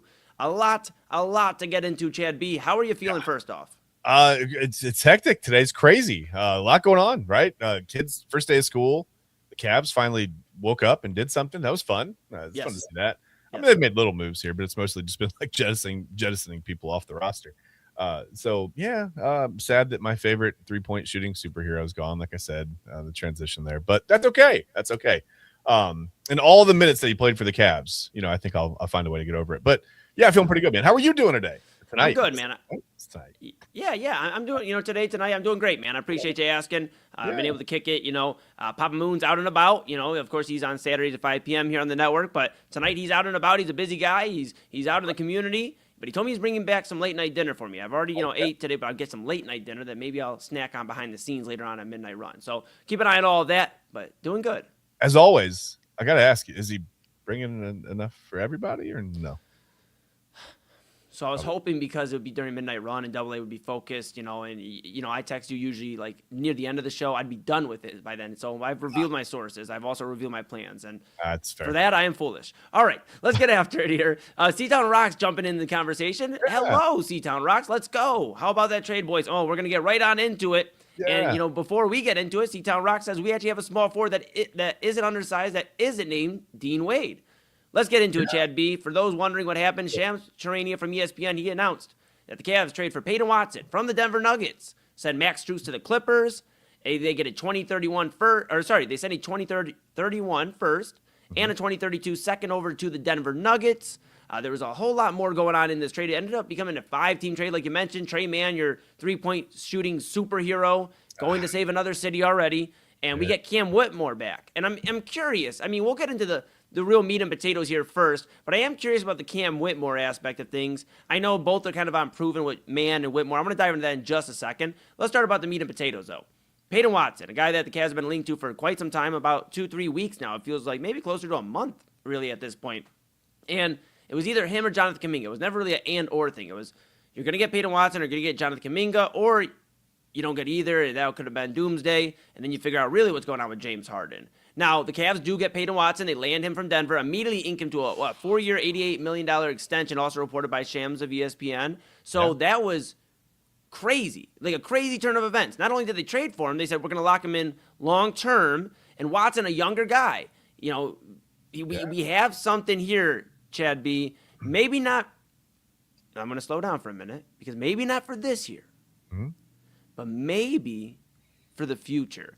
And that's what's something I can at least appreciate for the Cavaliers, and maybe that's an unpopular take, but I have understood. I have watched the Eastern Conference and the battles for free agent stars, trading for stars. I've seen Philadelphia get better. I've seen the Knicks withstand not losing a majority of their roster. I know they lost Mitchell Robinson. That was a big loss, but they were able to retain other guys on that championship roster. You've seen teams get better. Washington's going to be a little bit better. These teams are substantially increasing their ceiling, and I don't know, even with the Watson move, and I'm excited about it, but I'm more excited about it for the future since he's inked here now long-term and is young enough to impact the future than I am for 2026, 2027. I think the Cavs can still be a team that can get in some dogfights, and we'll see how this team gels, and maybe they surprise me and they get back to where they were this past postseason, and then maybe even further get back to the finals. But I've tempered my expectations a little bit. I'm going to root for them. I'm a Cavs fan, but I'm also a realist, and I believe there's a few things that the Cavs still are going to do when it comes to this roster. I think Jonathan Kuminga at this point is out as an option for the Cavaliers. I think they have decided, we're going to invest in Watson, the guy who, when Jokic went down last year for Denver, he kept them afloat, kept them around where they were playoff seeding-wise. Now, last year, 14.6 points per game, 4.9 rebounds per game, and 2.1 assists per game, shot 49.1% from the floor and 41.1% from three-point land. Yeah. And that is something, Chad B., and I'm handing it off to you here, but that is something that the Cavs have been lacking severely in the postseason, whether it was Sam Merrill at times, Ty Jerome 2 postseasons ago. I mean, you think of all these names that they come in and you're expecting these big three-point barrages, and most times they go cold. Watson, a guy that when the star of the team was down in Denver and Jokic, he stepped up, kept them afloat, and I do believe, he can really impact his team for years to come. And I'm excited just reading into him, for weeks now. 23 years old. He'll be 24 not too long. He'll be 24 in September. So by the season start, he'll be 24 years old. But I'm curious what the Cavs mindset is. We've talked a lot about Mitchell, Mobley. Who are they getting ready for? Then they sign, the extension for Mitchell. So you're like, okay, they're in a win now mode. this is like one of those moves, and correct me if I'm wrong, Chad, but it feels like this is one of those moves that sure can benefit the right now, but he's on the same time track as Evan Mobley, who the Cavs have been very reluctant in trading in for anybody. Anybody. Yeah. Yeah. Listen, I think this is like you look at the Cavs, and it's like you had a choice. You either retooled, right, and went back and tried to make another finals run, or you could tear the roster down and rebuild and try to do some things and do that. But this is different. This is like somewhere in the middle. This is building on, right? This is like you have the house, you have the foundation, everything's good, but you're building on like a 3-season room, right? You can go spend some time there and kind of wait to see how it develops and see like how your life develops in that room. And if it goes the right way, maybe you go ahead and I don't know, you put some insulation up and you make it a full-time room. I don't know. It's a terrible analogy, but I like the athleticism. I like the size. I like the fact that now, like I said, like 41% from the 3-point line. So now you have to respect him, right? You have to go out and you have to meet him out at the 3-point line. You can't just sag off of him and let him shoot, right? But then he's got the athleticism to get inside. He's kind of a slasher. He can get inside, can take it to the rim on you and stop and pull up a jumper and knock those down to almost 50% from the floor. So I like the versatility. I like the defensive, just the prospect of what he brings to the defensive side of the ball, because that was the biggest thing in the playoffs, right? You would get these defensive runs from Dean Wade and Max Strus, but then, they weren't hitting shots for a lot of those, especially in that Knicks series, in that Eastern Conference Finals. They weren't knocking down the three. And just throughout the playoffs, that you could see them struggle at times. And then sometimes they would go on a little, like you said, a little 3-point barrage, and then it would kind of fade away again. I don't know if he's going to be that reliable going forward. I mean, the 41%, it's not necessarily an outlier. He's shot that well before. He's also had one really down year from the 3-point line. So maybe you don't know what you're going to get, but at 23, shortly, going to be 24. I guess it's time to ship him out of here. He doesn't fit with the youth movement anymore. But, at 24 years old when the season starts, whatever.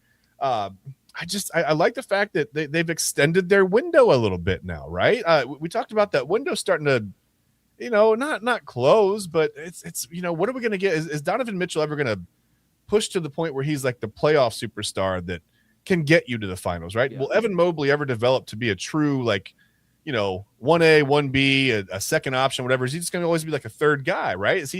Can he be a 25-10 guy, or is he, a 15-8 guy or whatever? It doesn't sound like a huge difference, but that's a big difference, right? Now I like the fact that Watson gives you a little bit more versatility, and I think he lets you do some things in the offense that, if they get creative with it, they could be very good. But I do agree that this is not a move for the future in the sense that they're rebuilding, but this is a move for, like you said, maybe 2 or 3 seasons down the line. You get the roster a little bit of time to gel and play together, and it might be a little bit of a learning process coming out in October. So don't be surprised if they don't get off to a super hot start. But at least, like I said, they've got that 3-and-D guy at small forward, the 6'8", the frame that we've been looking for years. We've been talking about Bradley Beal and everybody else. I think that the Cavs are, it took them a long time, but this was a pretty good move. It was. And, Watson, I believe, is going to add a lot of length, like you mentioned, on the wing. He's a strong defender, a guy that I believe can really come in handy in terms of playoff time when you need a stop or you need a timely 3 and you need a bucket. He can go out and get that. He had to step up. Injuries to stars in Denver. He had to step up. I believe he could do the same here in Cleveland. Now, Cam Whitmore, just adding on to that point as well, just about what the Cavaliers acquired in this ultimate 5-team trade. They ended up getting a guy that was the 20th overall pick in 2023. He spent time in Houston and Washington. 2 years in Houston, his last year in Washington. And he ended up averaging last year 9.2 points per game, 2.8 rebounds per game, and not an assist, close to an assist. But he shot 45.6% from the floor, 28.6 from 3, so nothing crazy. But he's very energetic, and I believe he's somebody that can add something to the second unit in terms of grit and energy. Sometimes we saw that drop off in energy when the second unit came in. You start mixing in some of the 6th, the 7th, the 8th guy on the roster, and kind of that drop off. I think Whitmore could really add some depth, and the Cavs need depth. They need guys that can actually play the wing position. I know Trey Mann, I know you're sad to see him go, but his cape fly out of here.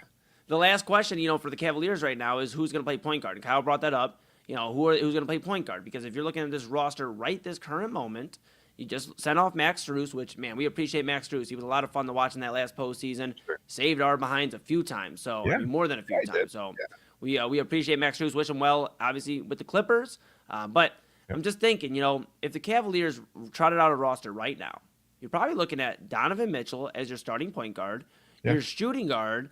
I mean, at this point, good luck. But you're probably looking at maybe Jalen Tyson or moving Peyton Watson up to the 2 and just getting a little bit longer there.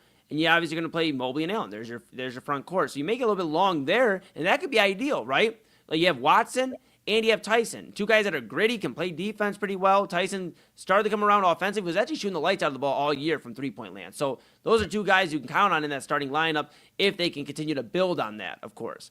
And basketball's changing, Eli, when you've got a guy who could legitimately be a rim protector inside at times when you need him to be playing the 2. Basketball's wild right now. It's insane. Now, the thing to keep in mind with James Harden, and I'm going to be very to the point with this. We've got a lot to get into tonight. I'm going to be to the point when it comes to James Harden. Yeah. If the Cavs wanted to, they would have. I think so. I've said it for weeks. LeBron James, that was the big waiting point was, hey, when LeBron signs, we're going to sign a team-friendly deal to, it's going to work out. We're going to be okay. We're going to be good to go. Jaylen Brown went to a different team by then. LaMelo Ball went to a different team by then. Julius Randle was traded for essentially like the equivalent of table scraps in NBA terms. It was crazy. Yeah. But, I mean, a lot of guys have been moved, have gone different ways, signed with different teams. We've seen it. James Harden is still a free agent. And I said this for weeks. I've been given my probability meter. I think the last one I had was 55-45 that he's a Cavalier. After this Watson trade, I think it's about 15% that James Harden is a Cavalier this upcoming season, because if the Cavs wanted to, they would. But to Kyle's point, they have the bird rights. The Cavs can go over the second apron, go into that second apron to sign their own guy. So they are allowed to make that move. But if you're the Cavaliers, are you waiting on your end now? Everybody's been like, well, James Harden, they're waiting in their camp. But the Cavs could have been like, all right, let's just figure this out. We get, we'll sign Harden and Watson. Now I get you probably have to do the the Watson one first because of the money.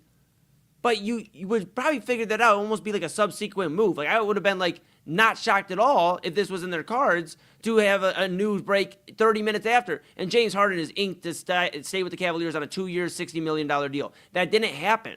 And if it doesn't happen tomorrow and it doesn't happen Friday, then what are we to believe? What are the Cavs waiting on? There's not many more moves you can make, to Kyle's point. So I believe James Harden is out there looking at different options, and the Cavaliers are like, go look at different options. If they can pay you more, best of luck. If we can help you out, facilitate to get you there, then maybe we get something out of it. But that's where I'm at with the Cavaliers and James Harden.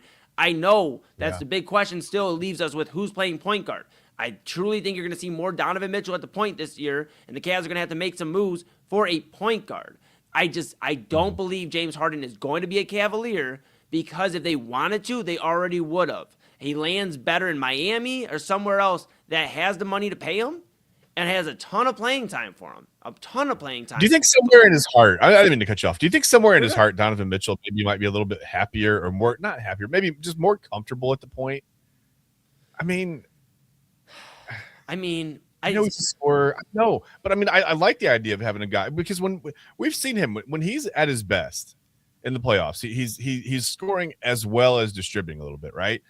Maybe it's not all one way or the other, but I like the fact that maybe this gives him the opportunity to kind of mesh between the 2 roles. Kind of, if you can figure out a way to seamlessly do that, this offense might look pretty dangerous. But I don't know. He's got to lean into that and be willing to, I guess, concede some things every once in a while. But I don't know. I don't mind it at the point guard, really. I don't know.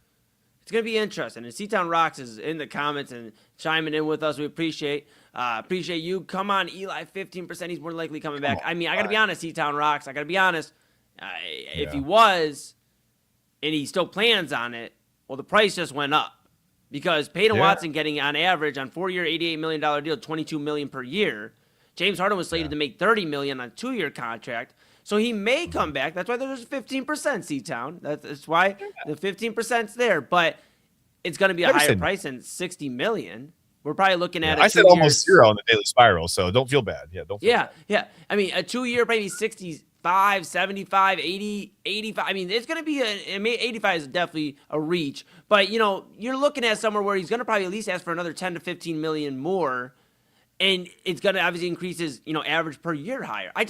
I don't see it. I don't think this did any favors for the James Harden camp seeing, oh, well, you just inked into an extension too. And how much is being Especially relayed? because we're talking about the next 2 to 3 years, right? Like Harden doesn't have that kind of time in his career, right? Like if he's going to get to a finals and win a championship, he's going to want to be on a team, on a roster that can do that in 2026, 27, not in a couple of years when he's, past 40. So Right. And now you're looking at the depth of the Cavaliers as opposed to the depth of even the Miami Heat. The Cavs still got them beat a little bit in depth, but it's not much of a difference, really. I mean, we've lost quite a bit, and we swapped some guys out, but really our additions now, Peyton Watson, Cam Whitmore, and hey, don't forget about the King of Cleveland, according to some that have murals all around the city, Mario Hezonja. So, I mean, all jokes, just jokes, people, jokes. But, I mean, my goodness, I don't know how you make James Harden work on this roster money-wise and sell him on the idea of, look, we may win one this year, but we're also focused about the exciting future of Evan Mobley, of Malik Thomas, the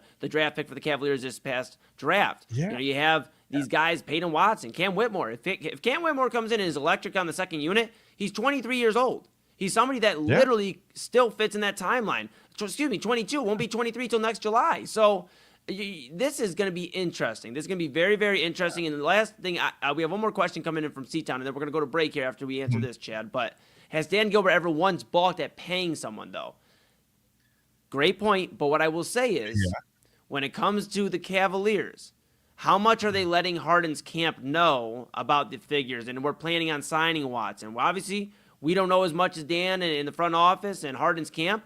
They're having those conversations, or maybe they aren't having those conversations about how much Watson's going to get and what the exact plans are. And plans, a double-A, or, obviously our guy is going to be on after, he always says the card is subject to change. That's a pro wrestling thing. And I think card is subject to change because Peyton Watson was still being suited after, or, fielded by other teams. Other teams were looking into getting this guy. And the Cavs won. Yeah. The Cavs got him. So they did get a W this offseason. And, Chad, I think that's why things have changed. Now it's about preserving as much money as you can to get basically depth.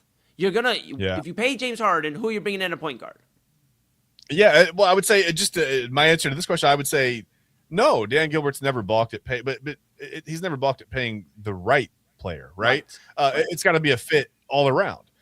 And like I said, I just think with the Cavs noticeably going with a younger roster and maybe pushing out that window to where it's not this year, but it's next season and a couple of 2-3 seasons down the line. I just don't know that Harden fits with that mold anymore. And maybe that's his choice. Maybe that's the Cavs' choice. I don't know. Maybe it's mutual. But I feel like every day that goes by, I've told you, I keep saying it, just the percentages go down for James Harden coming back to this roster and this team. But we'll see. Yeah, well, you're going to be real disappointed because on your way to your house right now is a James Harden jersey. It's been delayed about 3 months, but it's on the way to you, buddy. I got it for you. It was supposed to be for your birthday, but I can still personalize it. That's fine. Yeah, we'll work. Yeah, that's right. All right, we're going to go to break here for just a moment. We appreciate you for tuning in. We're just getting started. Got another hour with you. When we come back, we're going to talk about those Cleveland Browns because you know what? My golly goodness, geez, oh Pete. What the? I mean, there's so much going on with the Cleveland Browns. With the quarterback discussion, Todd Monken in practices ending in fights, and so much going on in Berea. Chad and I are going to take a deep breath, and then you're going to do the same. You're going to grab your caffeine, your dinner, whatever you need. And when we come back here on Inside Edge Primetime, we're going to discuss the Cleveland Browns and the roster. Can this roster overachieve despite the questions at quarterback? And what exactly is the plan at quarterback? We're still trying to figure it out after a messy day from Deshaun Watson at training camp. Shedeur shined. It was a good day for Shedeur Sanders. We'll talk about all of that when we come back here on Inside Edge Primetime. That's Chad Bryan to my right. You're right. Everybody's right. I'm Eli Moon. This is Inside Edge Primetime on the Inside Edge Network, and we're back right after this. Looking for an iconic Cleveland music venue that features premier entertainment, spirits, and food?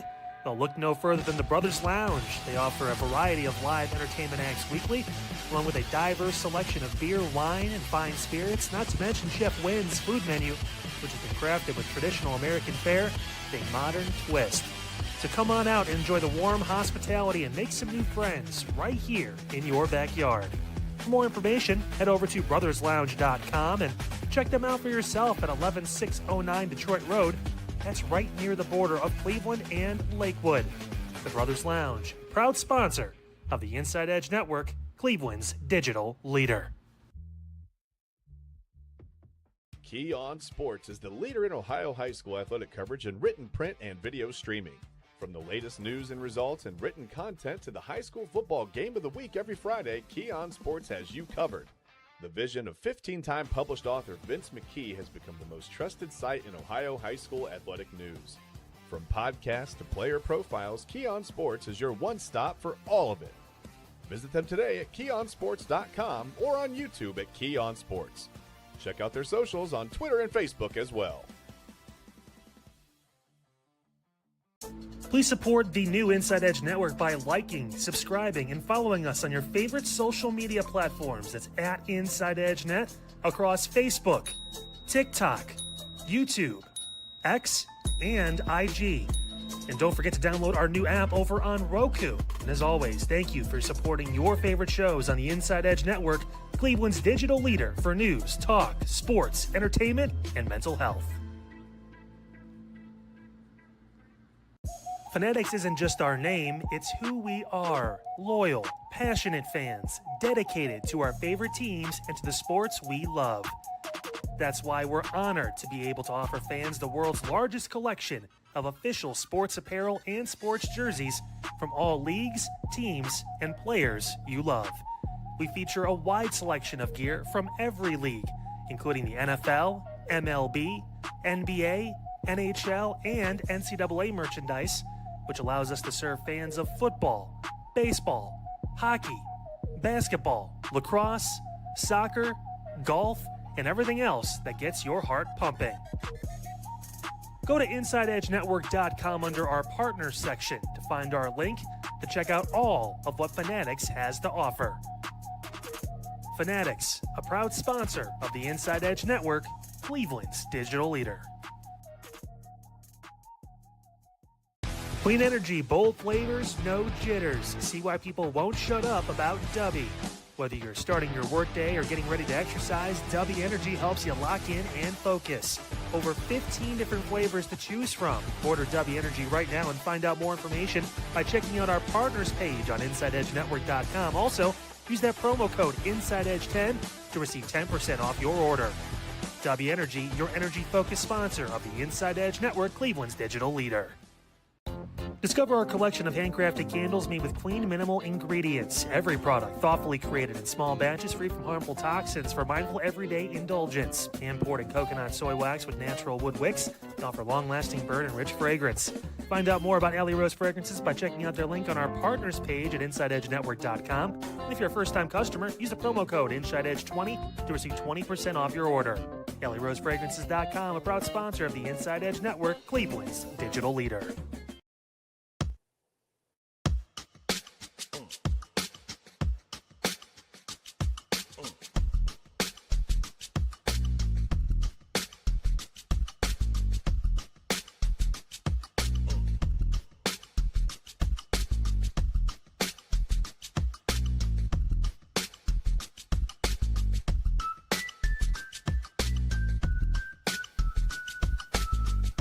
And welcome back to Inside Edge Primetime here on the Inside Edge Network. Chad Bryan, am I right? You're right. Everybody's right, which means, yeah, I'm Eli Moon. And we've been talking about the Cavaliers. They made a trade per ESPN's Shams Charania, getting Peyton Watson, Cam Whitmore, sending out Trey Mann, Max Strus, a first-rounder, sending out picks out to Denver and players out to L.A. and to Washington. And luckily, Chad and I, we made the cut. So we will be in Cleveland to begin the basketball season, it appears. I was nervous. Now, a lot to get into. Of course, we talked to Cavaliers. I'm trying. My blood pressure literally went up in the 3 minutes we were on break. My blood pressure went to the ceiling. Like, whoop. Okay, let's breathe. The Browns. They have preseason week 2 against the Buffalo Bills. I had a visceral thing. Yeah, my bad. They are going to be in joint practice. They are in joint practice today all week. You see, folks, this is what happens when I talk about this freaking team, and I'm watching my mouth tonight because I know the Bryan household will watch this on replay, so I'm really trying to watch my mouth. But my goodness. Yeah, I can't hear words like that, man. I can't. When you think about how talented some of the guys on this roster are.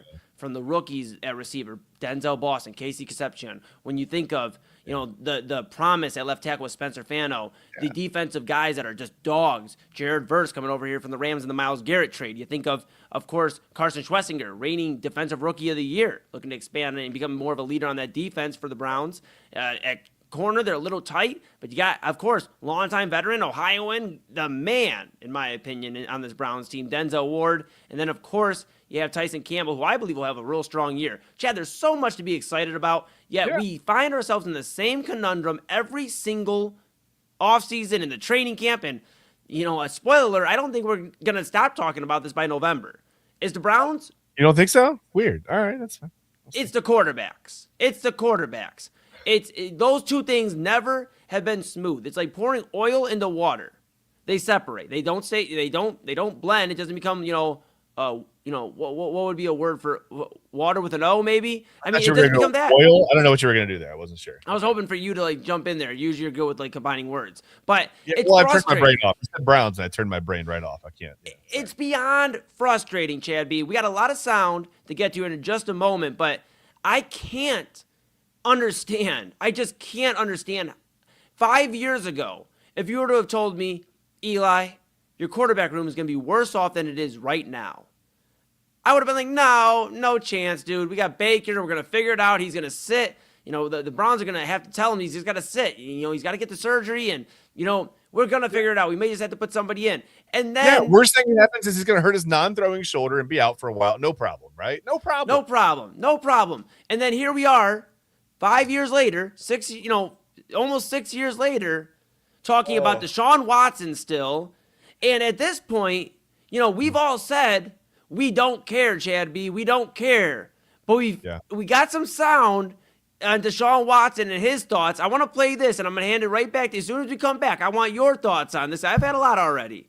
Deshaun Watson was asked about the fan reception earlier at training camp today. How would he feel on Saturday in front of the home crowd? Hasn't played a game in damn near 2 years. Missed all of last season, was TikToking and dancing with his significant other, taking the Browns' money. And you know what Deshaun Watson had the answer to? Well, actually, I'll save it. You don't even have to guess. I'm not even going to have you guess because I don't want you to have to spend more energy trying to think about what he has to say. Here's Daryl Ryder with the clip from Browns training camp. Daryl Ryder of 92.3 The Fan. This is Deshaun Watson and how he feels about fans' reaction on Saturday. Reaction, and have you thought about any type of reaction that you might get at the stadium on Saturday? Are you prepared for whatever might come?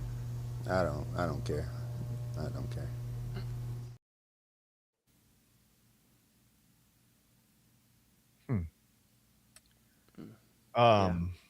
Okay. So 22 months. Right? Yeah. And it's been more than that, right? That's just 22 consecutive months.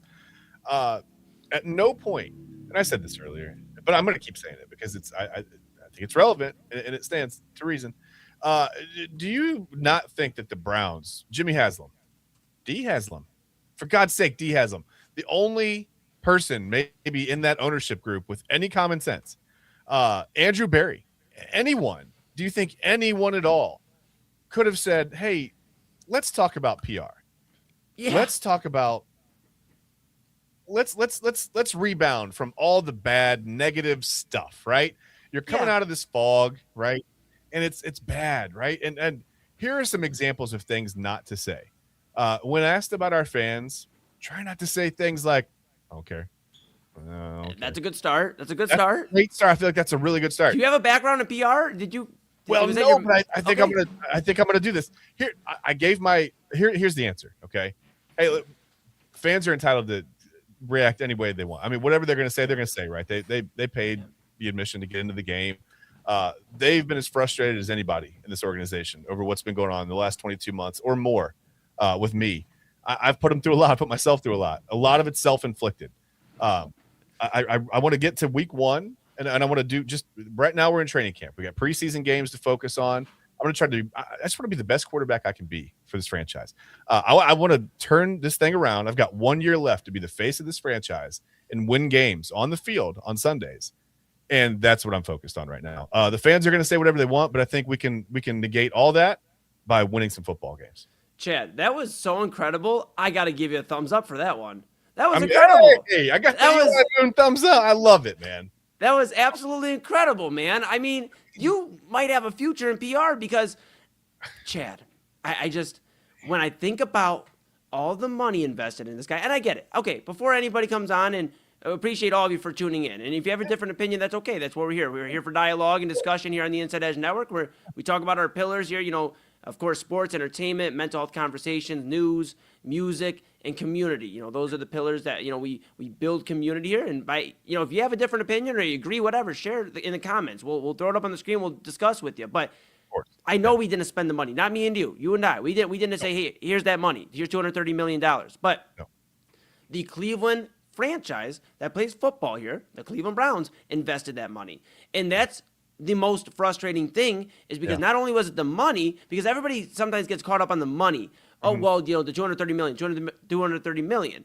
Yes, you could have signed some free agents. You lost an ability to retain some guys. I do believe it impacted some of the decisions they had to make when it came to Nick Chubb, it came to Kareem Hunt, these types of decisions, and they weren't able to retain some guys. And even other pieces that have been casualties. Martin Emerson, a strong corner most of his tenure here in Cleveland, gone to I believe, New Orleans, I believe. I believe Emerson's in New Orleans on a very small contract. I was stunned, but these are the casualties that happen. We focus on that. We also forget that there's multiple first-round picks that were also attached. It essentially restarted the Houston Texans rebuild, and they were rebuilt and in the playoffs before we even saw 10 games of Deshaun Watson.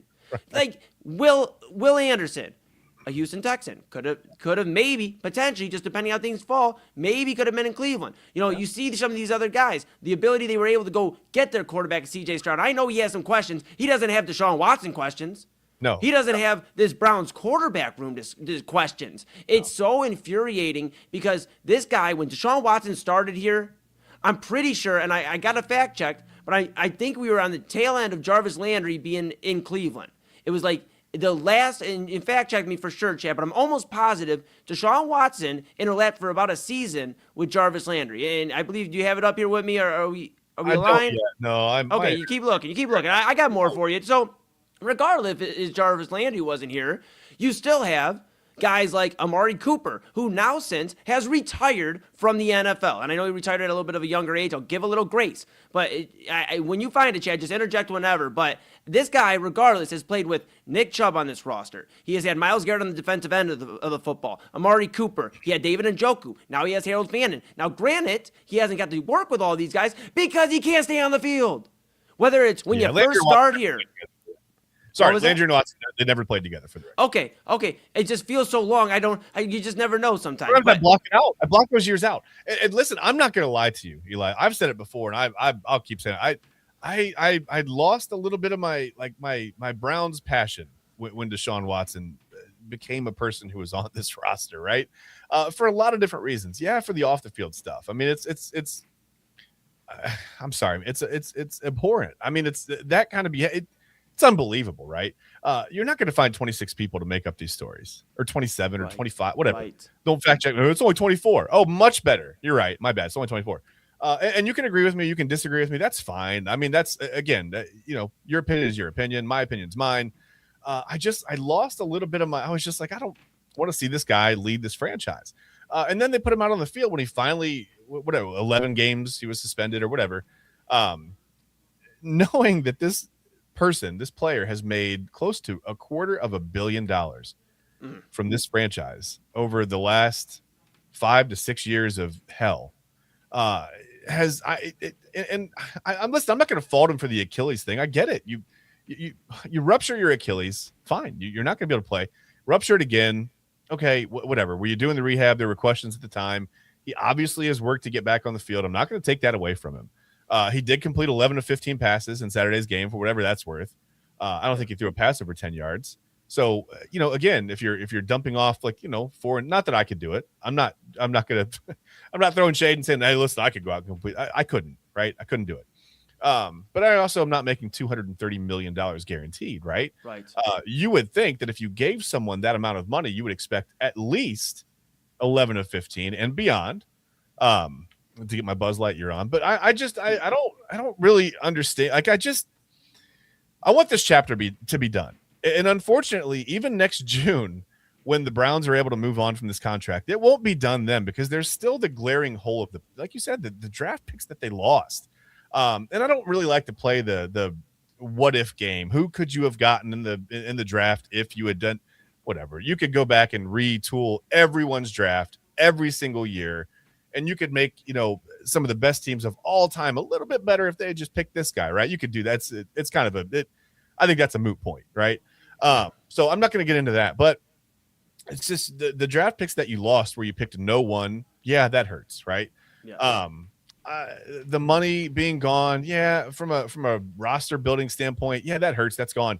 But it's just the lack of anything. And now when asked about the fans, who, listen, I get it. It's a game. It's a sport. You play it for your brothers. You got a 53-man roster by the time this thing's all whittled down, and you play for them, right? You play for the guy next to you. And that's commendable, right? But, I mean, you're also an entertainer at some point. 50,000 people don't pack into these NFL stadiums all over the world now, by the way. Not just here, right? Everywhere. I mean, everywhere, conceivably. We've had NFL games everywhere, and they pack the stadium. You are an entertainer. You are there for the fans. You're putting on a show for the fans. And at the very least, I mean, my God, we've struggled with this quarterback room since last century. I know it's late, 1999. I know. But it doesn't matter. We for 26, 27, whatever, 800 seasons, 42 starting quarterbacks and very little production. Every once in a while you get a Pro Bowler and okay, I'm not talking about what happened last year. That's ridiculous. I mean like an actual all pro type of season, right? Every once in a while you get a playoff appearance and you might win one playoff game in 26 or 27 seasons. That's not going to cut it. And I feel like this franchise just keeps making the same mistakes going forward, and that's the frustrating part. It's like they did. It doesn't matter who the front office is, and it lends you to. People say, "Oh, the waterfront's cursed." Maybe it is. I have no idea. I have no idea what's going on. How this franchise can continually get these decisions wrong, but they have. And now, when asked about the fans, the lifeblood of the organization, this franchise, right? Like, the only thing the Browns really have right now is their fandom. I mean, the dog pound. The people that have been with this franchise, no matter what, through the move and through the comeback and the putrid play, 0-16, 3 and whatever, Hugh Jackson talking about trust me with Cody, all the stuff, man. I don't even have time to list it all. We only have an hour and a half of the show. But after all that, the face of the franchise, right? The leader, the starting quarterback for week 1, the guy that's going to lead you to the promised land goes, I don't care about the fans. I don't care what they say.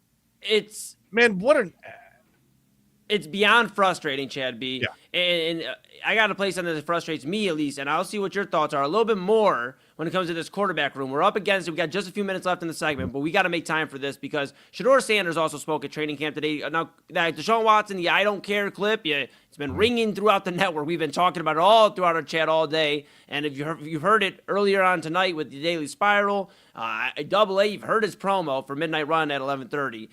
He's pissed. For lack of better words, he is not in a good mood. So it's gonna be rough. It's gonna be rough when it comes to the thoughts, I'd imagine, on Deshaun Watson. It's gonna be a rough assessment. He may not want to listen. Maybe his camp shouldn't listen because Double A is gonna let Deshaun Watson, I believe, know how he really feels about Deshaun Watson's tenure in Cleveland. I think it's about that time. And we've done it a few times, but it just feels like every 2 years we keep checking in. Oh, this guy's still here. It's a mess. Now, that last clip, again, the Deshaun Watson I don't care clip, courtesy of 92.3 The Fans, Daryl Ryder. This next clip is about Shedeur Sanders starting the second preseason game against the Buffalo Bills this upcoming Saturday. A big game for Shedeur Sanders. He's got to take this job from Deshaun Watson. He can really get an opportunity to start the entire seasons.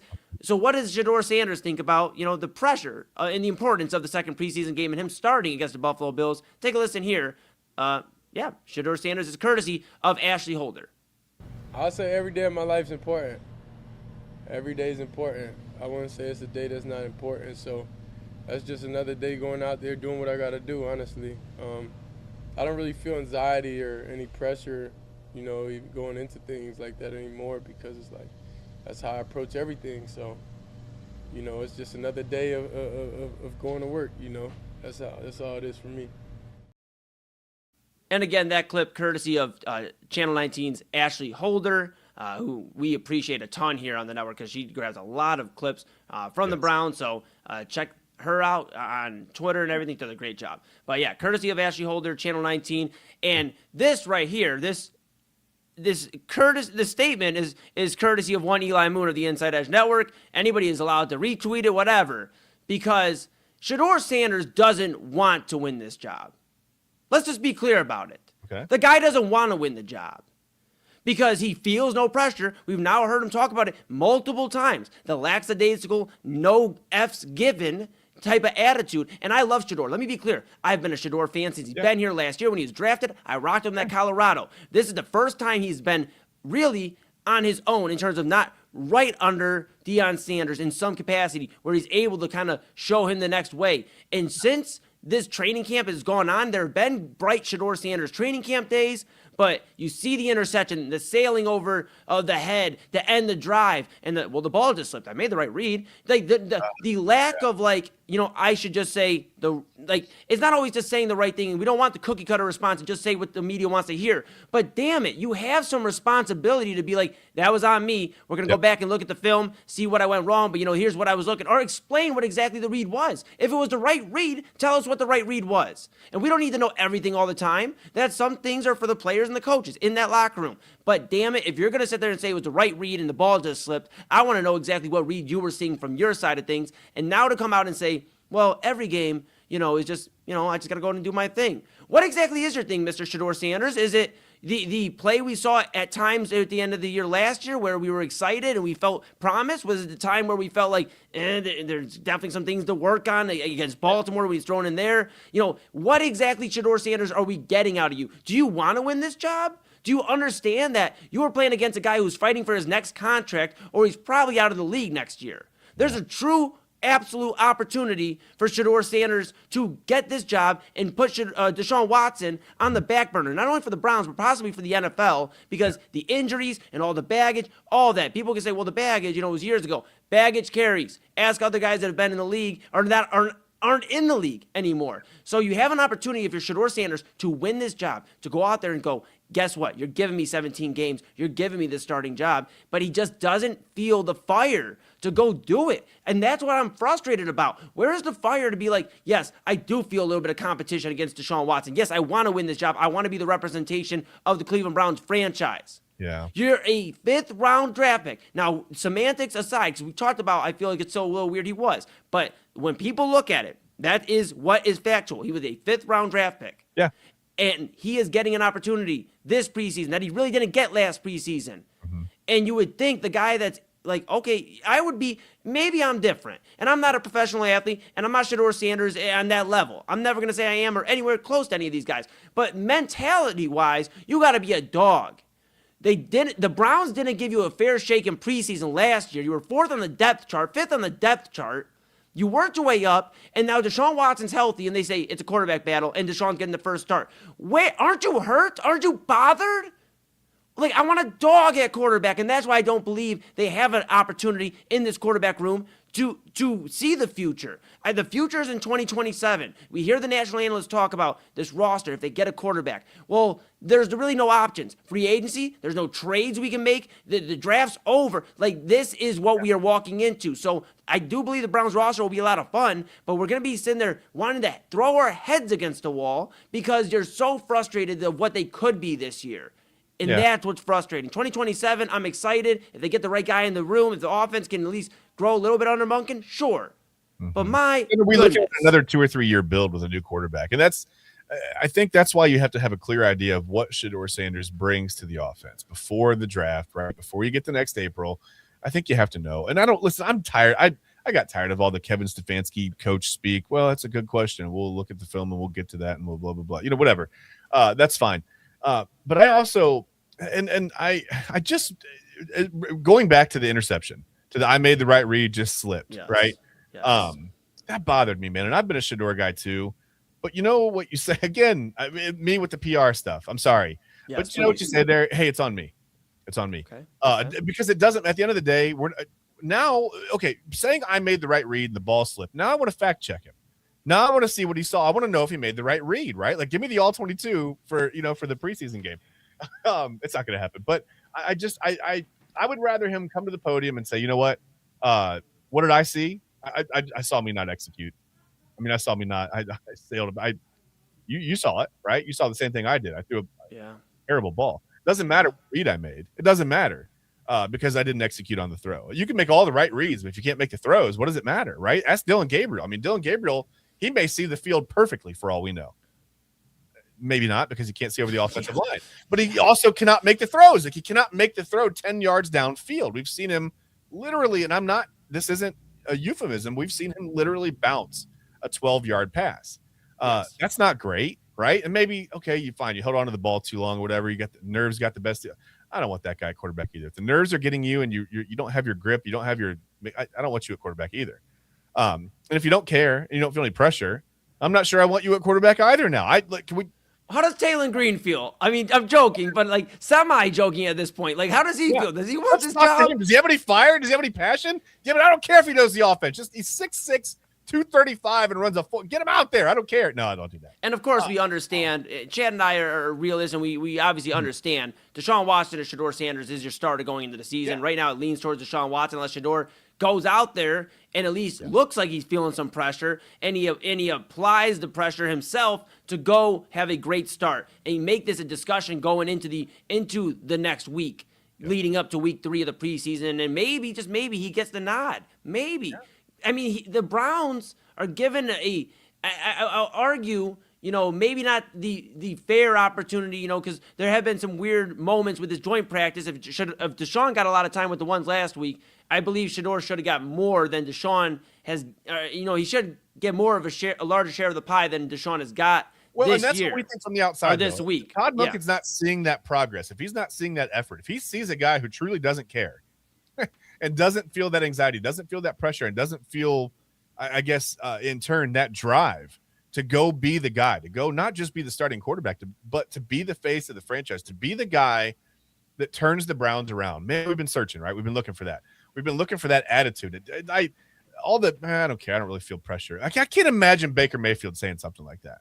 It's right. Like, come to the podium, like, I don't. It's whatever. I mean, I'm just out here and I'm blessed. Do you remember how mad I got at Donovan Mitchell for?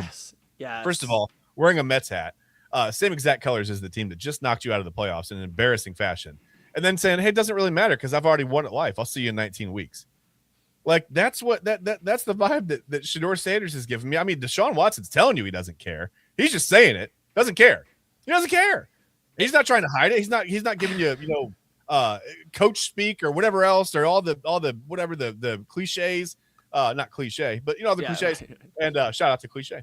Yes, but no, he just is. I don't care. He told you I don't care. I know. He can't even hide it. He just doesn't care. I know. What is going on in this quarterback room, man? It makes me sick.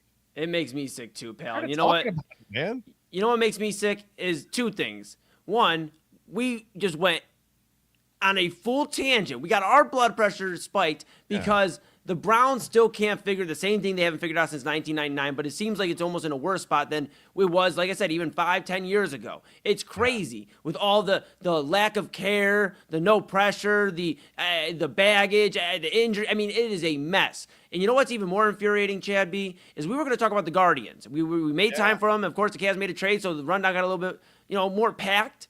And the Guardians completely are out of the rundown for tonight. We'll talk about them tomorrow. I love the Guardians. They lose 1-0 to the Giants. Yeah, 1-0 loss to the Giants tonight.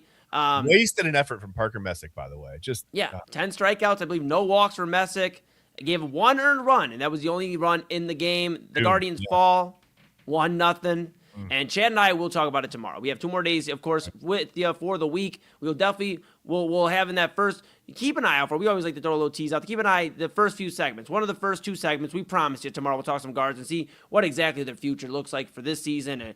And guys and girls, we've got to start thinking about eventually. It's a lockout. Eventually, there's going to be some talks, and the players aren't going to be happy. The owners aren't going to be happy. We're not going to be happy. We're going to figure out what's going on. But all that being said, Chad B and I, we're going to take a quick pause. We're going to collect ourselves. You go ahead and grab some dinner, caffeine, whatever you need at home. And when we come back, we're going to find out what Chad found. because going back in time, we're going to send him in the time machine during the break, way back in that time machine, find out what happened on this date in history on August 19th, because it is time for Way Back Wednesday when we return. That's Chad Bryan to my right, your right, everybody's right. I'm Eli Moon. This is Inside Edge Primetime here on the Inside Edge Network, and we're back right after this. Dine, drink, and dance at the premier spot in town. It's time to check out all of what our friends over at the Brothers Lounge have to offer. Everything from weekly live entertainment, a wide variety of different beers, wines, and spirits, and an expertly crafted American fare menu with a twist courtesy of Chef Wynn that'll make your mouth water. So, what are you waiting for? Head over to the Brothers Lounge at 11609 Detroit Road or check out their website, brotherslounge.com, to learn more about what you've been missing out on. Brothers Lounge, proud sponsor of the Inside Edge Network, Cleveland's digital leader. Whether searching for a baseball autograph by your favorite World Series slugger, a signed football by an iconic Hall of Famer, or the jersey of a world-famous soccer star, you've come to the right place. Here at sportsmemorabilia.com, the web's leading source for authentic sports memorabilia, you'll find more than 500,000 authentic products from nearly every professional sports league, team, and players. Not only will you find your next prized sports possession with ease, thanks to superb customer service and tremendous site experience, you'll have satisfaction and peace of mind that every product listed comes complete with a certificate of authenticity and is fully backed by the sportsmemorabilia.com lifetime authenticity guarantee. Check out sportsmemorabilia.com by heading over to the partners page on our website, InsideEdgeNetwork.com. SportsMemorabilia.com, proud sponsor of the Inside Edge Network, Cleveland's digital leader.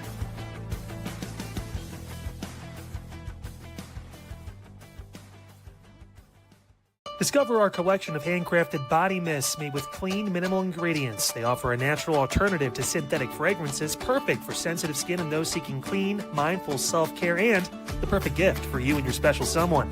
Learn more about all Ellie Rose Fragrances has to offer right now by clicking the link on our partner page at InsideEdgeNetwork.com. First-time customers use that promo code InsideEdge20 to receive 20% off your order. EllieRoseFragrances.com, a proud sponsor of the Inside Edge Network, Cleveland's digital leader. Monster Moments Photography is a husband and wife wedding photography team based in Cleveland, owned and operated by Inside Edge Network's very own Ryan Monster and his wife, Hallie. For the past 10 years, they've captured more than 100 weddings across Northeast Ohio and beyond, always working together as a true two-person team. Their style centers on authentic, emotional storytelling, documenting the real moments between two people in love and creating images that feel natural, comfortable, and true to the couple. Rooted in Northeast Ohio, but inspired by their travels, Ryan and Hallie bring a warm, personal approach to every wedding day. Their work blends experience, consistency, and a genuine passion for helping couples relive their best day through timeless photography. Learn more by checking out Monster Moments Photography's link on our partners page at the InsideEdgeNetwork.com website. Monster Moments Photography, a proud sponsor of the Inside Edge Network, Cleveland's digital leader. Find us on InsideEdgeNetwork.com for the latest information on your favorite shows, personalities, and network partners. Plus, we have a merch shop. That's right, we have network polos, t-shirts, champion jackets, hats, and bottles. Rep the network. Every purchase supports independent sports and entertainment media. Thank you for your support from all of us here at the Inside Edge Network, Cleveland's digital leader for news, talk, sports, entertainment, and mental health. Hey guys, awesome show today on Unfiltered. Talked about a lot. The Cavs make their move. Peyton Watson now part of the Wine and Gold team. What does that mean? We talked about that. We also got into a bunch of different topics, everything from the Ohio BMV to another incident involving a toddler with a gun, just craziness. All that and more on Unfiltered from this past show. Tomorrow, more and more to get into, more fallout from the Cavs trade. Obviously going to talk about an update to the murder in North Royalton of the city employee. We got more details about that and so much more. All that here on your source for news, talk, sports, and so much more. Unfiltered, 9 p.m. tomorrow right here on the Inside Edge Network. I will see you Thursday. For over 4 years, Deshaun Watson has stolen money from the Cleveland Browns and from you, the fans. Stolen money. Not shown up, not do the things that he needed to do. It's not the fans' fault that $230 million was paid to this bum. And I wanted to give him all the benefit of the world. See it through. See the contract through. Boy, did I feel like a dummy. after today's comments, he is at the very top of the list of most hated athlete in Cleveland sports. He is at the very top. To be piss poor and then to go out and say, oh, I don't care about what the fans have to say. Screw you. Screw you. Can't tell I'll see you tonight at 11:30. Unbelievable. This guy's a joke. This guy's an absolute joke. See you at 11:30.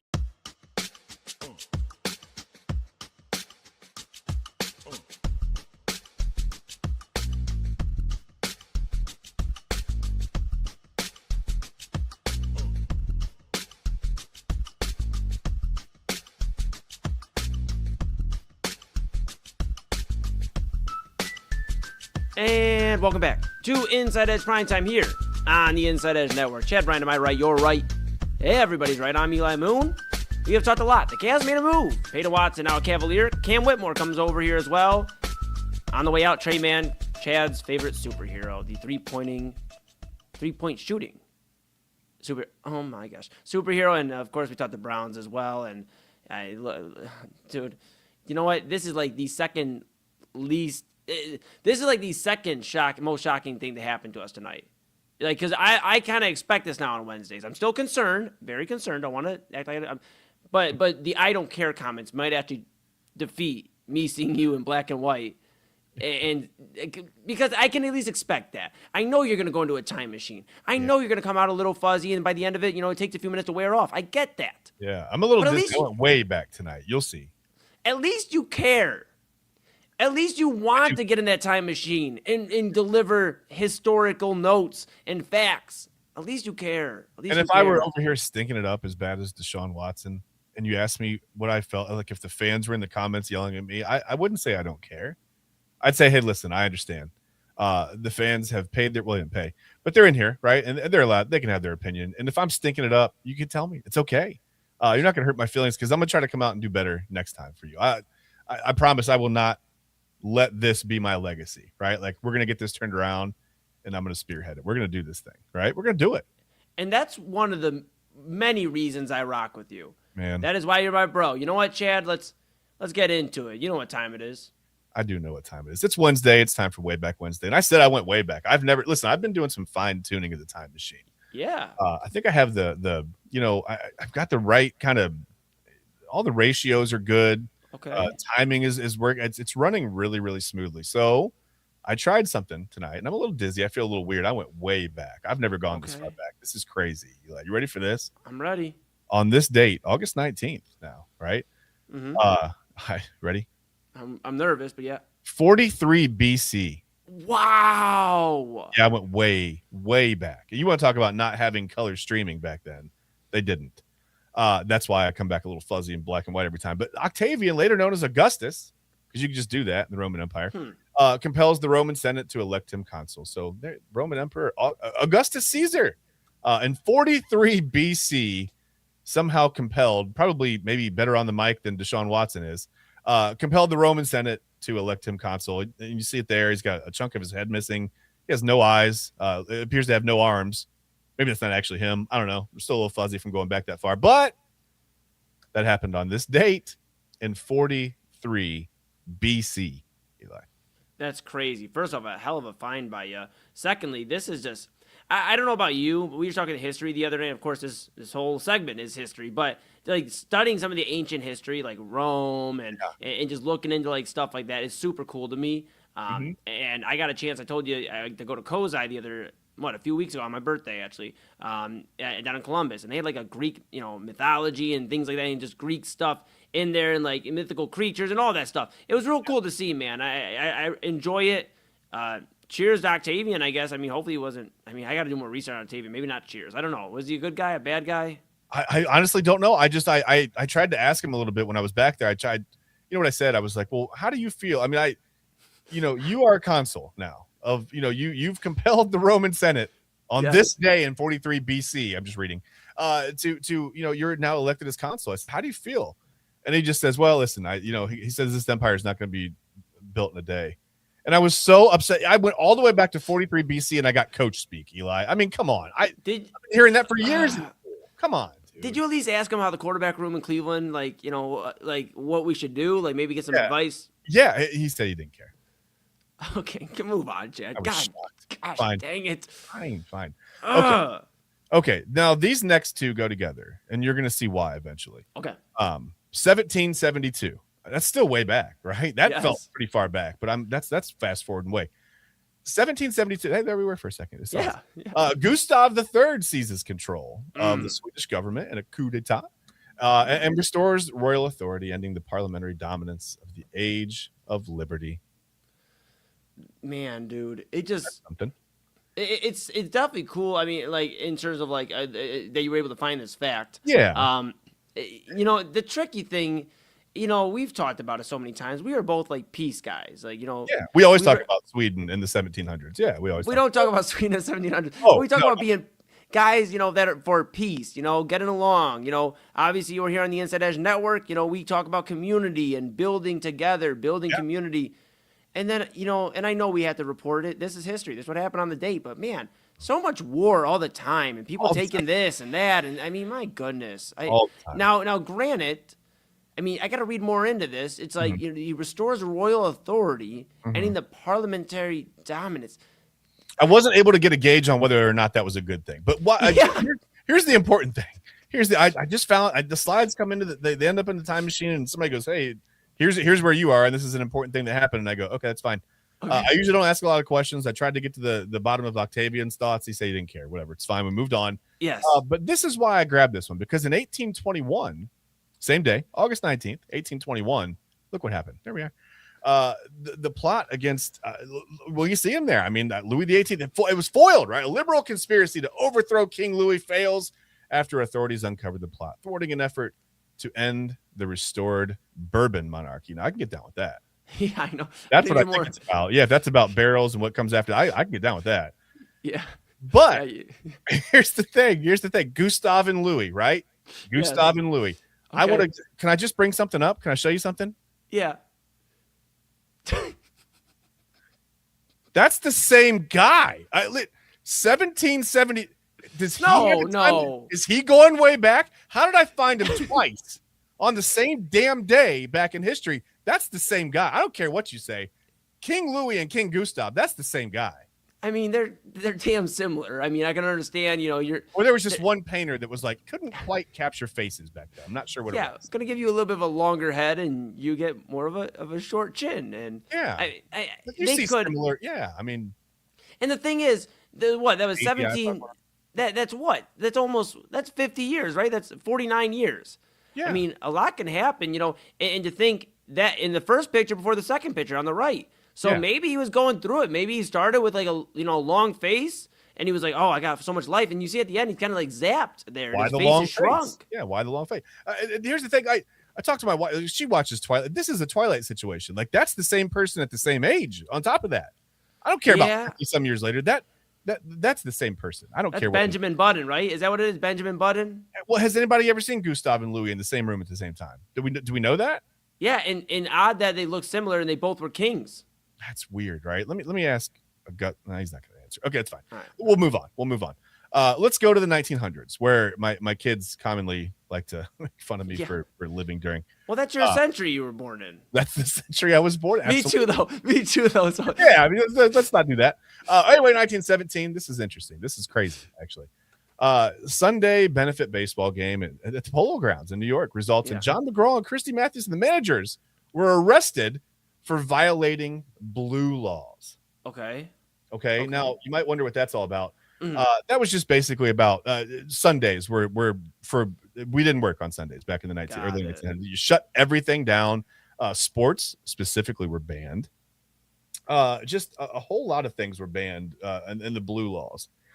And the blue laws actually go back to I mean, this is maybe this is too much of a history lesson, but they go all the way back to colonial times. I mean, all the way back as far as Massachusetts in 1671, they enacted a law banning unnecessary work, travel, and sports and recreations on Sundays. So all the way back to the 1600s, back before Gustav and Louis were running around being the same guy, Massachusetts said, nope, don't do that stuff on Sundays. We don't do that here. And they went and played a game, and the police showed up and they said, "You're under arrest for violating the blue laws." So my thing is, there was other guys and girls I'd imagine that were arrested probably as well. These are just probably the two most notable because the managers, I think, were just like, they were like, "Hey, who's responsible here?" Right? Let me talk to your. Okay. I'm going to talk. So, yeah, they want to talk to your manager. They had the haircut, whatever, the Karen thing. They said, "I need to talk to your manager." And John McGraw and Christy Mathewson came out and said, "What do you need?" And they said, "Turn around, put your hands behind your back. You're violating the blue laws." Man, I mean, isn't that crazy? Yeah, it's a disappointment too for a benefit game too. Like, I don't know. They're just trying to help some people. Yeah. Yeah, I mean, my goodness gracious. Well, this next one's a little more uplifting. Okay. All right. 1934, August 19th, 1934. This is such a cool story. Okay. The first All-American Soapbox Derby is held in Dayton, Ohio. Okay. Yes. And I want to try to paint the picture. First of all, the fella that you see there, let me find his name. Where are my notes? I had some notes. Yeah, I understand. They probably got juggled throughout the time machine. Yeah, they get a little mixed up sometimes. Where are we looking at here? His name is Robert Turner. Okay. He took home the National Soapbox Derby trophies, the first ever winner. You know what he won? What did he win? First, let's talk about what he said after the race. They asked him, how'd you manage to win? Because this is the first time. Let me tell you the story about this. First of all, let me go back a little bit more. Let me pull back the curtain, as you say. Okay. Myron Scott was on. He was on a photo assignment for the Dayton Daily News. Worked for the Dayton Daily News in 1933. Myron Scott would actually go on to name the Corvette. Okay. What? He would name the Corvette. Okay. So he came upon some children just playing around with some cars that they had made, whatever, out of scrap pieces. They were rolling them down the hill, and he thought, well, this is interesting. What can we do with this? So he approached the Chevrolet Motor Company, who, along with the Dayton Daily News, cooked up the idea of the American Soapbox Derby, the All-American Soapbox Derby. This guy right here, 11-year-old Robert Turner, wins it. And first of all, they were asked, he was asked about it. How'd you win? And he said, well, and I could just hear this in the 30s. Some of them, it's the quote, some of them had sweller cars, but I had the weight at the front end. That did the trick, right? End quote. Okay. So, yeah, man, I'm super proud. Robert Turner, he won a 4-year scholarship to any college of his choosing, Eli. That's sick. That's actually a sick prize. I'm not gonna lie. I was waiting for you to be like, and he won a cool $100. I'm like, oh, I would be so mad. He won a Band-Aid for scraping his elbow when his car came to pieces. No, I tried to dig through to find out what he did with that scholarship. I cannot find any public records that tell me where Robert Turner ended up going to school with that All-American Soapbox Derby scholarship. I do not know where he ended up going to school. So if anyone out there knows that, if you know where to find, that's going to be an earworm, a brainworm, whatever you want to say for, well, not brainworm. That's something different, but it's going to bug me if I don't know. I got to know where he went to school. Like, what did you do? If you win a 4-year scholarship for rolling a car down a hill, first of all, that's pretty cool. Congrats to him, right? That's awesome. But I also want to know what he did with it, right? Did he make the most of that opportunity? Did he, whatever? I want to know. Right. And I got to add before we go to the next one, I believe Papa Moon was doing soapbox like derbies or something along the line, something like that. He was racing cars when he was younger, and he was setting these cars. I feel like I can tell it now because Papa Moon's, he won't get in trouble now because he's in his 50s. That's your I won't reveal his exact age. Yeah. I was like, do I reveal that he's in his 50s, or is he gonna hear me from like the other room and come out here and be like, "Are you serious? I've been watching the entire thing live." But no, he obviously like deconstructed and like reconstructed some of these cars, and it would run them up and down the road and whatnot. And there was a time I guess where Pa's thought maybe racing, and then he's now on the InsideEdge Network. So look at that. So just crazy, to see like how these construction of these cars even back in the 30s. And then, like I said, I've heard some of the stories of Papa Moon. Like, we took this door off and we put this door here. And then, we put the, this and that. I'm like, man, no, dude, I would have been the guy watching on the side eating popcorn. Yeah, well, he would have done swell if he just would have put the weight in front. All he had to do. Yes. I'll let him know. know. Tell him how to do that. Okay, so we're going to move on. I'll tell you what. I'm going to skip one here. Well, no, we're going to go over it quickly. This is fine. Okay. There we are. Baseball umpire in 1941, August 19th. Jocko Conlon, right? Jocko. He ejected Pirates manager Frankie Frisch for coming onto the field holding an umbrella to try to get a rain out. I guess Frankie was like, hey, man, it's raining. Look how, I can't even come out here and talk to you without this umbrella. And Jocko said, I've had enough of you. Go to the clubhouse. This is ridiculous. 24 years ago, I could have had you arrested for this. You're violating Yeah. blue laws, and now you got the umbrella. This is ridiculous, man. I can't imagine. Now you get kicked. Now you get run out of here for just talking about balls and strikes. So I can't imagine if we had I just picture Bobby Valentine coming out with the glasses and the mustache and an umbrella or something. That's ridiculous. Just crazy. And this is like an all names. This is like an all names team too. And I hope the PA announcer for the Pittsburgh Pirates, is announcing the players. He's like, and your manager, he's not super fresh. He's Frankie Frisch. That's right. I love it, man. It's not Trey Man, but it's fine. It's a good. It's a good. It's fine.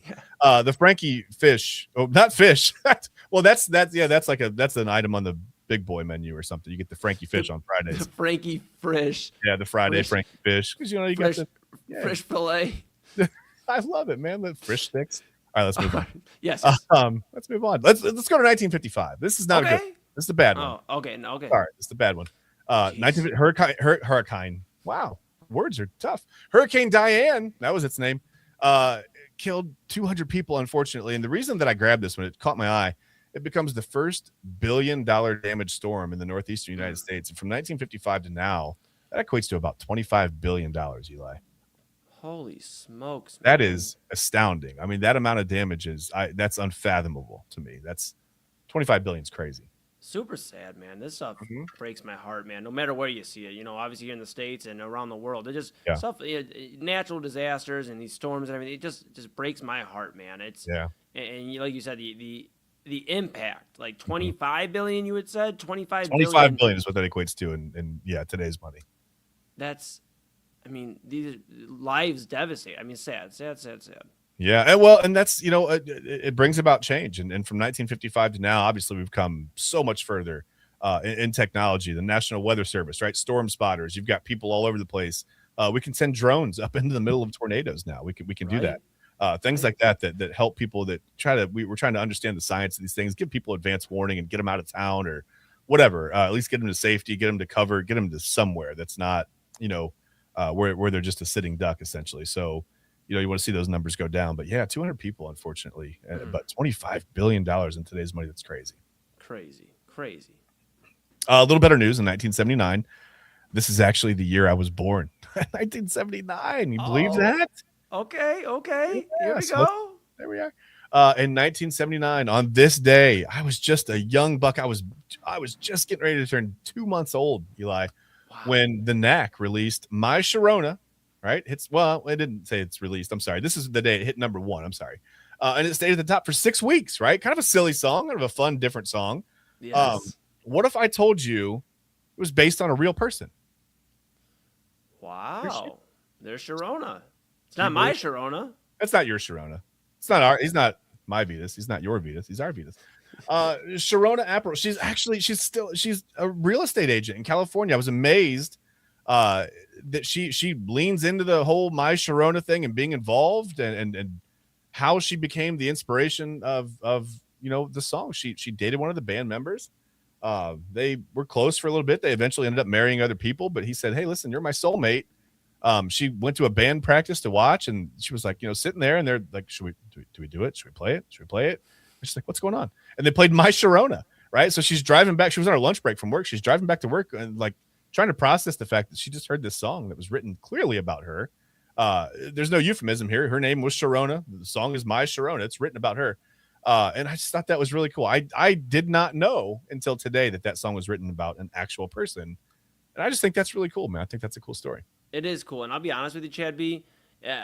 To be honest, now there are some cases where we kind of artists, I guess I'm speaking on behalf of artists near and far. Sometimes, you kind of get, in your you create a reality with like telling a story, and it may not necessarily involve you. And that's like, second person, first person, third person telling of a story. But a lot of times, at least the artists I work with here in Cleveland and out of state, and like people I've been seeing make their way, a lot of it nowadays is really about what you went through. And I mean, I think that's been the case. But to your point, back in the 70s, there were so many love songs going around. I mean, you couldn't be in love with 25, 30 people. I mean, you could, but that'd be a problem. So I just think... Yeah, you have to go out west to do that. That's not really acceptable here. Yeah, but oh my goodness. But,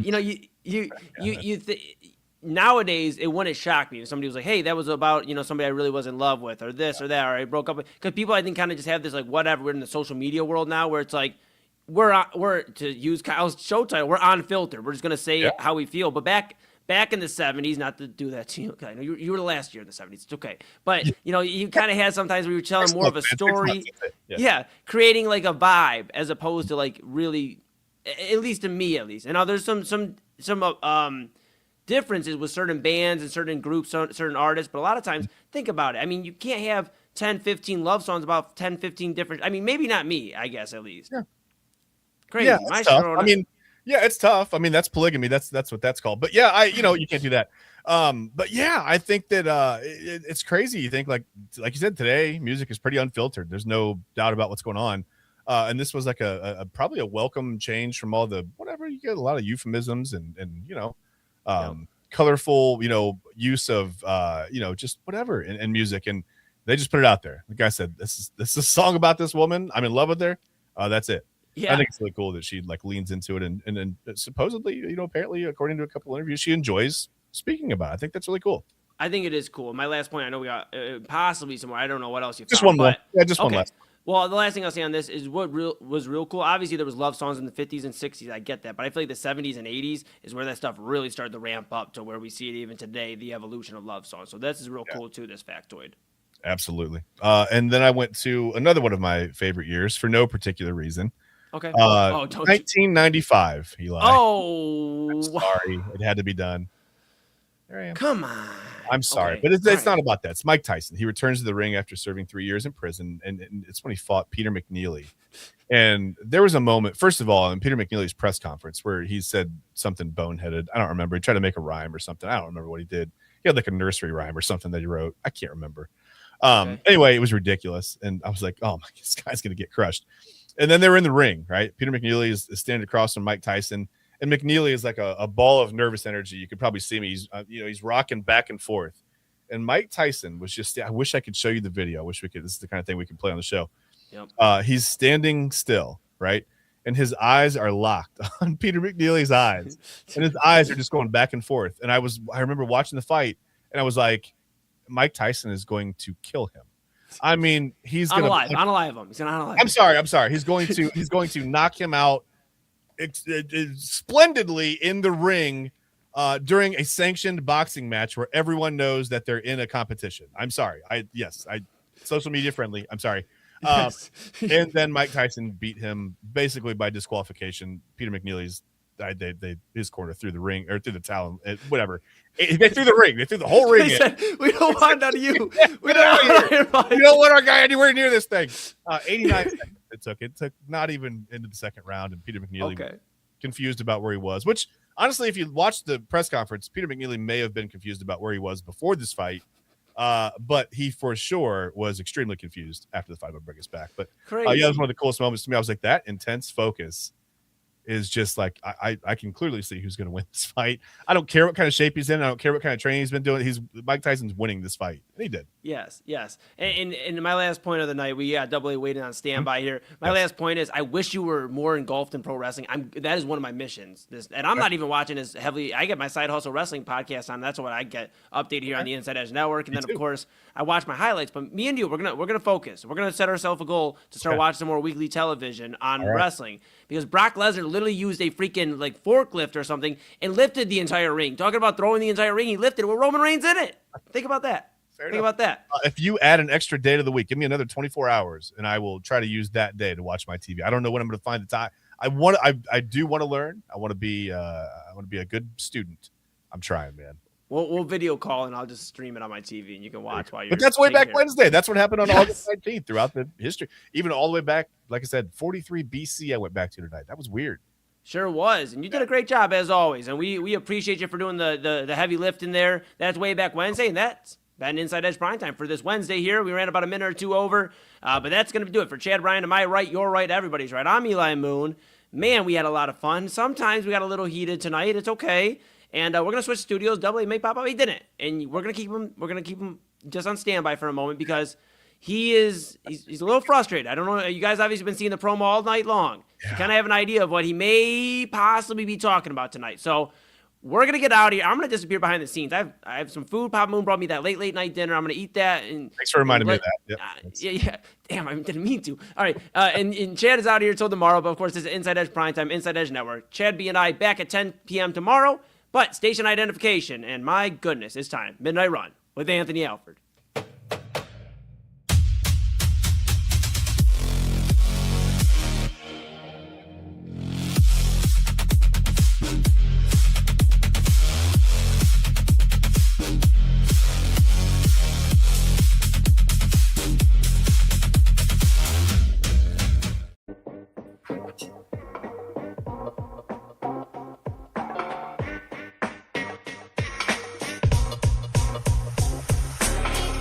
This is Midnight Run on the Inside Edge Network.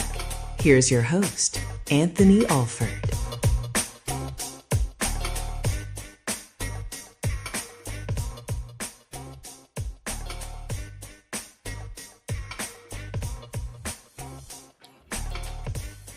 Hello, everybody. Welcome to Midnight Run here on the Inside Edge Network. Great to have you along. My name's AA Anthony Alford. Welcome aboard. And again, we're live every single weeknight here on the Inside Edge Network at Inside Edge Net across our social media platforms. Our live streams are always on Twitter and YouTube. And you can see our show clips on all of our platforms. You see they're listed there at the bottom of your screen: YouTube, Facebook, Twitter, Instagram, and TikTok. We're online at InsideEdgeNetwork.com. And you can search for us on the Roku app. There it is. The Roku app, or just go to Roku and find us. Just search Inside Edge Network. All right. You're going to hear from Eli from time to time here. He's my producer here on Midnight Run. You just heard him and Chad Bryan on Inside Edge Primetime. We're not going to waste any time. Deshaun Watson. I've been trying to figure out the right words to say that will not get this entire network thrown off the air.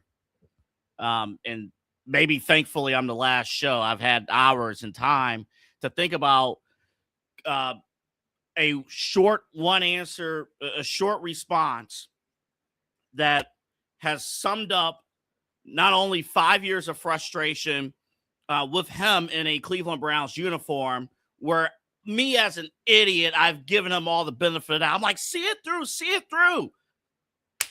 Slap me. Talking about see it through. See it through. Let me say this before we play the clip. Let me say this.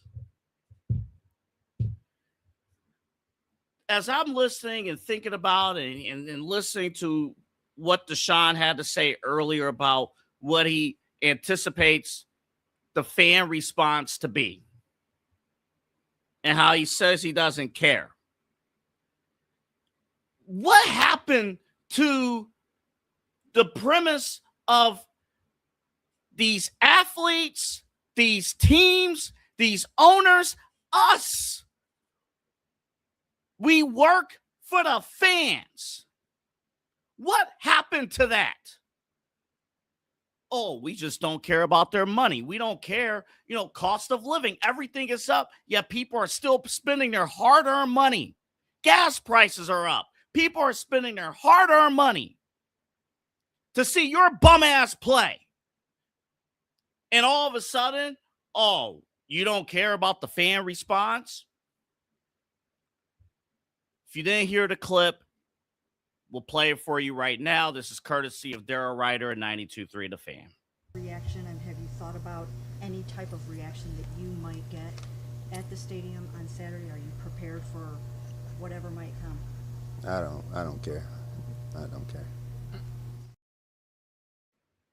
So if you didn't hear the question, Mary Kay Cabot essentially asked, okay, on Saturday, it's going to be the first time you're expected to hear from the home fans in 2 years since the injury. Obviously, he didn't play at all last season. And what will things be like if you don't get a positive response? And your franchise quarterback, who at one time was the highest paid player in the NFL, who you gave up everything for. He said in 3 words, I don't care. He said to you, the fans, he don't give a rat's you know what about you. About you. Doesn't matter if you grew up as a Browns fan. Doesn't matter if you became a Browns fan. Doesn't matter if your mom and daddy were Browns fans. Doesn't matter if your brothers and cousins and friends were Browns fans. He doesn't care. He doesn't care. And all due respect to everyone who has mentioned PR and on the surface level, everyone's right. PR-wise, he should have said something differently. But dang, I appreciate. Thank you for telling us how you really feel. Thank you. And good luck to the Cleveland Browns. Good luck to Todd Monken. Good luck to this entire organization to try to hide him until week 3 of the regular season. Because don't be surprised, he's scheduled to play in the 3rd quarter of this Saturday's preseason game. Don't be surprised. Oh, they worked very hard at joint practices on Thursday and Friday. Oh, geez, we need to see a little bit more of Dylan Gabriel, so Deshaun's not going to play in the 2nd game. You can't hide your $230 million investment. You can't hide him. He is the most unlikable athlete in the history of Cleveland sports. His play doesn't justify his contract. His actions, whether alleged or not, doesn't justify his worth here or anywhere. I'm not upset that he took the money and he took the contract that was offered. I'm not upset about that. I'm upset that he sucks. And I'm upset that he doesn't care about what you think about the fact that he sucks on and off the field.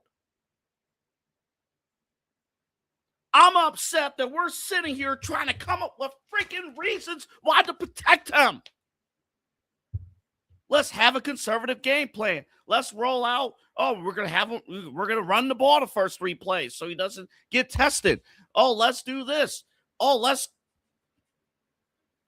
for your franchise quarterback to answer a question like that, and then every single time it's turned on the fans. Oh, how come you don't support him? Are we effing serious right now? And here I am on these airwaves, on my show, looking like a dummy because I've sat here for the last week saying, you know what? I know he has major red flags on the field, but let's see the contract through because that's what's best for business. We're not even defending a B-plus player. We're defending somebody who's being paid like a Hall of Famer, but may not even be good enough to be 3rd string on most NFL teams. This is a joke. This is a joke. And none of them care. None of them care. Because I guarantee you, again, this all gets thrown back on our face. And then for whatever reason, we still sit down, open our wallets, and, oh, come on, DW4, let's make a play. Let's find the open receiver for once and throw the ball down the effing field and be efficient.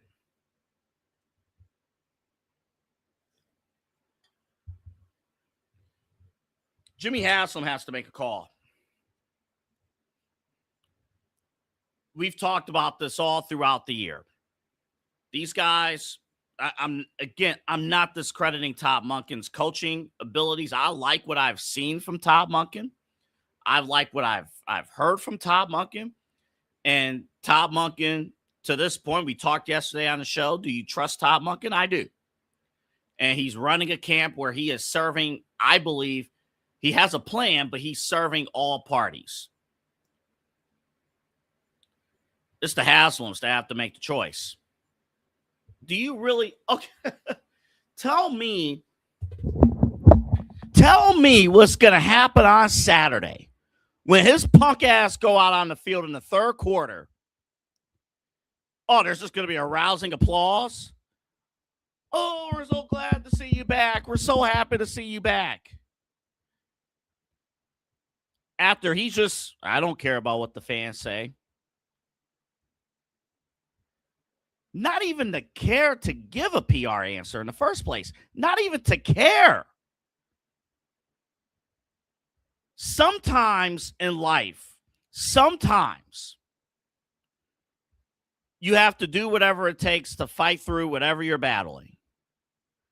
And if you have respect for what you're battling for, what you're fighting for, you're going to put up with a few things. But a guy who's getting paid $230 million doesn't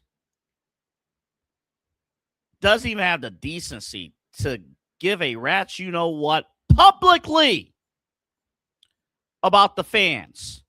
So what does he think about you guys privately? What does he think about me privately? What does he think about all the Browns fans in Cleveland, the city of Cleveland privately? What are they saying behind closed doors? You always say, whatever you're saying publicly, man, you can amplify it behind closed doors, can you? So he says he doesn't care. My interpretation behind closed doors, he really is saying to you, the fans, to me.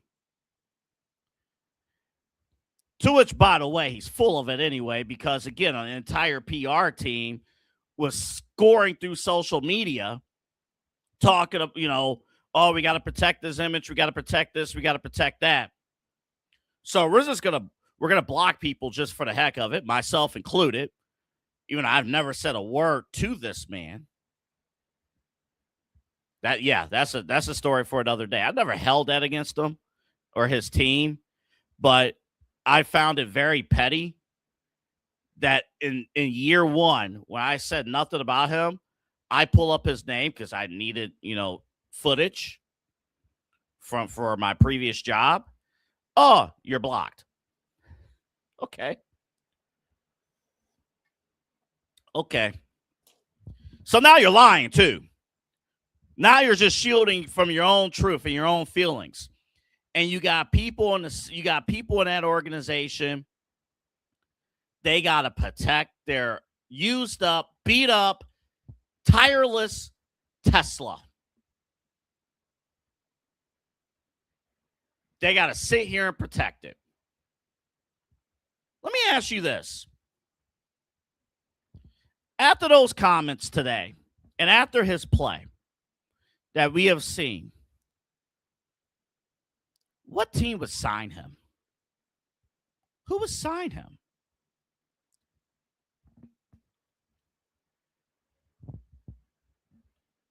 $230 million of stolen money. At least, damn, have some respect for the fans.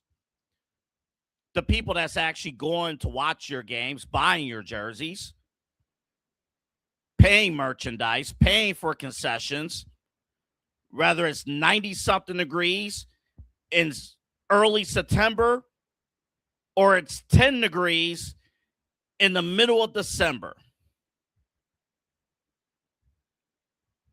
What happened to showing even a lick of decency for the fans? And I'm sure somebody right now is watching the stream and they're saying right now, well, this is why, because you guys, you the media, you're attacking this man is doing that. We're doing our job. This is professional football, ladies and gentlemen. We're all Browns fans. This is our job. If you win, we praise you. If you lose, all right, we got to figure out ways to get better. If it becomes a trend, we point it out. If this is just what it is, you just suck.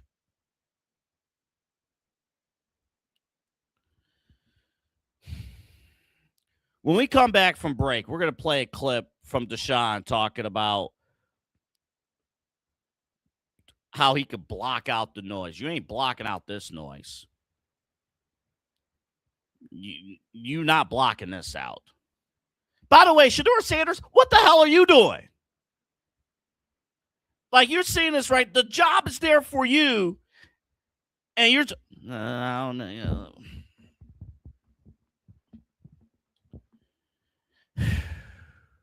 Everybody's getting it tonight. Everybody's getting it tonight. We'll be back.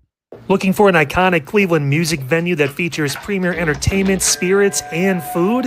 Well, look no further than the Brothers Lounge. They offer a variety of live entertainment acts weekly, along with a diverse selection of beer, wine, and fine spirits, not to mention Chef Wynn's food menu, which has been crafted with traditional American fare with a modern twist.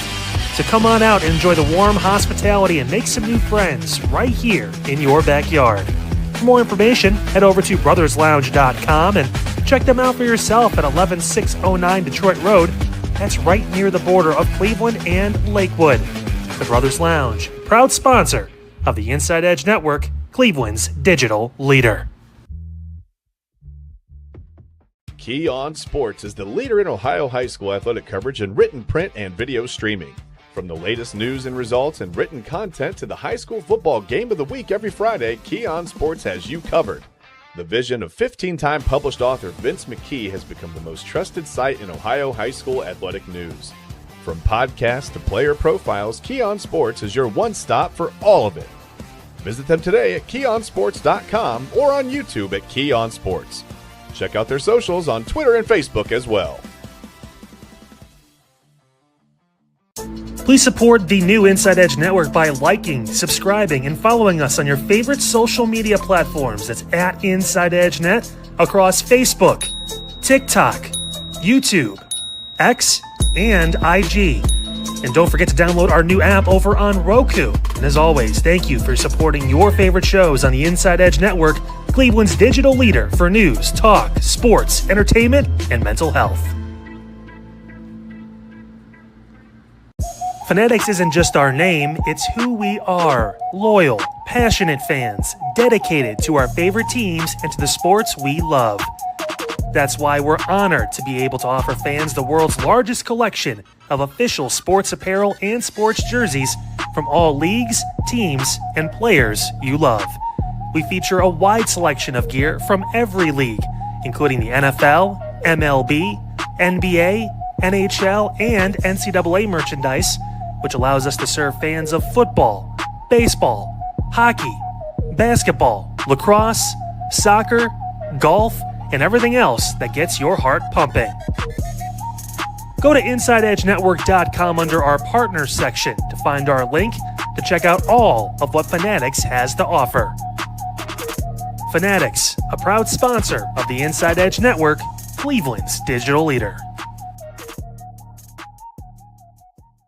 Clean energy, bold flavors, no jitters. See why people won't shut up about Dubby.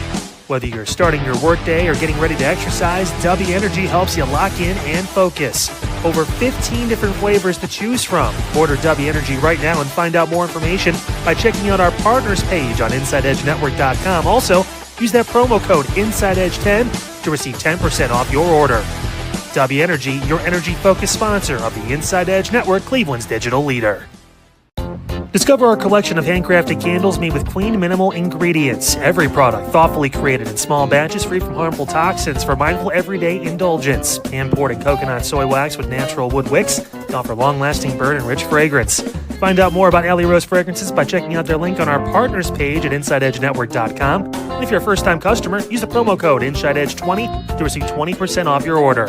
AlleyRoseFragrances.com, a proud sponsor of the Inside Edge Network, Cleveland's digital leader.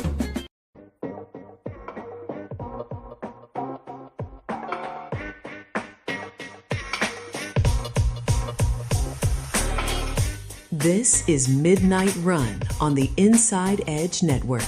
Here's your host, Anthony Alford.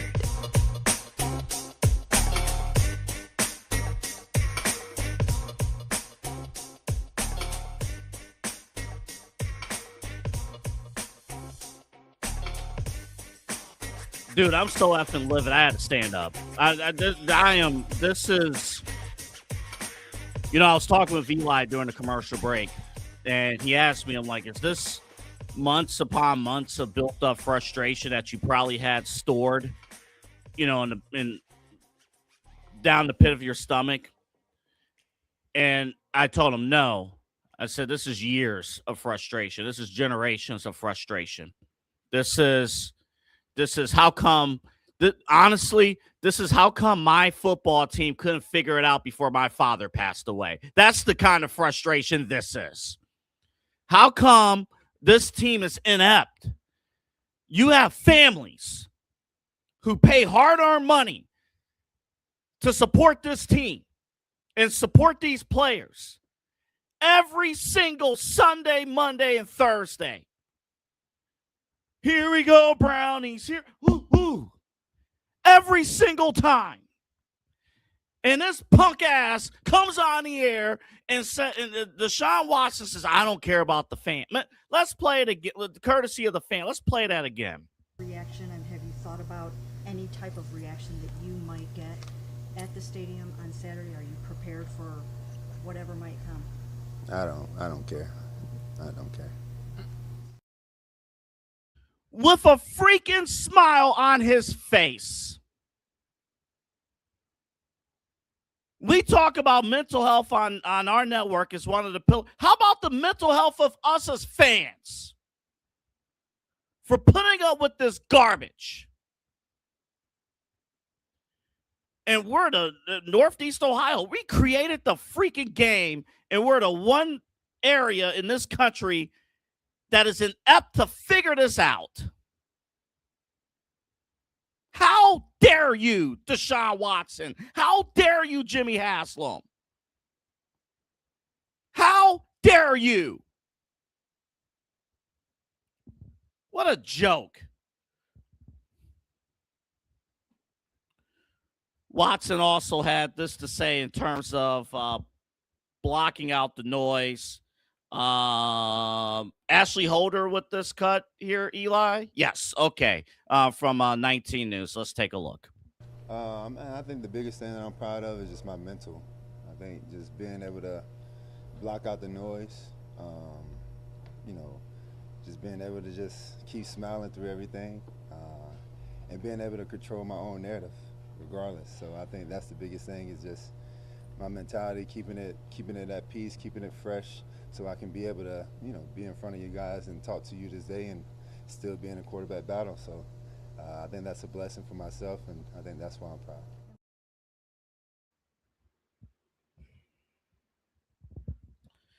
Good for him. Good for him. On this, we never, it's a slippery slope. We always talk about performance. We never go after any athlete whatsoever on a personal level, because that's their business. And we're not going to cross that line. We don't do that here, and none of us do that. We don't cross the line, right? And I'm not going to here, even though there's no even though. We're not going to do that here. But again, when there's a certain level of ignorance, when there's a certain level of, I'm embarrassed. I am absolutely freaking embarrassed to be a Browns fan. And Cavalier fans, later in the show, you have a good Watson coming to town. We're going to talk about that coming up a little bit next hour. I am so effing embarrassed to be a Browns fan.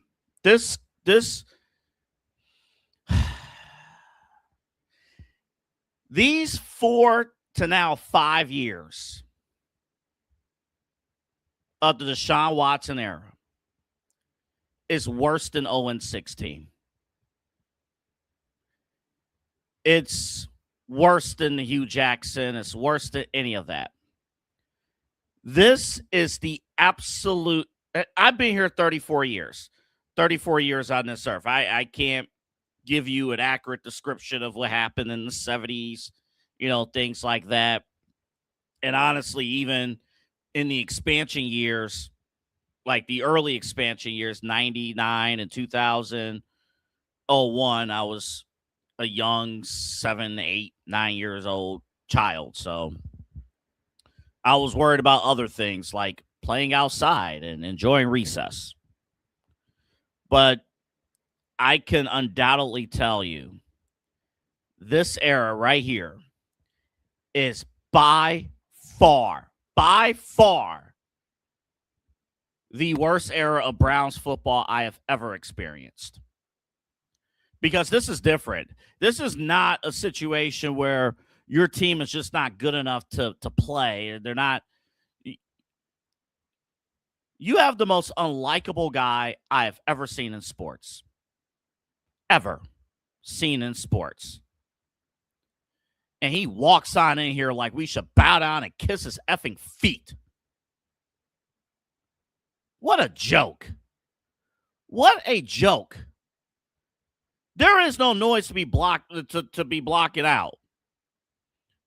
Because the way the fans are going to rain down on your parade, because you can't hide forever. Don't come at the excuse. You might as well get this out of the way in the preseason this Saturday. Don't come, and we better not hear on tomorrow, Friday, Saturday, we're going to sit all the ones and Deshaun's not going to play. No. You better get you better get this in right now, because at least this preseason, you better get this in. I swear, if you wait until Carolina in week 3, you wait for that late opener in week 3, a week after you're probably going to be beat by Baker Mayfield against Tampa, and you're going to come home, you're going to think things are going to be fine in week 3.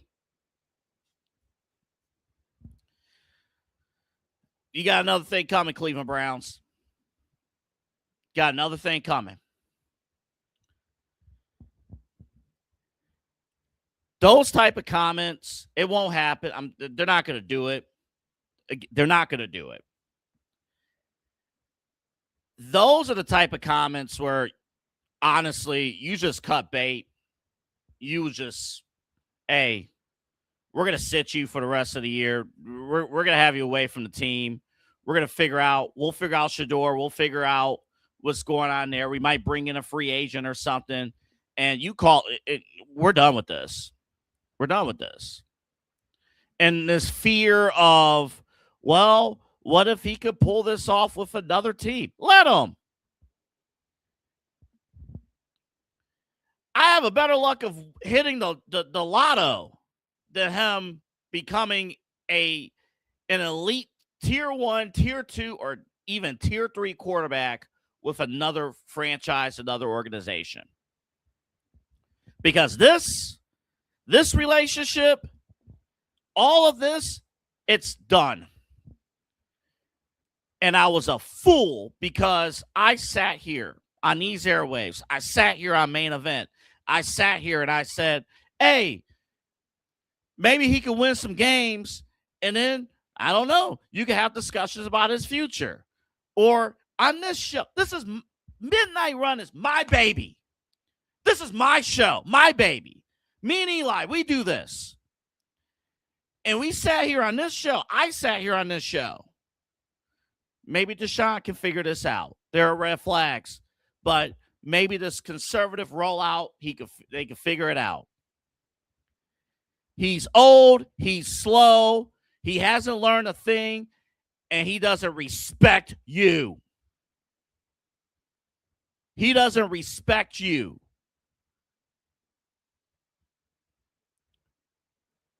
Not once did he apologize for stealing the Browns' money. Not once did he apologize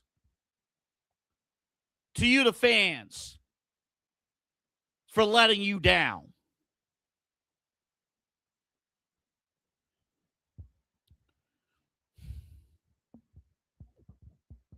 And Jimmy Haslam owes this city I don't want no empty-handed apology either. I don't want no, oh, well, we're gonna figure this out. We're gonna get this right. You've said that now for 13 years.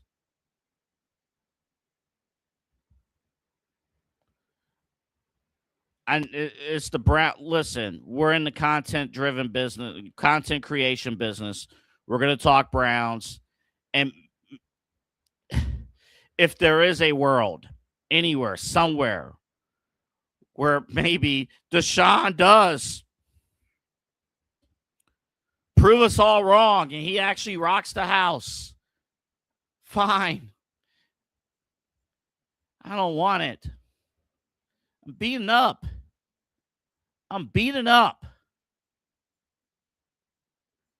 I got Mina Kimes saying we're a quarterback away. We have been a quarterback away since 1964.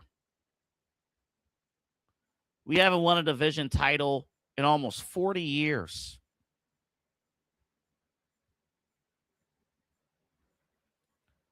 We've been a quarterback away. Sorry, Jimmy, you made a bad investment. Dump the Tesla now. It's destroying your business, and it's ruining the one thing that Cleveland rallies around more than anything else. That's Browns fandom. It's the tailgates. I got Chad Bryan on our airwaves. Great dude. I love that man. I got him on these airwaves saying, because this Deshaun Watson's on this roster, I've lost care for the Cleveland Browns. And Chad doesn't hate anybody. I'm dead serious. I've never heard Chad. I've known Chad now for 6 years. And we've been together on this network along with Eli and everything else now for about a year. I have never heard Chad say anything bad about anyone until tonight. In this, I'm begging you, Browns. Take the L. Say, hey, we can't have you on this team. Do whatever you need to do. Cut bait or, June 1st. Whatever. Maybe do right. Cut them. Let them find another place to play. I don't care. It's time to remove the cancer from this organization. I'm begging you. The fans are begging you. And to be blunt, Deshaun is even begging for you to do so too. We'll take a break. More after this. Clean energy, bold flavors, no jitters. See why people won't shut up about Dubby. Whether you're starting your workday or getting ready to exercise, Dubby Energy helps you lock in and focus. Over 15 different flavors to choose from. Order Dubby Energy right now and find out more information by checking out our partners page on InsideEdgeNetwork.com. Also, use that promo code InsideEdge10 to receive 10% off your order. Dubby Energy, your energy-focused sponsor of the Inside Edge Network, Cleveland's digital leader. Dine, drink, and dance at the premier spot in town. It's time to check out all of what our friends over at the Brothers Lounge have to offer. Everything from weekly live entertainment, a wide variety of different beers, wines, and spirits, and an expertly crafted American fare menu with a twist courtesy of Chef Wynn that'll make your mouth water. So, what are you waiting for? Head over to the Brothers Lounge at 11609 Detroit Road or check out their website, brotherslounge.com, to learn more about what you've been missing out on. Brothers Lounge, proud sponsor of the Inside Edge Network, Cleveland's digital leader.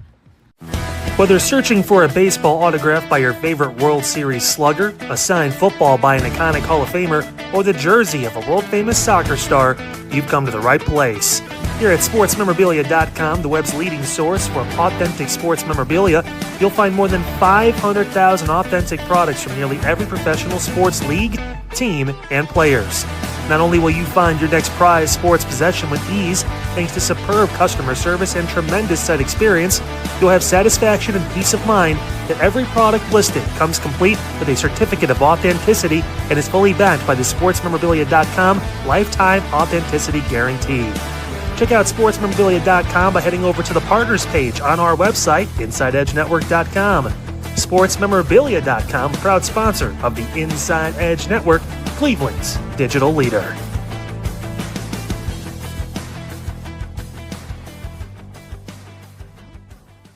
Discover our collection of handcrafted body mists made with clean, minimal ingredients. They offer a natural alternative to synthetic fragrances, perfect for sensitive skin and those seeking clean, mindful self-care, and the perfect gift for you and your special someone.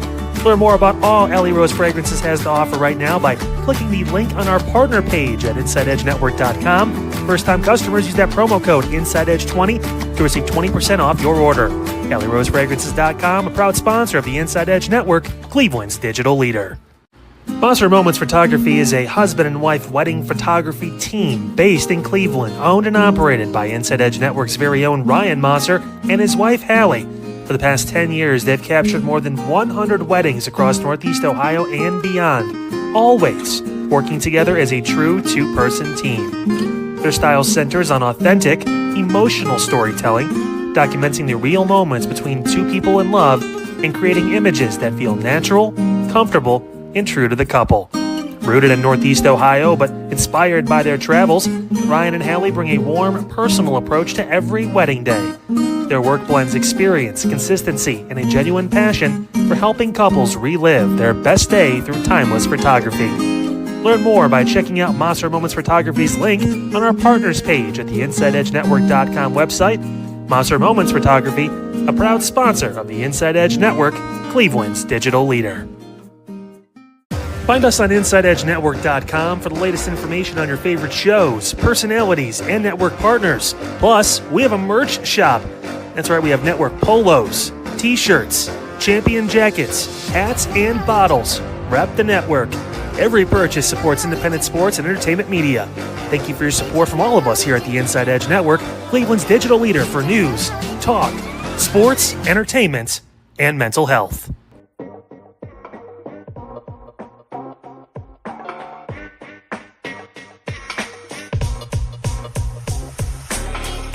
This is Midnight Run on the Inside Edge Network. Here's your host, Anthony Alford.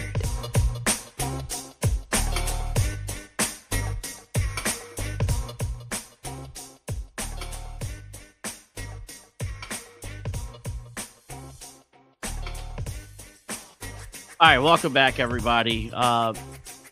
Cavs made a big move. We'll talk about that in this segment, so don't go anywhere. We'll talk about that coming up in this segment.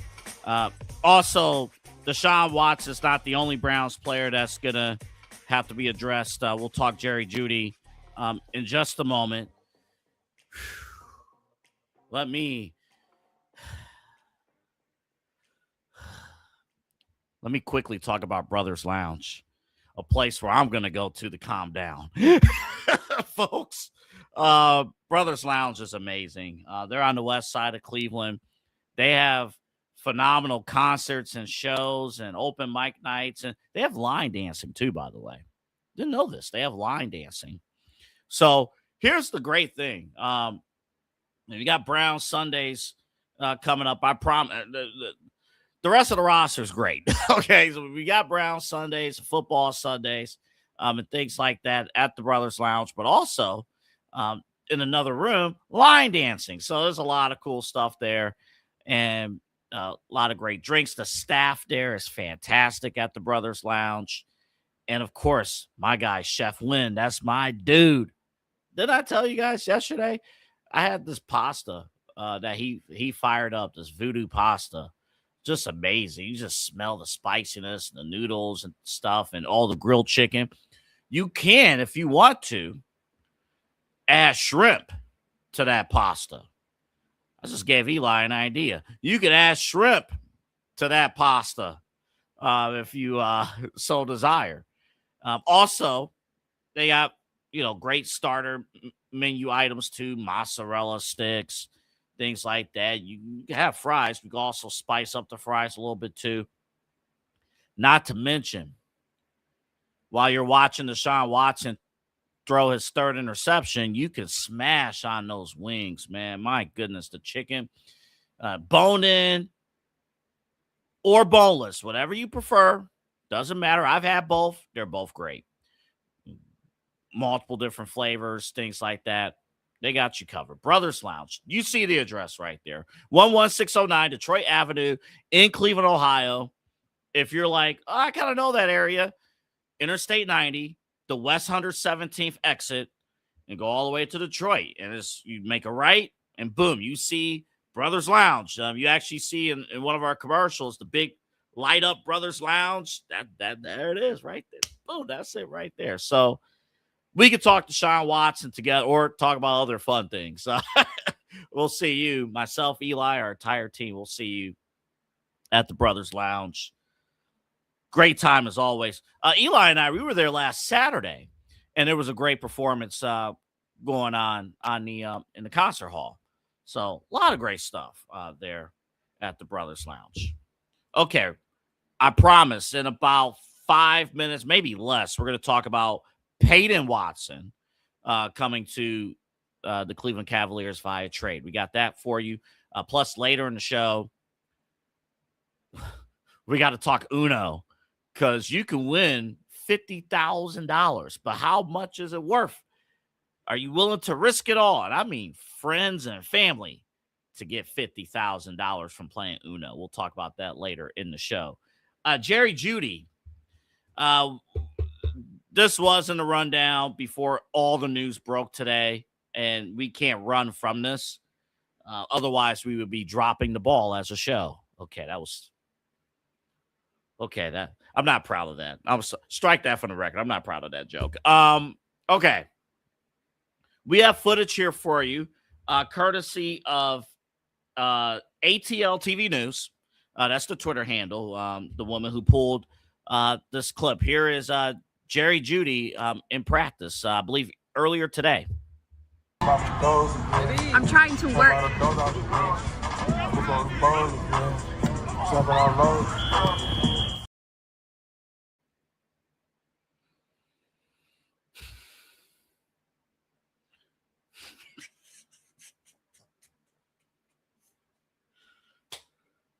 What a joke, man. What the hell are we doing today? What can go wrong? Real go wrong. Perfect ball placement. Let me guess. Maybe the ball was sweaty or something like that. I don't know. Again, professional athletes. If it was just one, everybody drops the ball in practice in some way, shape, or form. That's not the issue. What we're talking about, though, we've seen this trend with Jerry Jeudy. Talking about trends, Jerry Jeudy. And he needs to go. And you see the stats right there. This is who he is. In 2015, he was number 2 in drops across the NFL. He had 10 drops last season. The season before that, 13 drops. Both of those, the one thing you can say about Jerry Jeudy, he is ready to play 16 starts each of the last 2 years, but number 1 and number 2 in drops. How can any quarterback not name, I guess, Jameis Winston or Deshaun Watson trust you as a professional wide receiver if you can't simply catch the football? Again, that one practice play, that's practice. Fine. It is, but this is a trend. He has not, the Jerry Jeudy experience, I'm cool with. I'm good. We're having questions earlier in camp about, he placed the 4 up. He didn't mean that for Deshaun Watson. He meant that's how many kids he has or whatever he said. Come on now. Come on. The rest of your roster has elevated. You don't need that on your team. He's not producing. There's no production. In fact, there's negative net, production. I don't care if you move him to the slot or move him wherever you need to be. If Shedeur Sanders or whoever, not named Deshaun Watson, can't trust you to make simple catches that professional receivers are expected to make, why are you out there? You can't even be a decoy. Like, who's going to guard you? It's like, it's kind of like basketball. Like, we'll leave him open. He can shoot the three. Who's going to guard? Like, what are we doing? What are we doing? Again, Jerry Jeudy, number 2 in drops last season, number 1 in drops in 2024. The 2024 stat is amazing because we had Jameis Winston in the building, and Jeudy was catching everything left and right, big plays. But you don't need his lack of production. Honestly, you don't need his attitude in that locker room. You just don't. So, very, very disappointing with Jeudy. Best case scenario for Jerry Jeudy, maybe this season you get a strong 3 or 4 games out of him, and you can up his trade value and get him out of here. That's the best case scenario. I don't want a team that has Denzel Boston, Casey Concepcion, Isaiah Bond, all these young guys, and you got Jerry Jeudy, who you have no clue what you're going to get out of him. I understand when we got him a couple years ago, we was lacking talent across the board a few years back. So I get acquiring him or trading for him years ago. A couple years ago, I got it because we were lacking talent. You don't have that case anymore. If you can't be an effective decoy or just simply a good teammate, get him out of here. Get him out of here. So, all right. Eli, please come on the screen. We just need to talk for like a couple seconds before we transition to the Cavaliers. Eli, I have a question for you. Yeah, Double. What's going on? Why do we do this to ourselves? That's actually the question I wasn't ready for. I don't know, and we spent time on Main Event. We spent time on Midnight Run. We've talked about it. We even during the breaking news coverage, of Stefanski out and then Monken eventually in. We talked about this. We talked about the black hole that is at quarterback right now. The worry that fans have because you could put anything around this, but we all are understanding as football fans that the quarterback, that's the offense. Like that is the offense. Yes, you could put a great line, you could put great receivers, great running back, and sure, the running back is the only one that maybe not affected entirely, but he is, because if your quarterback can't throw the ball past 15, 20 yards consistently, there's 8 in the box every time. So This is a bad position to be in, and I understand. I get it. I know you were trying to get the positivity. You're like, what if he did play well, Deshaun Watson? Like, what if he had the opportunity to go out there and show people why he has one last run in him? And Dubs, I love you. You're my brother. You're family. My goodness. This is the double A I was expecting to hear a few weeks ago. Even this past week on Main Event and all the week long. Double A, you could try to tell yourself all preseason that this guy Deshaun Watson was a changed man and a changed quarterback, and he's going to show you why you invested all this money for this year. But it was never going to work. And in fact, Deshaun Watson did you a solid, in fact. The only thing he's ever done for you here in Cleveland. He let you know how he was feeling before the season even started. You brought up something that was very interesting to me, and I'm sure everybody out there tuning in when it came to Deshaun Watson in the whole experience.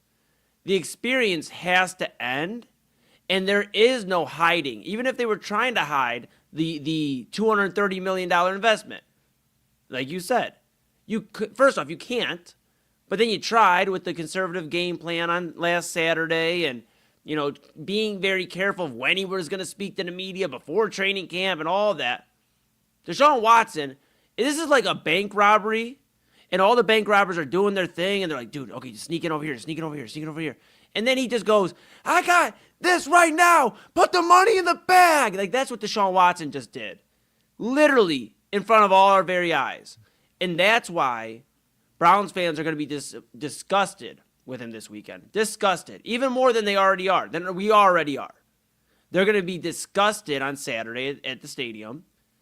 And you brought up another great point that I, just as I come on the screen here. Go ahead. The Dome is literally 2-3 years away. Yep. And you don't just get rid of a stain on the organization in a year. This is something they want to start building momentum for. I'd imagine right now, at the latest, 2027. And I know they have that draft circled. I know they have the other options available circled. But you have to rid yourself of this. This is bad. This is significantly worse than anything else I've seen in the quarterback room. And what makes it the worst part of it all is we have a guy that could take the reins and become the future of the organization, and he doesn't feel any pressure. In fact, he's just going to treat it like every other game, Shedeur Sanders is. And you know what? If he does that, then unfortunately, all of our worst nightmares are coming true. Week 1, Deshaun Watson will trot out there. How long? We don't know. But if Shedeur Sanders doesn't feel any pressure, what makes you think he's going to feel any pressure if he gets in week 3 or week 4? I mean, we're already at 1-3, 0-4. I mean, what? Whatever. Like, no pressure. I'm just, I'm blessed. And I'm glad you're blessed. Browns fans would like to be blessed for just a couple years in a row. We have not even had consistency multiple years in a row. 2020 playoffs, 2023 playoffs. A 3-year gap between those runs with different quarterbacks. It's sickening that we had to keep getting on here and talking about Deshaun Watson, and we go to bat for Shedeur Sanders. You, I, Chad, a lot of people here on the network have gone to bat for Shedeur Sanders. It's time he goes to bat for himself and takes the reins, or at the end of the day, I keep saying, I've said it all week, 2027. We might as well start looking into, college football is a few weeks away. Might as well start looking into who is throwing the ball the best out there in the NCAA, because this is not a team that has the quarterback on the roster. At this point, I joked on primetime, maybe get Jayden Green out there. Maybe at least get him some reps. I mean, half joking, but half not. Because it's like, if we're just going to throw a project out there, which Deshaun Watson is a broken, older project. This is like the project you worked on, in college, and you left it alone, and you come back and visit it 10 years later, and you're like, oh, you're still broken, but now you're older, and you got the paper's a little tougher to bend, and it's a pain in the ass. You got Shedeur Sanders, a project still at this point. He's shown promise, but he's a project. Dillon Gabriel, and then you got Jayden Green. Of course, you got Dillon. I just can't. I don't have any words for Dillon Gabriel. He seems like a nice guy. The fact that he's on an NFL roster and getting snaps over anybody is kind of shocking to me at this point.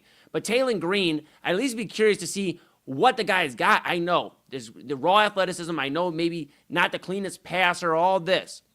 You might as well throw the project out there that has been the least of a problem on this roster. That's where I'm at with it. It's so infuriating, and I don't know what they told Denzel Ward when Denzel Ward inked that 2-year extension.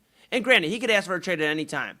But what in the hell did they tell Denzel Ward in that meeting for him to go, you know what, I'll invest at least on contract, on paper, another 2 years in Cleveland? I mean, goodness gracious, God bless him, because I don't know how. Let me at least answer that question. That's a good question. Let me at least answer that. Yeah. There is promise in 2027.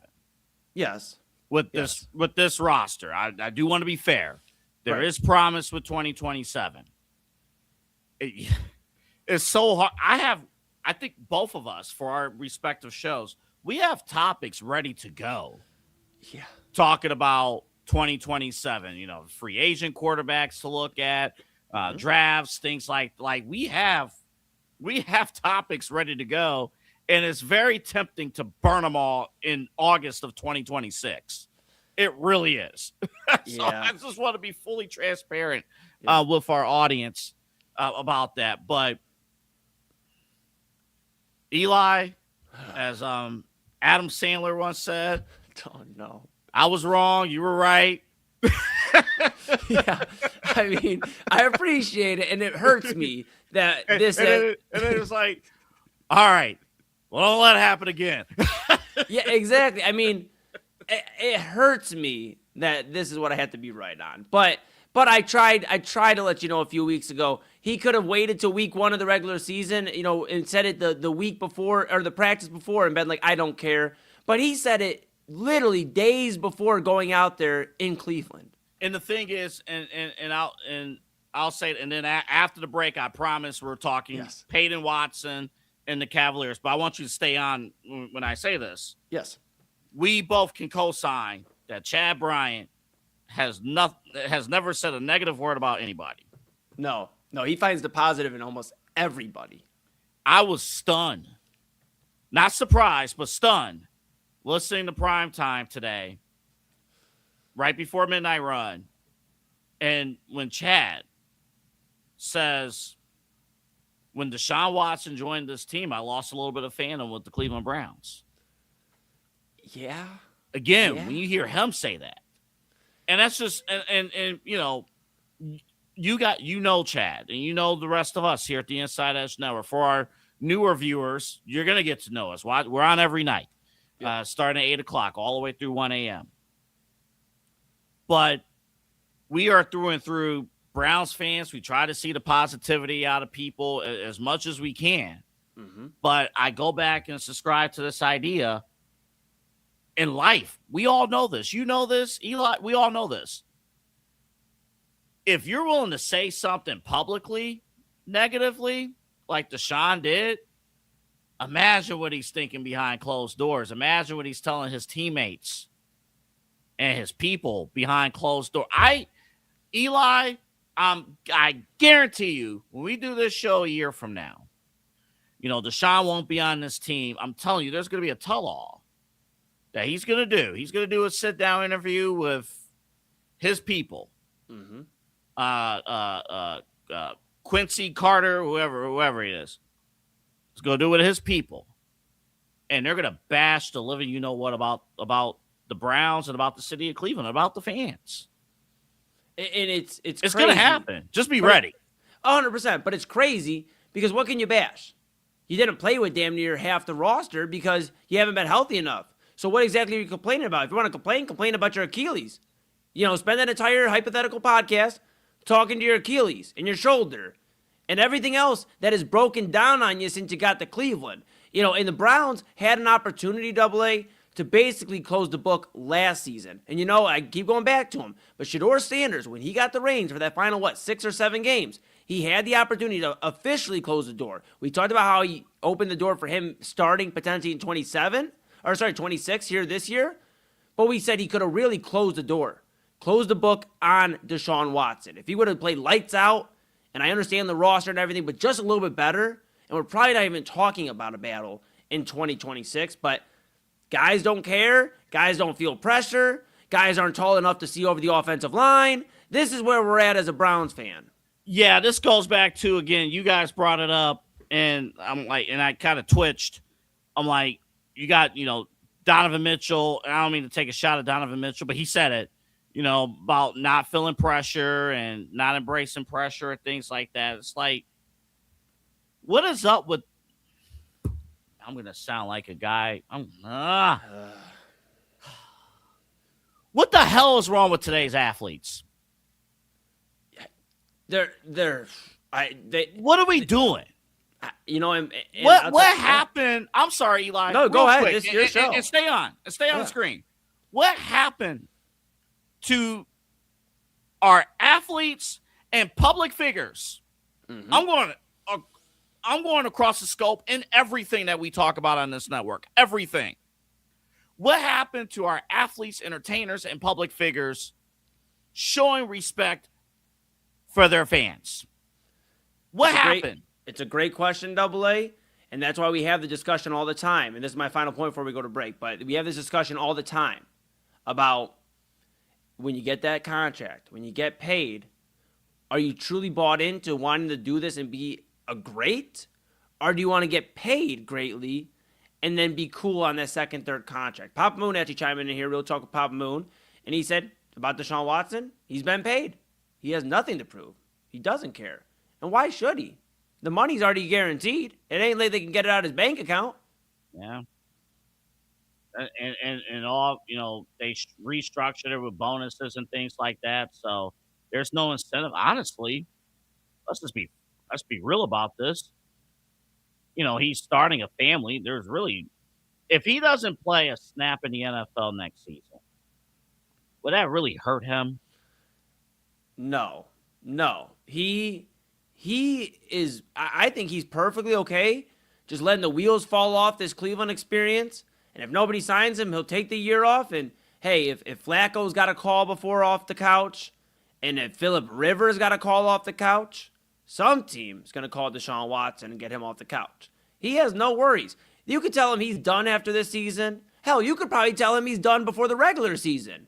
And he'd be like, thanks, because the money's already guaranteed. It's already in my bank account. I appreciate you. I don't have to do anything else.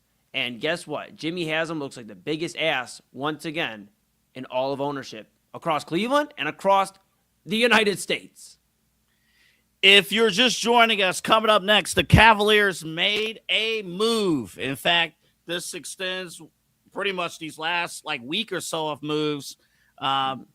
We got to talk about Watson again, but I promise this one you want to talk about. Yeah. You want to talk about Peyton Watson. If you just join us, we'll give you the details of the trade, what to happen, perhaps to look forward to, who we had to give up in this trade, and I'll give you my thoughts on Peyton Watson, now a member of the Cleveland Cavaliers. We got that. Plus, are you ready to draw 4 and reverses and stacks in Uno World Championships for $50,000? You ready to lose friendships for cash money? That plus smash or pass. Yeah, that's right. But all the homies continue to eat. Yeah, Watson better share that. Deshaun, we're done talking Deshaun. We talk Peyton next on Midnight Run. Looking for an iconic Cleveland music venue that features premier entertainment, spirits, and food? Well, look no further than the Brothers Lounge. They offer a variety of live entertainment acts weekly, along with a diverse selection of beer, wine, and fine spirits, not to mention Chef Wynn's food menu, which has been crafted with traditional American fare with a modern twist. So come on out and enjoy the warm hospitality and make some new friends right here in your backyard. For more information, head over to brotherslounge.com and check them out for yourself at 11609 Detroit Road. That's right near the border of Cleveland and Lakewood. The Brothers Lounge, proud sponsor of the Inside Edge Network, Cleveland's digital leader. Key On Sports is the leader in Ohio high school athletic coverage in written, print, and video streaming. From the latest news and results and written content to the high school football game of the week every Friday, Key On Sports has you covered. The vision of 15-time published author Vince McKee has become the most trusted site in Ohio high school athletic news. From podcasts to player profiles, Key On Sports is your one-stop for all of it. Visit them today at keyonsports.com or on YouTube at Key On Sports. Check out their socials on Twitter and Facebook as well. Please support the new Inside Edge Network by liking, subscribing, and following us on your favorite social media platforms. That's at Inside Edge Net across Facebook, TikTok, YouTube, X, and IG. And don't forget to download our new app over on Roku. And as always, thank you for supporting your favorite shows on the Inside Edge Network, Cleveland's digital leader for news, talk, sports, entertainment, and mental health. Fanatics isn't just our name, it's who we are. Loyal, passionate fans, dedicated to our favorite teams and to the sports we love. That's why we're honored to be able to offer fans the world's largest collection of official sports apparel and sports jerseys from all leagues, teams, and players you love. We feature a wide selection of gear from every league, including the NFL, MLB, NBA, NHL, and NCAA merchandise, which allows us to serve fans of football, baseball, hockey, basketball, lacrosse, soccer, golf, and everything else that gets your heart pumping. Go to InsideEdgeNetwork.com under our Partners section to find our link to check out all of what Fanatics has to offer. Fanatics, a proud sponsor of the Inside Edge Network, Cleveland's digital leader.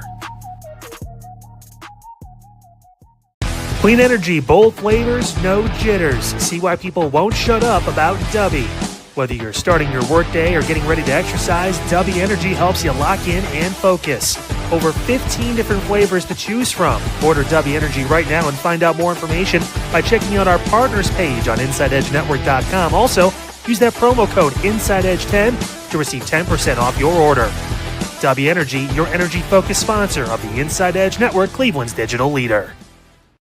Discover our collection of handcrafted candles made with clean, minimal ingredients. Every product thoughtfully created in small batches free from harmful toxins for mindful everyday indulgence. Hand-poured in coconut soy wax with natural wood wicks. They offer long-lasting burn and rich fragrance. Find out more about Alley Rose Fragrances by checking out their link on our partners page at InsideEdgeNetwork.com. And if you're a first-time customer, use the promo code InsideEdge20 to receive 20% off your order. AlleyRoseFragrances.com, a proud sponsor of the Inside Edge Network, Cleveland's digital leader. Hey guys, awesome show today on Unfiltered. Talked about a lot. The Cavs make their move. Peyton Watson now part of the Wine and Gold team. What does that mean? We talked about that. We also got into a bunch of different topics, everything from the Ohio BMV to another incident involving a toddler with a gun, just craziness. All that and more on Unfiltered from this past show. Tomorrow, more and more to get into, more fallout from the Cavs trade. Obviously going to talk about an update to the murder in North Royalton of the city employee. We got more details about that and so much more. All that here on your source for news, talk sports, and so much more. Unfiltered, 9 p.m. tomorrow right here on the Inside Edge Network. I will see you Thursday.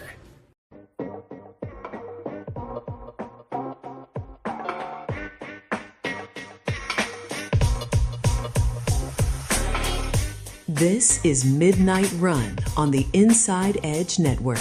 Here's your host, Anthony Alford.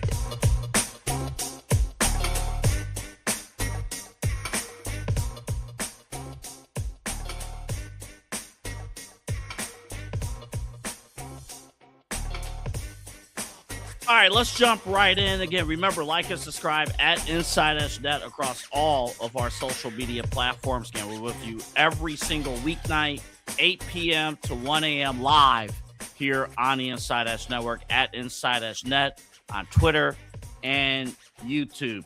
Cavaliers made news. And I know a lot of people, myself included, like, oh, about time.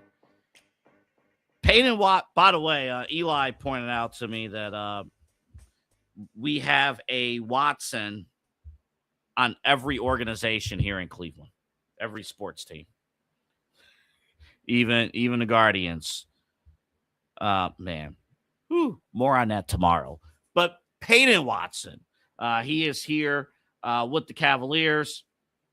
Unbelievable trade here. You see some of the highlights of that deal. Peyton Watson, from Denver, from Denver Nuggets. Only 23 years old, by the way. We'll talk kind of what he brings to the table here shortly. Picks and stuff, including a first down the road there, that 2031 first round to the Nuggets. Max Strus heading over to the Los Angeles Clippers. Shout out to Max Strus, just real quick. Max Strus, the Heat culture. Max Strus is actually pretty cool. The few times he was, the moments he was here in Cleveland, good dude. Actually, in the playoffs, Max Strus was pretty reliable defensively for our team. But here's what Watson's bringing to the table here. This is his fourth season. Again, only 23 years old. So a young player, somebody, your wing, you finally have somebody there that can, be a threat offensively. Couple of highlights. Peyton Watson. I'm going to intentionally keep saying Peyton Watson because Peyton Watson started 40 games last season. He had average career highs in points, rebounds, assists, and steals last year. So in points, he averaged about 14 and a half, 14.6 rebounds, about 5 rebounds, 2 assists, and 1 steal on average. Last season, he shot 41% from three. So you do, again, a threat from downtown. And last year, he had 4 30-point performances. To his credit, he did not have any 30-point performances in his first 3 years. Year 4, he had that. And I believe there was really a kind of a 5 or 6 week stretch last season where Watson went to town. He went to work.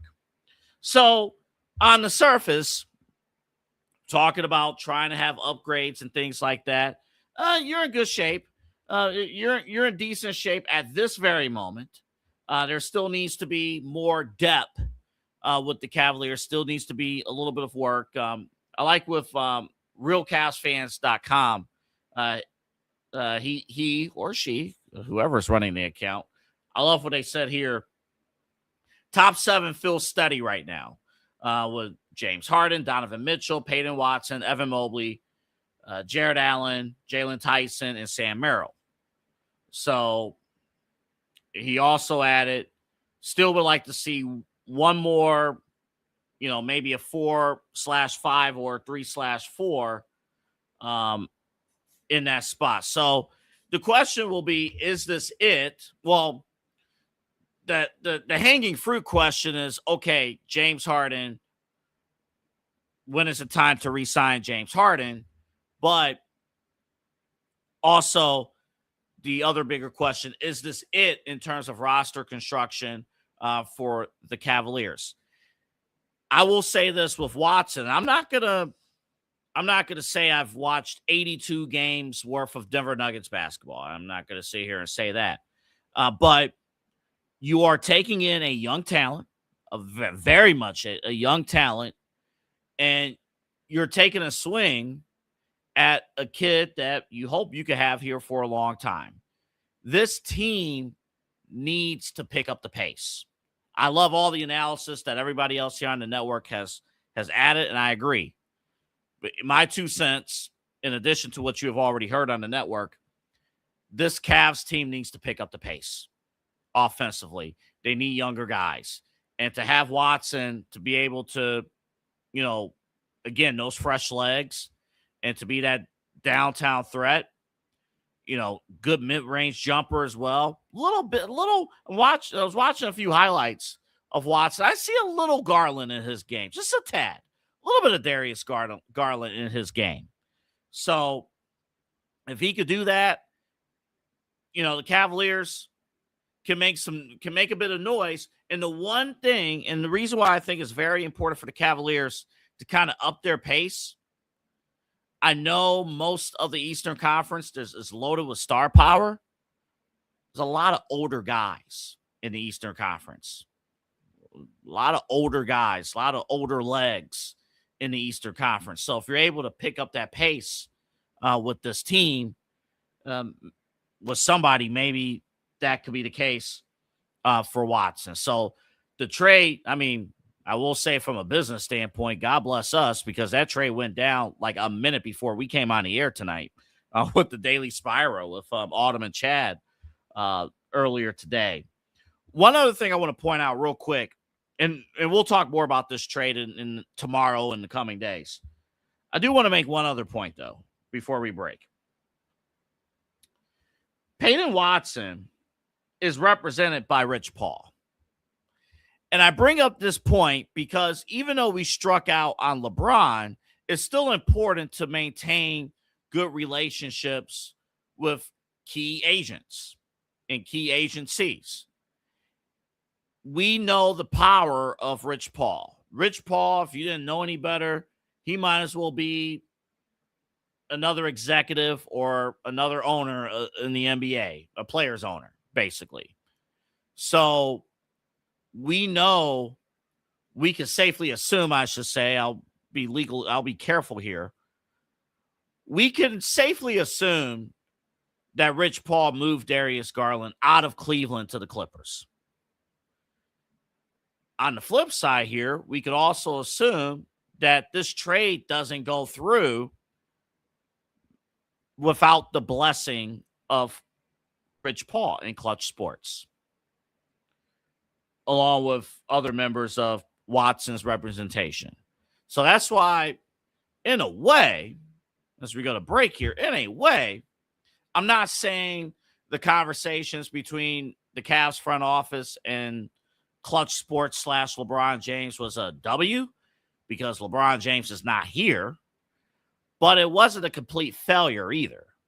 If this kid, Peyton Watson, turns out to be something special in the, maybe the Evan Mobley timeline, then we could be on the move.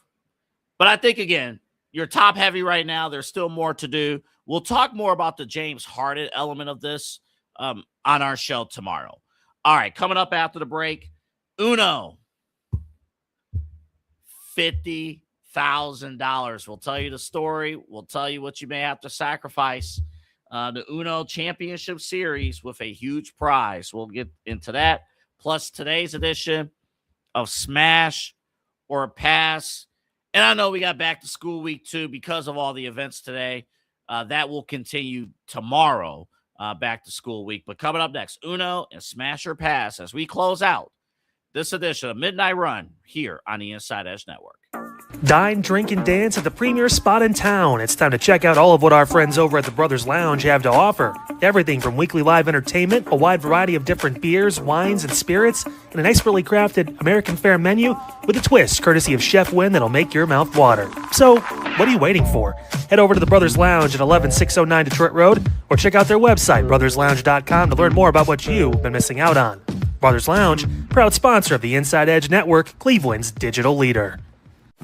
Whether searching for a baseball autograph by your favorite World Series slugger, a signed football by an iconic Hall of Famer, or the jersey of a world-famous soccer star, you've come to the right place. Here at sportsmemorabilia.com, the web's leading source for authentic sports memorabilia, you'll find more than 500,000 authentic products from nearly every professional sports league, team, and players.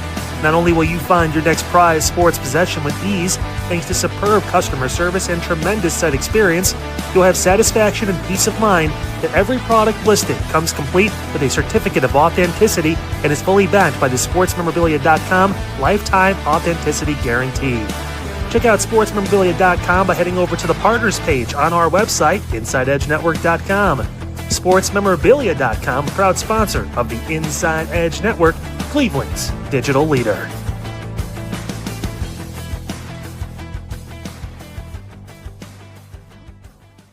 Discover our collection of handcrafted body mists made with clean, minimal ingredients. They offer a natural alternative to synthetic fragrances, perfect for sensitive skin and those seeking clean, mindful self-care, and the perfect gift for you and your special someone.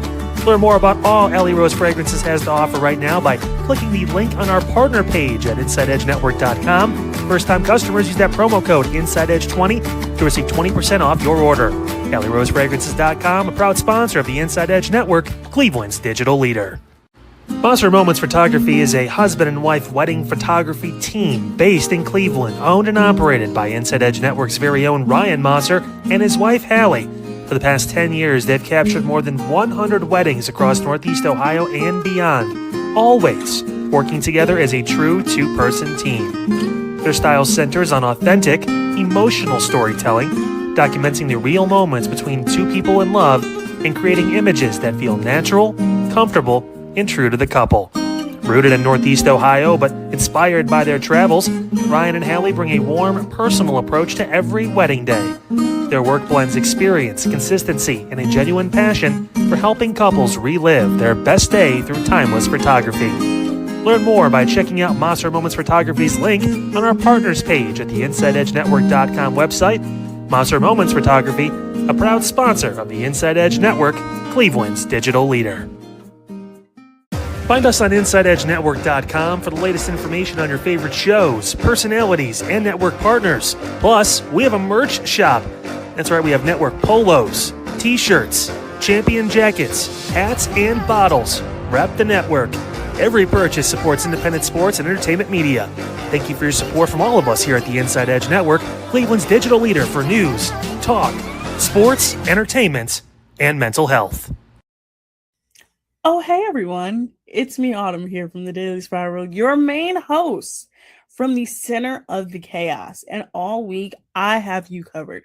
We will be covering Love Island USA, the Lindsay Clancy case, everything I missed on vacation, because as you guys know, I was on vacation for a week and a lot of crazy stuff happened.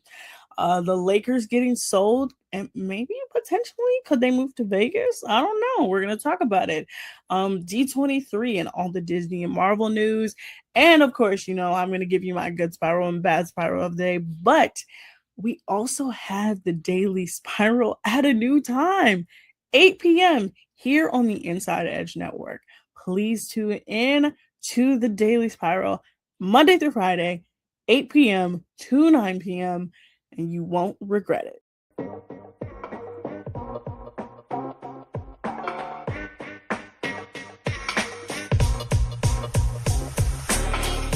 This is Midnight Run on the Inside Edge Network. Here's your host, Anthony Alford.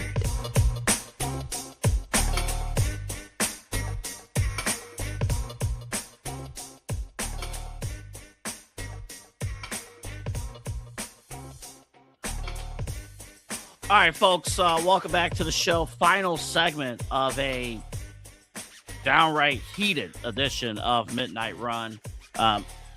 If you missed any part of our broadcast, replay. First off, you can watch this on demand at any point on YouTube and Twitter. Also, you can check out our replays every single weekday, beginning around 1 o'clock. Right here on the Inside Edge Network. People have been tuning in for the replays, too. We appreciate it. We appreciate you guys for locking in. I promise these shows aren't always this heavy. They're not always this feisty. We always trend to have, at times, lighter topics where you don't have to put you or your friendship in jeopardy for any way, shape, or form. So I just want to point that out. As we think about that, as we get to our next topic, you can win $50,000 from playing Uno. There is a Uno World Championship. I believe you have to qualify through the online. Let me read it here on the side computer here. Let me give me a sec here. Okay, players can earn a spot in the championships through qualifiers across the country.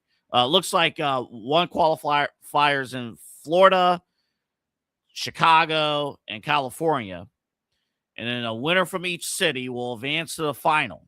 There's also an online path as well through the Uno mobile app. It runs from August 31st to September 27th. Sending the top 4 finishers to the championship, which will also welcome international competitors and stream live on Twitch. And then you can also win other prizes and stuff. I believe up to 30 players will win some kind of money. But folks, there are a ton of questions with Uno, as you are well aware. First of all, how many people who play Uno even know what the official rules of the game? Nobody knows. How many people actually? I remember when I was younger, we as a family we played Monopoly. You know how long that is. You want to know what's just as long? My father explaining the rules of Monopoly to us as a family. I remember sitting there as a 6 or 7-year-old. I'm like, oh my goodness, we're 2 hours in. Can we play? Folks, this game will need security. When we talk about the finals, you better not play this final without security. Somebody brought up too, somebody was like, the first round should strictly be of teams arguing over what the rules of the game should be. Whoever wins those arguments, they move on, and those are the rules. So we're talking about, do you stack on draw 4s and draw 2s? Do you stack reverses? Do you stack skips? Do you just make up rules? I want to say it was New Year's. Might have been not this year, but the year before, I bought a Super Uno game. And I remember, all right, let's play it. Dude, we sat here for like 3 hours. One round, one session. Like, bro, we got to cut this off. We got to figure this out. What are we doing? I think this is a security risk. I don't know if this is a good idea to do this. I think there's a lot of great ideas. But somebody fighting for $50,000 in Uno is going to get really serious. And we will have complete coverage of that championship right here on the Inside Edge Network because I want to see who's going to make it through. Man, I'm so curious about that. All right, Eli. It's time for our favorite part of the show. No matter how heavy our workday has been, we always come together with Smash or Pass. And today on Smash or Pass, it was a clip that I'll tell you the backstory of this particular clip. My original promo from tonight's show was actually going to be me talking about the Smash or Pass item. Because of Deshaun Watson and Peyton Watson, I cut that promo, and you got the promo that you saw tonight of me just being angry. Yeah. I'm still angry. Yeah. But we didn't delete the actual the food. We didn't delete it. That's right. Because we're going to show it to you right now. Here's our today's edition of Smash or Pass. If you want a sandwich that'll blow your mind, you've got to make this insane shredded beef melt. The best part is it's so easy to make, but it does take some time. Give the chuck roast a nice sear on each side in a hot cast iron and put together the sauce that'll end up being the consomme. You'll find everything in the caption. Blend that well and pour into a slow cooker with the beef for about 4 hours. Once they reach 200 internal, shred them up and get started on the melt. This is one of those sandwiches that fulfills the saying, good things come to those who wait. The flavors in that tender beef matched with melty cheese will take you to another world.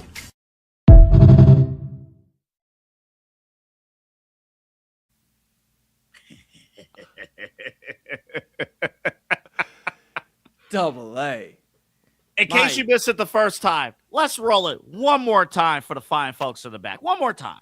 If you want a sandwich that'll blow your mind, you've got to make this insane shredded beef melt. The best part is it's so easy to make, but it does take some time. Give the chuck roast a nice sear on each side in a hot cast iron and put together the sauce that'll end up being the consomme. You'll find everything in the caption. Blend that well and pour into a slow cooker with the beef for about 4 hours. Once they reach 200 internal, shred them up and get started on the melt. This is one of those sandwiches that fulfills the saying, good things come to those who wait. The flavors in that tender beef matched with melty cheese will take you to another world.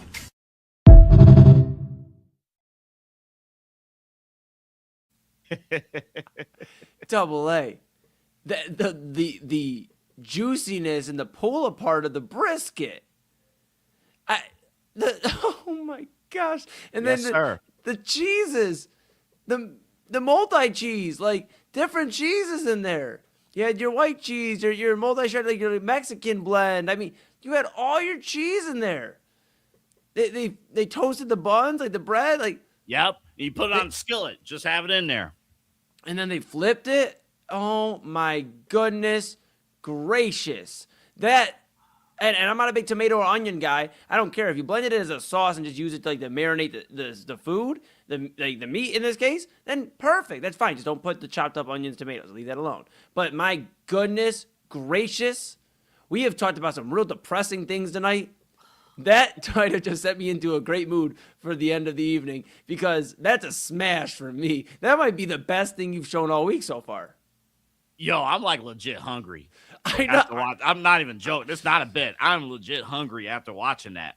Right, I'm sitting here. I'm like, there's something good about, and I want to shout out Brothers Lounge because Chef Wim, I've seen it up close and personal with the nachos. Me and Pete, we saw it up close. There's something good about a slow cooked pulled pork brisket. God, oh my goodness gracious! There's something good about it, and then what made it work too with the sandwich. You had a 2 cheese blend at the bottom. The pulled pork, it soaks in with the cheese. The bread, you mentioned the bread is toasted, so the toasted bread is soaking in all the juices. Dude, from the brisket and the cheese that's getting soaked in. Oh my goodness, dude. That's a sandwich that doesn't need any sauce, like any like mustard or like condiments. You don't need to put any barbecue on. No, literally the You double serve A it as is. You serve that as is. You serve that as is. Look, and Chad Bryan's, I'm sure, waiting by here, for my phone call to get ready for prime time for tomorrow as we get ready to do it all over again with all of you. And yeah, double A, I'm sure you see that comment. I'll bring it up here. Chad Bryan says, smash. So I'm sure I'll hear about this in our meeting for tomorrow's show here, after the 1 o'clock hour. My goodness, he's going to be like, why would you show that? I'm in my fridge and I'm eating. He's not in his fridge. He's probably like reaching into the fridge. Hopefully he's not sitting in the fridge. But, he's like, I have went through so much from 12:58 to 1:03 because you guys showed that video. I mean, Chad, we do it every night, man, but that's a smash. No, this is different. This one's different. I think this might be our first triple smash. Triple? Play it again. Okay, Play it I got again. you. Okay, here we go. If you want a sandwich that'll blow your mind, you've got to make this insane shredded beef melt. The best part is it's so easy to make, but it does take some time. Give the chuck roast a nice sear on each side in a hot cast iron and put together the sauce that'll end up being the consomme. You'll find everything in the caption. Blend that well and pour into a slow cooker with the beef for about 4 hours. Once they reach 200 internal, shred them up and get started on the melt. This is one of those sandwiches that fulfills the saying, good things come to those who wait. The flavors in that tender beef matched with melty cheese will take you to another world.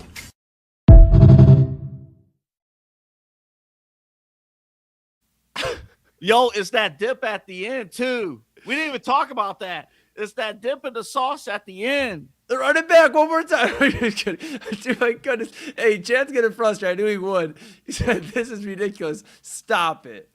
No, Chad, we can't. I can't learn stop. something new every time we play it. Every time we learn something new. Yeah.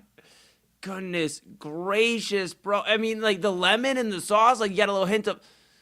Come on.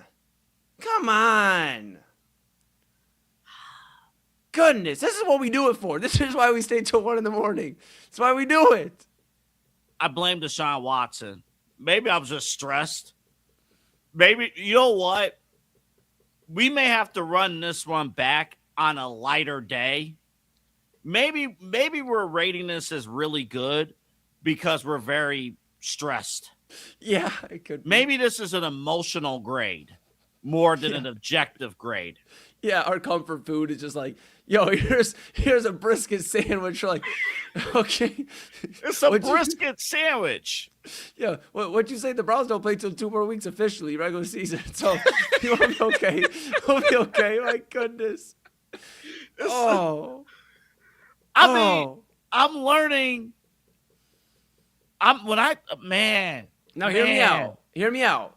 You Okay. have $50,000 for the Uno prize, or you get 50 of these sandwiches, but they're served you whenever you want them. You don't just get them all at once so they're not getting cold. You just get to come up and get the sandwich all throughout the year whenever. 50 of these sandwiches are $50,000. Well, if it wasn't for student loans and credit card debt, this would be a much tougher question. That's fair. You know what? That's a fair. I mean, because you know what? That's right. It gets you thinking. Because then you don't have. We might have to run. We might have. I'm gonna be real, Eli. Though we might be rating this a little bit higher because I think we're a little emotional right now. No, double A. I maybe, but I just got like the food sweats watching that.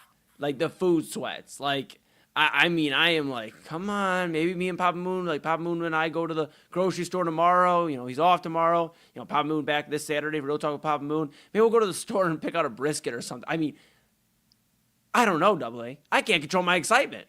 I mean, think about like a slow. I have a slow cooker here. I don't utilize it enough. Oh, but dude. Think about it though. Like, there's something special about, like, we want things fast. We want instant gratification.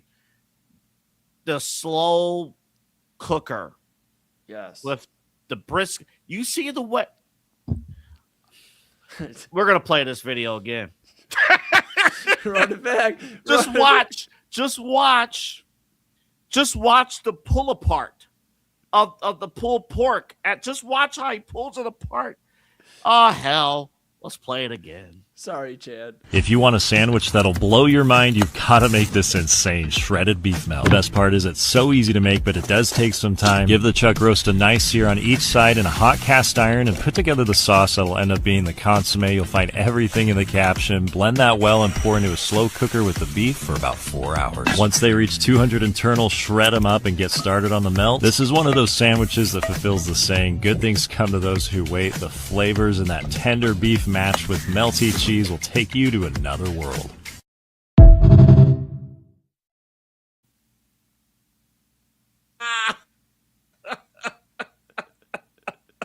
Are you kidding me? Double A. That video was so good. That food item so good. It muted you. I muted you. Went to unmute you. It muted you. Because we just can't control it.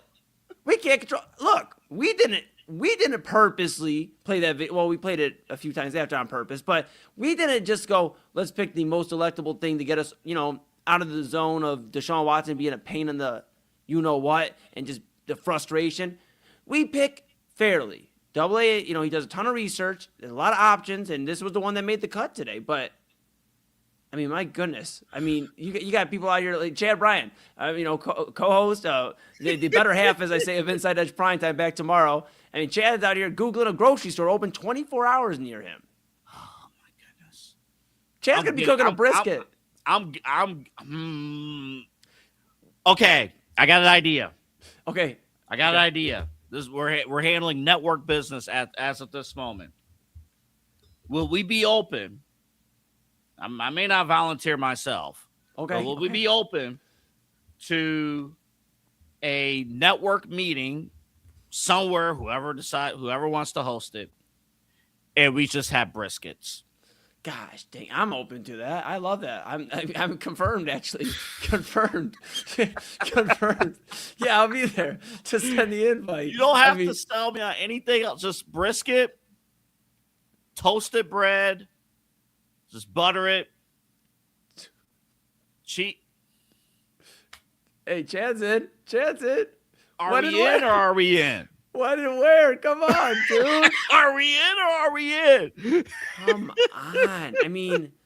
Look, if they sold that at the Brown Stadium this year, people would still find a way to get in there. With everything going on, attendance, I'm curious to see what attendance looks like this season. The heck with the Browns. The Brothers Lounge has this. With the nachos. That's right. No. Exactly. I'm telling you guys right now, please go and get their nachos. Yes. Yeah, Double A is, you know what? Double A might actually make a trip up there tomorrow. I probably will get a call from Double A. Hey, I'm coming to grab you. We're going to the Brothers Lounge. And, of course, you were wondering, our title sponsor, the Brothers Lounge, located at 11609 Detroit Avenue in Cleveland, Ohio. Live music all week long, a lot of great stuff, including tomorrow, Thursday, happy hour on the back patio. So you'll have Chef Wayne will have the grill out, doing barbecue bites. Those are at $7, barbecue bites. And then $2 off your drinks if you're drinking for the happy hour. Get there to Brothers Lounge. And, of course, Chef Win winning bites. Double A mentioned the nachos, the wings, the fries, the burgers. Live music all week long. And great hospitality from everybody there. Billy and everybody at Brothers Lounge does a great job. We appreciate them. Of course, the home of the Moon Bash as well. Moon Bash, third annual next July 31st. A lot of great stuff there at the Brothers Lounge. Yeah, Double A. We're definitely my head to make. We got to make a trip. We got to make a trip like tomorrow and go get some of those nachos from Chef Win. We do. All right. This is obvious smash, right? Obvious smash. This is like a no doubter, like a no brainer. No doubt about it. Yeah. What would be a good side with that sandwich?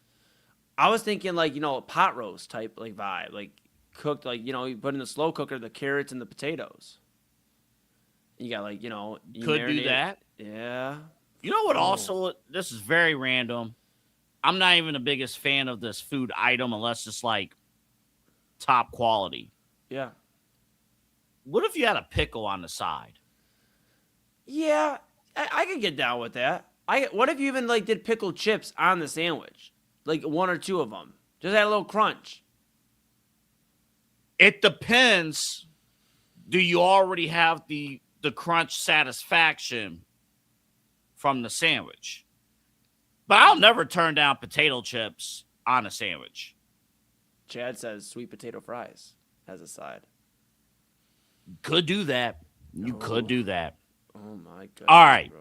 We typically don't give away what the next day's smash or pass is going to be, but this one actually requires a little bit of prep. And this actually involves the Cleveland Guardians. I actually just loaded this in. So tomorrow on Smash or Pass, this is the item.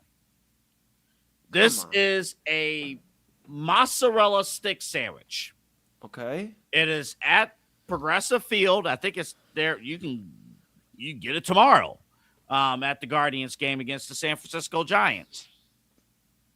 Do some prep. Study up the sandwich. Kind of look at what's on it there. You kind of see, garlic bread. Now, again, the picture of this is mozzarella sticks. Okay. Okay. So, is that go blue ahead, Eli. cheese? Is that blue cheese on there? Okay. All right. I'm gonna have to research. Pesto mayo.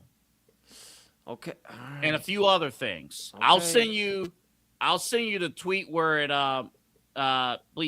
Gabby Gowdy. I'll send you the tweet of where this came from, who took this photo. Yeah. But do some studying, do some research on this sandwich.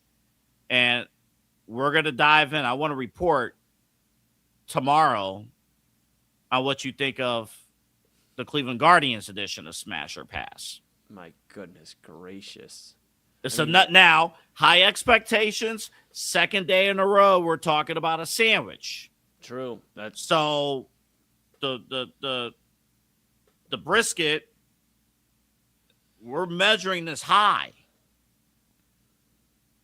Yeah. What if you put the brisket on the mozzarella stick sandwich? That's goodness gracious, bro. Look, I'll say this. I think my final point for the evening, anything beats the Cheese Whiz hot dogs.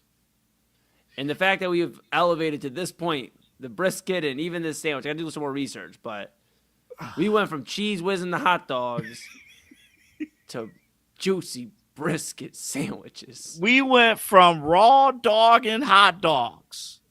Yeah. With cheese. With cheese. Oh, you can store these and keep these hot dogs up to 2 or 3 months. My ass. Absolutely not. No. Absolutely not. That's bullshit. Like, no way. No way, dude. Like, that was such an old man thing for me to say, though. You know, like, when somebody's a little bit old, they're like, my ass. No, that's like what that was. Oh, man. Folks, thank you guys for watching our shows. Thank you for hearing us out. I promise we're going to have to revisit that brisket sandwich. Oh, we'll revisit it. I think there's a little bit of an emotional grade because of what happened. I don't know. So we'll revisit it next week. Also, quick program reminder, we're on the air Friday. Mm-hmm. We're on the air every day, but Friday we're on the air. Our very first Football Friday edition of Midnight Run at 11:30 half hour will be a high school football scoreboard show recap. Dominic Cleary from Keon Sports. He's going to join us at 11:45 to recap the Keon Sports game of the week. I believe that's Avon Lake versus Strongsville. So we'll get a recap of that. I'll let you know, myself and Kyle, we're covering Fairview versus West G on Friday night. So we'll let you know how that goes too. Plus all the scores and things like that. And Eli and I will go around the NFL with critical preseason games. We'll have some scores already, but also what's to come Saturday and Sunday. All right. Eli, by special request, I got people blowing my phone up. Let's close the show one more time with that masterpiece of a brisket sandwich. And we thank you guys for tuning in to Midnight Run, all of our shows here on the Inside Edge Network. Let's do it again, 8:00 p.m. Thursday night. We close out one more time with this brisket sandwich. Good night, everybody. If you want a sandwich that'll blow your mind, you've got to make this insane shredded beef melt. The best part is it's so easy to make, but it does take some time. Give the chuck roast a nice sear on each side in a hot cast iron and put together the sauce that'll end up being the consomme. You'll find everything in the caption. Blend that well and pour into a slow cooker with the beef for about 4 hours. Once they reach 200 internal, shred them up and get started on the melt. This is one of those sandwiches that fulfills the saying, good things come to those who wait. The flavors and that tender beef matched with melty cheese will take you to another world.